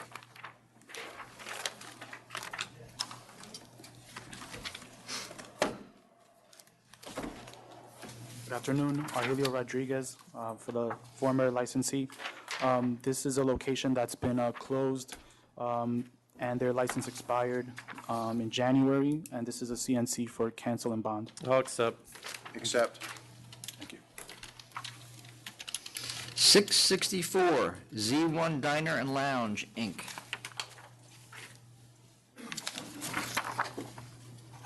$664? 664. Good afternoon, Neil Vasaki for Z1 Diner and Lounge Inc. Mr. Vasaki, is this the one we spoke about? Yes, yes Okay. it is. Sustain. Chairman, before we do that? Yep. My understanding is that Mr. Vasaki's client obtained a temporary restraining order against, not us, but against the Department of Labor yesterday. That would be Is a first. Fair? Yes. So even though it is not a TRO against the SLA, out of an abundance of care and caution, I would ask that this is either held over until that's figured out. Restraining them from what? But the Department of Labor from enforcing their order upon which our order is a collateral order. May So I our, come up and hand you the order? absolutely. No, you don't have to. You can. He keep showed it to me, so I Yeah. saw I it. know, I believe it. Yeah. All right, so what do you want me to do? We can hold it over until that's figured out. We can, I mean. So that what are could you take a doing, in long Article time. 78 against the Department of Labor? For the record, Mr. Falecki, he's an attorney that is totally handling that. It was my intention from the very beginning to kind of, agree to somewhat of a settlement way in the beginning. If there had been something. But let me ask you this, why would it, what, even if they have a TRO against Department of Labor and the charges get thrown out, it doesn't affect us anyway. Well, our charges are based collaterally on their charges. They are, but frequently our criminal charges get dismissed and we still. That's true. That is true. All right, but I'll hold it over. You want to hold it until May, or you want it next meeting? This could take months. Yeah, so I don't know how to. Or just as a control date? Yeah. May Why don't we 2nd? So I don't want them to have to come in here, so why don't we say June, whatever. Do we have one in June yet? Well, I'm sure we do. Whatever the date is, I'll let you know. It's going to be, we'll put the first meeting in June, and then we do that as a control date, and I'll touch base with you to see if we could, has to be held over again. Okay. Yeah, this is going to take a while. If they're doing an Article 78, it could take 3 months. All right. Mr. Falecki was actually supposed to be up here, but I told him. June that, 13th, be the first one. All right, next, 665, Parker's Pub, Inc. I have too much, Neil Vasaki for Parker's Pub Inc. It was all for $1,500. 665, you said? Yes. I'll accept. 1,500 accept. 552, Liberty Tavern LTD. Yeah, Neil Vasaki for Liberty Tavern Ltd. There was an offer of a $5,000 civil penalty. Just so you know, I sent in copies of the security guards' licenses, and I sent in a letter from the owner of the security company. All right, I'll accept. Thank you. I wrote accept, but not on a good path here, so. Yeah, I know. Spoken to him. 554, Babylon Entertainment LLC.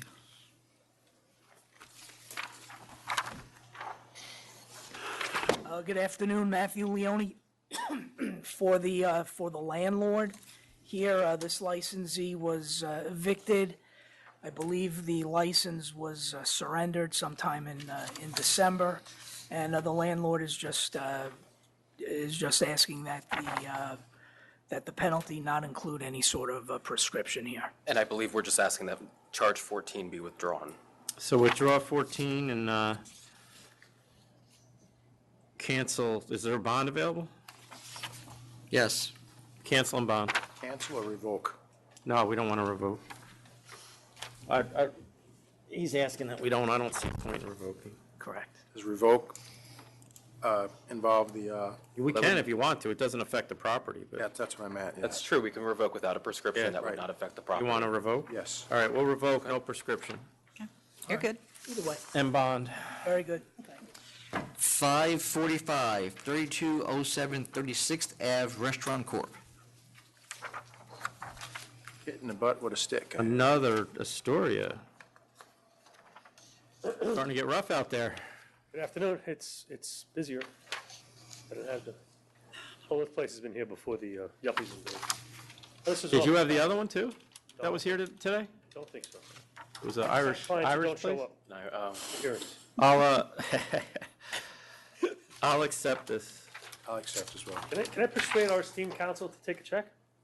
This is holding up. That's the esteemed council. It's holding up. I cannot should not take- be I'm counted. I'm not taking the check. Is it written out to me? I can take It's it. not written out to you, sir, but it is holding up. Or on an cash. application. What's it holding up? It's holding up on a separate application. Whatever, then let me know what that is, I'll take care of it. Okay, but what should I do with this? I mean, Okay. Fine, Mine. go out. I'll tell you what to do with it. I'm not taking the check. I'll overnight it tomorrow. Yes, That's- overnight today. Then we'll have it tomorrow. Can he drop it off downstairs and we? No. No? We've had issues with that, that's why we don't do that anymore. Where are they going with a check made out to the New York State Liquor Authority? They lose it? It doesn't get up to us. Oh. Yeah, that's a good idea. 630, Jamrock Sports Lounge, Inc.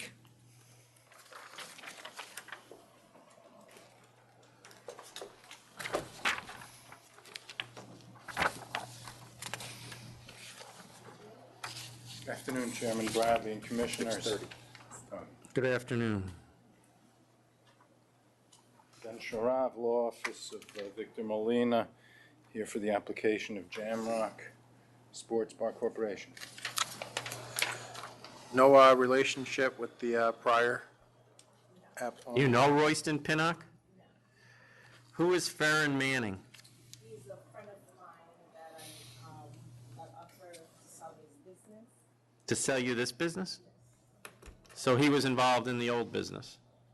Well, he owned it, and the reason why he wanted to, he had to sell it because he was trying to get his citizenship. And his accountant told him if he applied for his liquor license, to interfere with him getting his citizenship. So,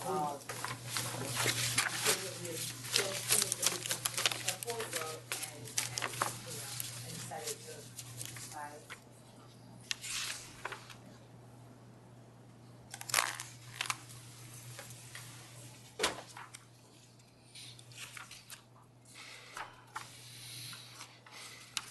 And what is this going to be?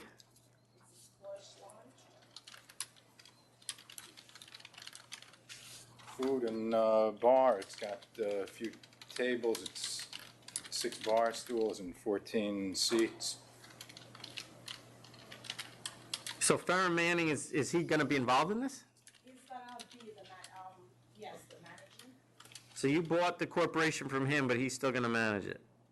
Yes, but Does he own any of it? What officer of the corporation? It says, on your application, it says it's gonna be the place is gonna be supervised every day by Farron Manning, officer of the corporation. What officer is he? Yeah, I believe that was a mistake in the application. He's not an officer.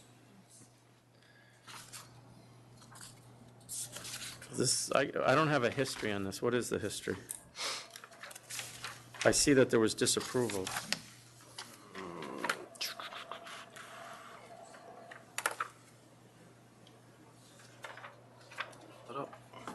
You know that they were selling at this place without a license? Previously? How did you come about this place? well, because I met Farron through mutual friends usually, and I'll, like after work, at Christie's, and that's how I knew him over like a few months, and then we came to his business proposal. And you don't know this Royston Pinnock?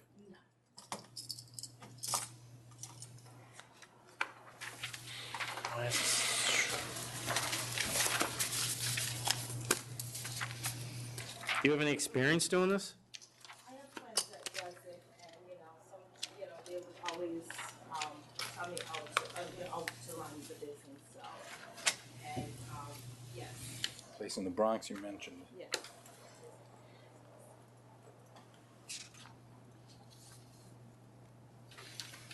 It's going to be open limited hours. What are the hours? We had set 3, but it'll be from 5 p.m. to 2 a.m. She's going to be there all the time on Friday and Saturday night, and she'll be there from about 5 to about, you said by maybe 9 p.m. during the week, when, What's your security situation going to be? Well, it's not all the people, it's the kind of person, There's no, there's just recorded music and a jukebox, and it's going to, and we're not even applying for liquor, right? It's a beer and wine license. Oh, that's right, you're right, yeah, okay. Should not be a, Shouldn't get that wild. no, it's not a wild clientele. I'm still not following Manning's involvement in this. What do you mean he sold you the business? There was no business here. What business was here? no, because he owned, well, He got the lease on it, and it hadn't opened yet, he hadn't got a license, and she bought it from him for $4,000. Why didn't he apply for Why didn't he apply for the license? because he's in the process of getting his He's not- citizenship. And So he bought the lease from Royston Pinnock. I don't know if I he don't know. bought the lease or signed it with the landlord, but she got a new, and now she has, the lease was switched to her name. And when was, I mean, they were operating a bottle club out of here. Are you aware of that? Is he here? Manning?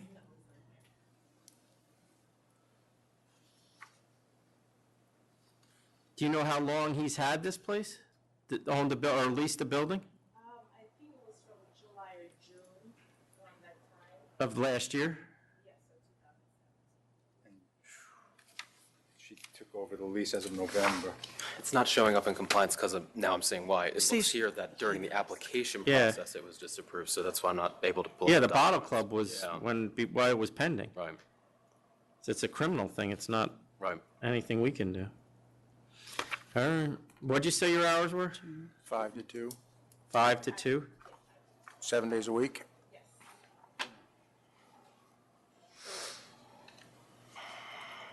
I will vote to approve on those hours. We don't have any protests or objection. The community board was notified, right?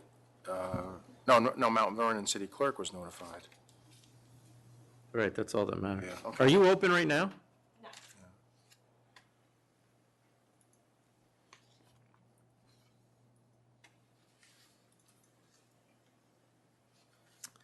All right, I'll approve. I don't have a good feeling about this. If you're lying to me, Get the application for this location. I know. This is the fifth application for this location. We've denied the other 4 for bad reasons. And if you're involved with these guys, particularly Mr. Pinnock, and I find out about it, you're going to lose everything. And I would suggest that you make sure that you're not, because we're going to check. I approve. No DJs, no live music, and no promoters. Good luck. Good luck. Next item, 645, Hamda Enterprises, Inc. Yeah. This client showed up. 250, that makes you a 10-year Major League Player. Oh, not sustained. Not, if not a Hall of Famer. No. Buscemi's a Hall of Famer.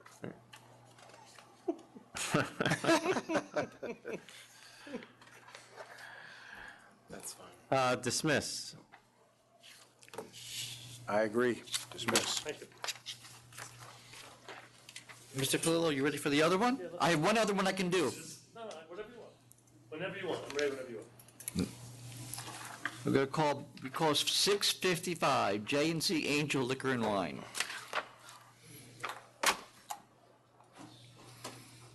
Say the name again?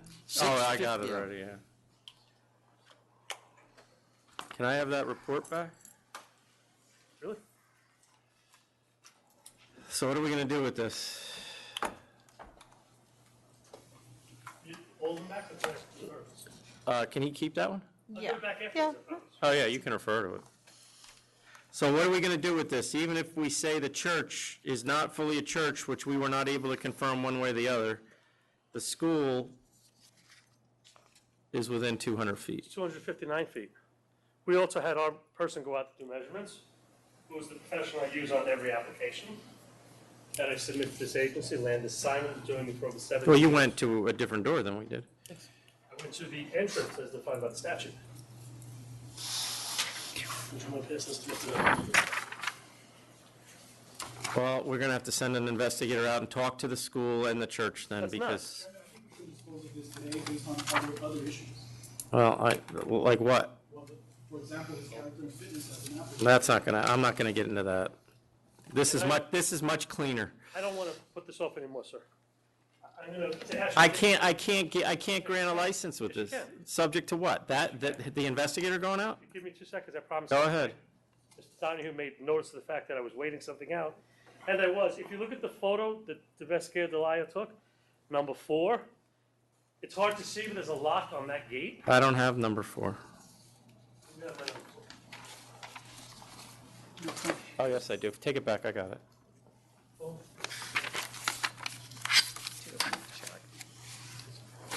Yeah, I see. What are you talking about? I got it, the picture. Right, there's a lock on the door on the upper right-hand side. I'm not sure I got the same picture. It's not in there, it's the report that I just got this Here's a morning. photo that was just taken, a close-up of that lock. It's on during school hours at all times. The door is not used for students. How do you know they're in session? They're in session. That was They're in spring break. session this week. I was just at a hotel last night that was full of kids that are on spring break, so I don't I know. saw a bunch of the Dunkin' Donuts too. Here's the handbook for the high school. I ask you to take a look at page 9, where the school directs what the entrance is. I can't believe that that would be locked even if it's an emergency exit. It's locked because they don't want this is a troubled school. This is a troubled school. I mean, on the internet, I can see how troubled the school is. Page 9 of the handbook shows you students on the entrance through the main entrance, marked auditorium. And I confirmed with my guy who took his measurements, you wanna know where it is? But My that, guy who took his measurements, he was there at 2:20. see, I'm not comfortable with not sending a guy out to check myself. Chairman, to the extent any of this is analyzed, I'll have the opportunity to respond as well. Yeah. And I also like to, And that doesn't, and what are we going to do about the church? The church is a multi-use building, there are residents upstairs. I disagree. But I don't, you're telling me that, but I don't know that. Oh, I went there. And we spoke. Mr. Rodriguez, hold on for a second, okay? I don't think I can do this. Okay. I thought we provided you with a lot, but. You did, but it's not enough to hang my hat on. When the high school Right? Are says you- that the entrance is 900 Tinton Avenue, there shouldn't be any more issues. There won't be, if I got an investigator that tells me that, there won't be with the school, but I need them to say that, and the same, and then I need them also to say that there are people living upstairs at the church. I did my best. I mean, that's my, do you disagree with me or no? Oh. Not And they that should have, between you and me, the investigators should have done this, and I think they were told to do it, and they did not listen to the Well, I think the person who investigator told them. went there at 5:45. I think Right. that's the They did problem. not Right. tell me. But I think that where the school handbook itself says the main entrance is through the auditorium. In fact, it mandates that children are only to use that entrance. What more can we ask for? But we've had cases before, where we've had handbooks I'll in say the. this, Mr. Palillo, it's a good good start. amount of evidence. It Yes. is. It is a good amount. So you want to hold over to the Yes. 18th? One meeting, and then send them out, Oh, Jackie, we again. can't do the 18th. Why? Mr. Palillo's not available. You guys are paying rent. I get it, but this is stuff that we shouldn't have had to do this late. No, I'm not frustrated, I'm just frustrated in general. So 5-2 then? I mean, was this school even on his application? I didn't do the application, to be honest, I can't. He's saying, I mean, if you don't tell us there's a school within 300 feet, we're not going to check. I don't disagree with you, but I didn't do the application. I mean. I know, I'm not blaming you, but I mean, it's, the delay is mostly on the applicant. All right. I mean, this last delay is ours, I will eat that. Me finding anything here is not gonna change your mind, is it? No. All right. All right, so it's going to be held over to May 2nd. Got it. Counsel, do you have someone coming up for this other matter? Which, I'll see you tomorrow. Thank you. See ya, have a good How do you vacation. want to add it to the calendar? Do you have someone coming up I'll to? handle it myself. Okay. All right, we have, Make it easy. next item is 677C, which is a request from counsel's office for an emergency summary order of suspension regarding Cajun NY LLC. So I believe everybody's been provided with a packet of information. Yes. I do know that this came to my attention earlier this morning, and considering that we're all here, I did ask that this be prepared immediately as one of our incredibly quick summaries. I will do my very best to tell the members. Hold on one second. Frank, do you want this? No, I didn't answer. All right. I'll take, No, I'm going to keep it. Oh, good. Go ahead, I'm Yeah, sorry. no. I'll do my very best to tell the members what I do know. I do not know a lot, Yeah, and but I so- will start Since I've sent it back that again. this looks like a place that's been deteriorating very, very rapidly within 2018. And on 1/12/2018, a bartender was hit in the face with a hookah stand. A police car was there doing a directed patrol and was able to assist. On 2/9/18, a highly intoxicated patron harassed a female, followed her out, and punched her. The agents, very importantly, did not call 911 as a result of that incident. Then a few days later, on 2/13, there's a fight inside the premises. Upon people being pushed out, somebody was stabbed in the abdomen, somebody else was beaten over the head with a stool. It looks like the fight continued, and it looked like it got pretty violent. On 3/4/18, a patron was robbed, and multiple people were slashed. Once the police finally responded to a 911 call of a man shot at, they arrived and found a victim who was slashed with injuries to his face, slashed in the back, and slashed in the head. He'd said he'd been inside the licensed premises drinking with the manager, and upon flashing money inside the bar, he was beaten and robbed of over $1,000. Several residents called about this incident and said that there were shots fired. That's all the information I have at that moment for that incident. On 3/25, there's a huge fight in front of the location. The place was overcrowded. The patrons had to be pushed outside, and police were had to call for additional units. And summonses were then issued. Again, the licensee's agent did not call 911. And then just a few days ago, on 3/31/18, there's a fight inside the premises. There's a question about whether somebody pulls out a small gun.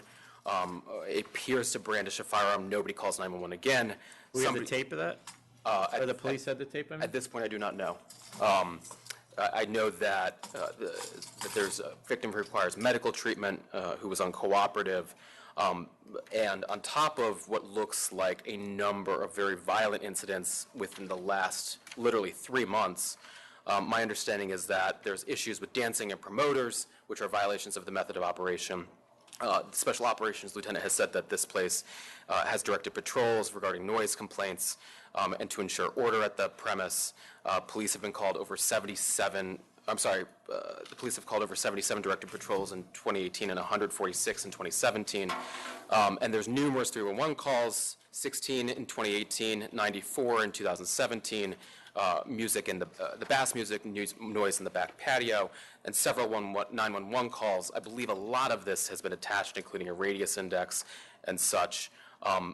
Normally, I'd want to take a little bit of a closer look at this before we ask for a summary. However, I've got violence upon violence, days after days of issues. At this point, considering this location and considering the information that we do have from a location on East 106th Street, I would ask that this is summarily suspended. My understanding is also that there may be an issue with the disclosed principals and people that may not be on the license. At this time, that's all I would know about that.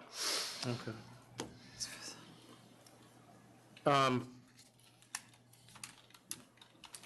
How long has this place been licensed? Are you going to ask me that? And do we have a history at all? Negative history? I will look very quickly. I'll get the date, you get the history. Thank you, Commissioner.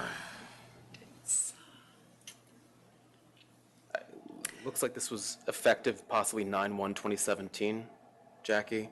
No, the original issue date is September of 2015. Okay. So they've been here for a couple license periods. I do have other history pending, and it's all within 2018. Do we have any previous? At the location, you mean? At the location. This application was approved by the members. You had some stipulations in there for hours of operation.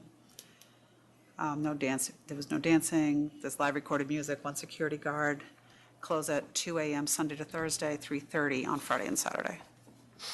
All right. I'll vote to summarily suspend. It's obvious that this has become a drain on police resources very quickly, as well as a threat to the public safety and welfare of the community. Can we send an investigator out? I see that one of the charges, which we fail to prove a lot because we don't ever have any witnesses that talk about the disturbance. Can we find somebody to testify about that? My understanding is that that's exactly what we would be looking to do. Okay. You did mention history. The prior location was canceled after summary suspension. All right. I'll vote to summarily suspend. Based on stabbing, slashing, firearms being brandished, other various assaults, I would vote to suspend as well. Thank you. All right. We'll move on to the rest of the calendar? Yep. All right. 5:43, or your right to have been adjourned to May 2nd. Do we do 546? Tahada? Not yet, we didn't do it yet. I'm sorry? We did not do it yet. Okay, all right, sorry. All right.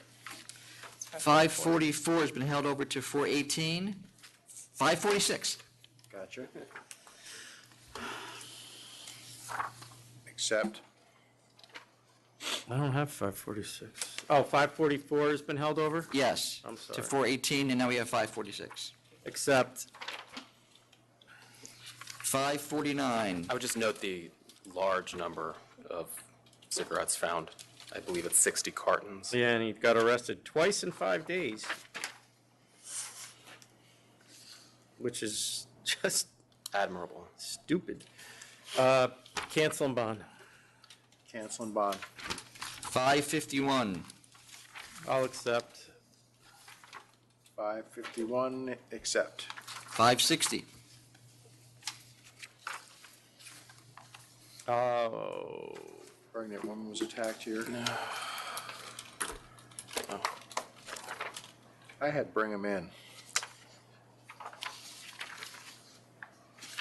I just think the decision is wrong. Did you read this, Chris? I did. In which capacity? On Charges charge 1 and 3.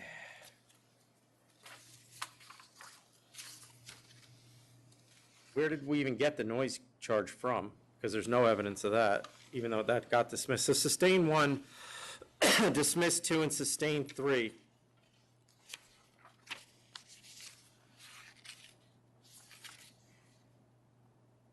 And I'll do 1,500 because of the good history. Yeah. But I do think that this needs to be reviewed. 1,500. 561.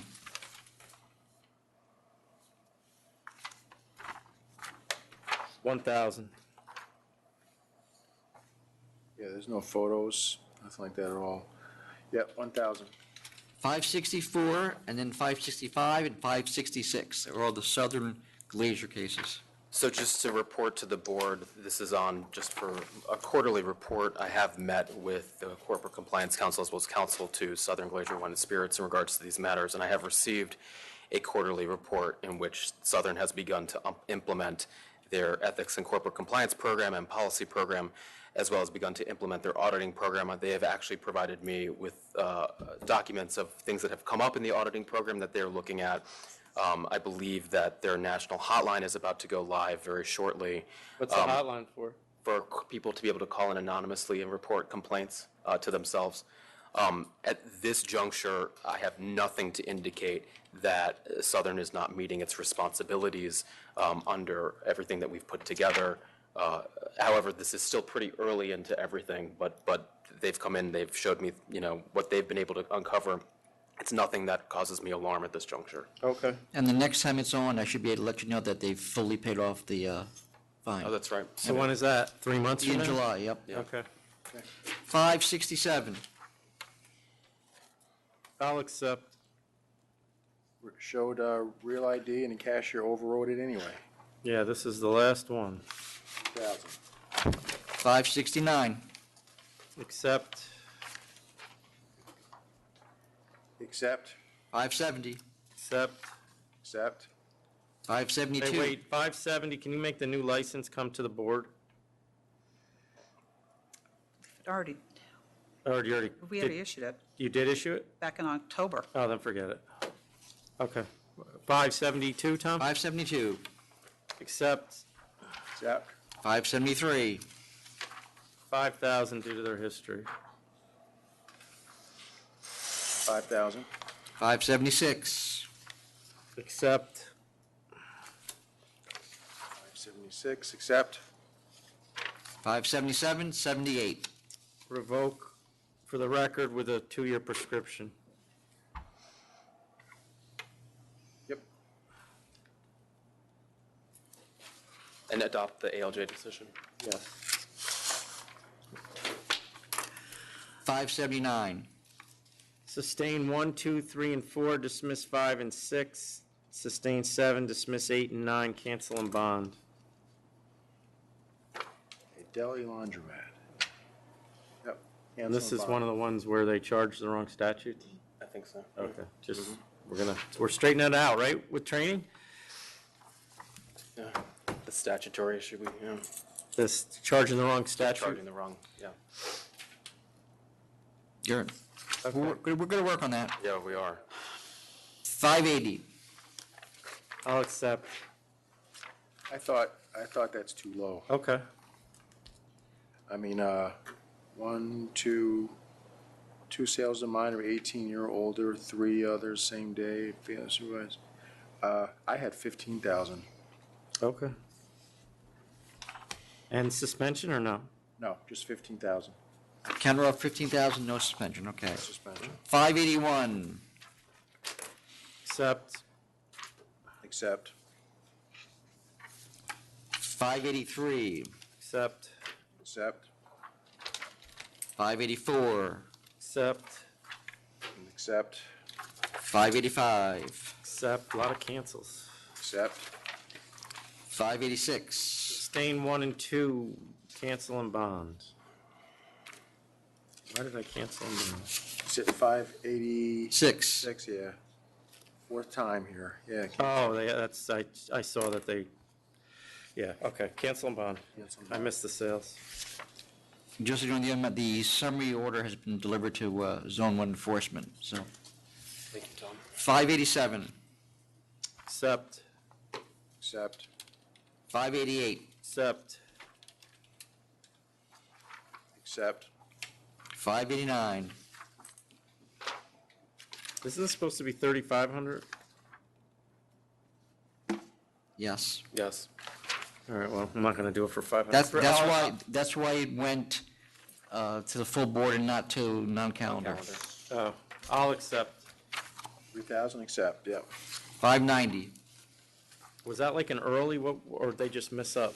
No, I think it was early. the attorney didn't want to submit the 35, so that's the Oh, licensee. he was told 35 and didn't want to do it. Right. Oh, no, then we'll counter at 35.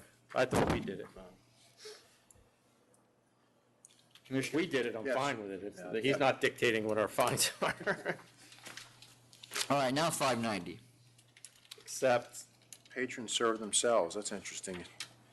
yeah, I said the same thing. This is irresponsible, but I'll accept, they're going to stop it, I I think. hate to do it, but yeah, 3,000, accept. 592 and 593.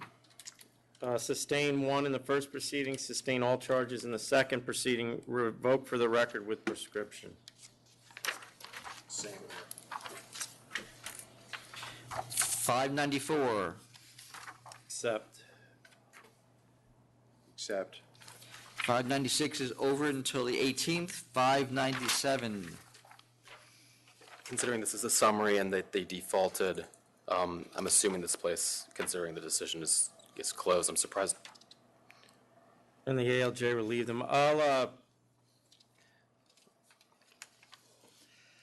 This is most likely, at least, Sustain all the charges and revoke and bond. I'm not. 599. I should, though. yeah. Cart. 3,500. 3,500. 600. Accept. 6,000, accept. 601. Accept.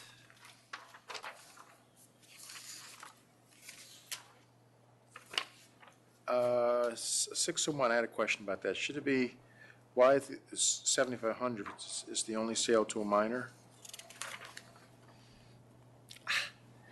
No, I don't believe so. Am I missing something here? Consumption? Well, consumption on the premises, and they Unlicensed just warehouse. jacked it up because of the history, Yeah. the bad history. All right, so 7,500 is an accept. 602, 603. Cancel and bond, name stop, and location stop. Ditto. 604. Accept. Bartender's still employed there. They did complete E-tips, Yeah, that's, so, all right, yeah, accept. 605. accept. Accept. 606. Sustain 1 through 5, 5,000. 5,000. 609. Sustain 1, 6,000.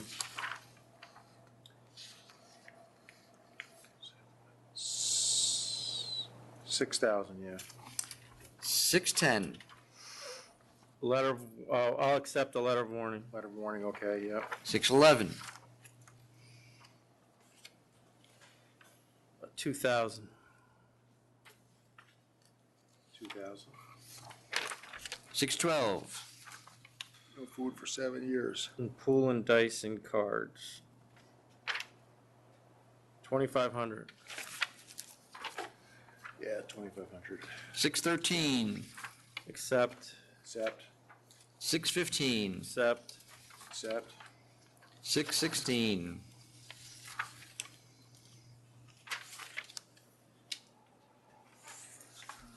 Accept. It's a default. There's nothing to accept. Oh, sustain sustain the charge in $2,000. 2,000? It's 6 months, right? 2,000. Doesn't it go 3 months is 1,500, 6 months is 2,000? Or am I getting it wrong? No, that's probably it. About Right? 6 or 7 Yep. months, yeah. Next one, 6, 17, 18, 19, 20, and 21. I got a request sometime while I was sleeping last night from Mr. Joffrey requesting an adjournment till 4:18, Okay. until he wants You can another have it. adjournment. 622. This is ugly, though. You better bring a checkbook. 622. Accept. Accept. 623. Accept.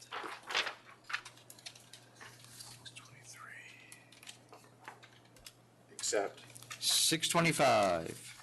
Accept. Accept. 626. Accept. Accept. 628. 5,000. Man, on your, They're out of I'll business. sustain 1, 2, and 3. Did they renew, Jackie, or no? I think they're probably, they, Well, the one I just threw out. What number is that again? 28. If they didn't renew, 2,500. I mean, if they did renew. If they didn't renew, it's cancel and bond. They're still expired. Thank you. so. Cancel and bond. 634 was held over to the 18th. 652. I'll accept. Last one. Accept. 653. I'll accept. But why are we, this is the one that I pulled out earlier. Why are we charging these mini marts Yeah. with the mobile signs? Like here, this is a sale, but the unauthorized trade name, it's, you know, on the thruway stop, you go up to the little snack thing and they have mobile snack hut. Yeah. And we're charging them with illegal trade name. It's Zone 3. It's zone 3. I can try. Well, find out from can you Jamie. fix that? I can find out from Jamie. Because that just seems ridiculous. But I'll accept the 7,500. And you were good with that, right, Commissioner? Yeah. 654. 3,000. 3,000. 657. Cancel and bond. Cancel and bond it is. 660. Revoke for the record. Yep. Revoke for the record. 666. Accept. Letter warning, accept. 667, 668. So I'm actually pretty surprised that nobody appeared for this, but let me just give a little bit of context. You don't really need to. Okay. Revoke and bond with prescription. Yep. I'm surprised they didn't appear either. Good night now. 670. 4,000, oh, I'm sorry, defaulted hearing. So sustain all the charges, 4,000 because of their 12-year history.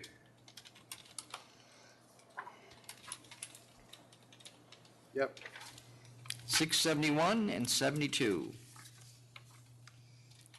Withdraw, first proceeding, withdraw 1, sustain 2 and 3, withdraw 4. Second proceeding, dismiss 1, sustain 2, 3, 4, and 5, dismiss 6, withdraw 7, sustain 8 and 9. So this has already been canceled. We're in litigation on that. There's a stay, so the place remains open. Even if I cancel it again? That would be a Well, different. you can't, it's not canceled now, technically. So I'm gonna, if I cancel it again, it's canceled. Yeah, then it is, Yeah, yes. so I'm canceling Yeah, it. cancel. And you're gonna end up in court again. Yeah. Hopefully in front of the same judge who's gonna say, now what? Just to cover ourselves, you want to do cancel and bond claim in Yes, case? yeah. Oh, there's no bond. Oh, I guess there is. There is right now. Yeah. Okay. You good with that, Commissioner? Yes. All right. Yep. 673, Accept. Accept. 674, Cancel for the record. No bond is available. Cancel or revoke? Cancel. Okay. 675, He didn't come in. Wasn't this guy's, oh, I'm at 670, I don't have 675. it's an improper conduct charge for selling pills, prescription drugs behind the register. Oh, that was cancel and bond. Yep.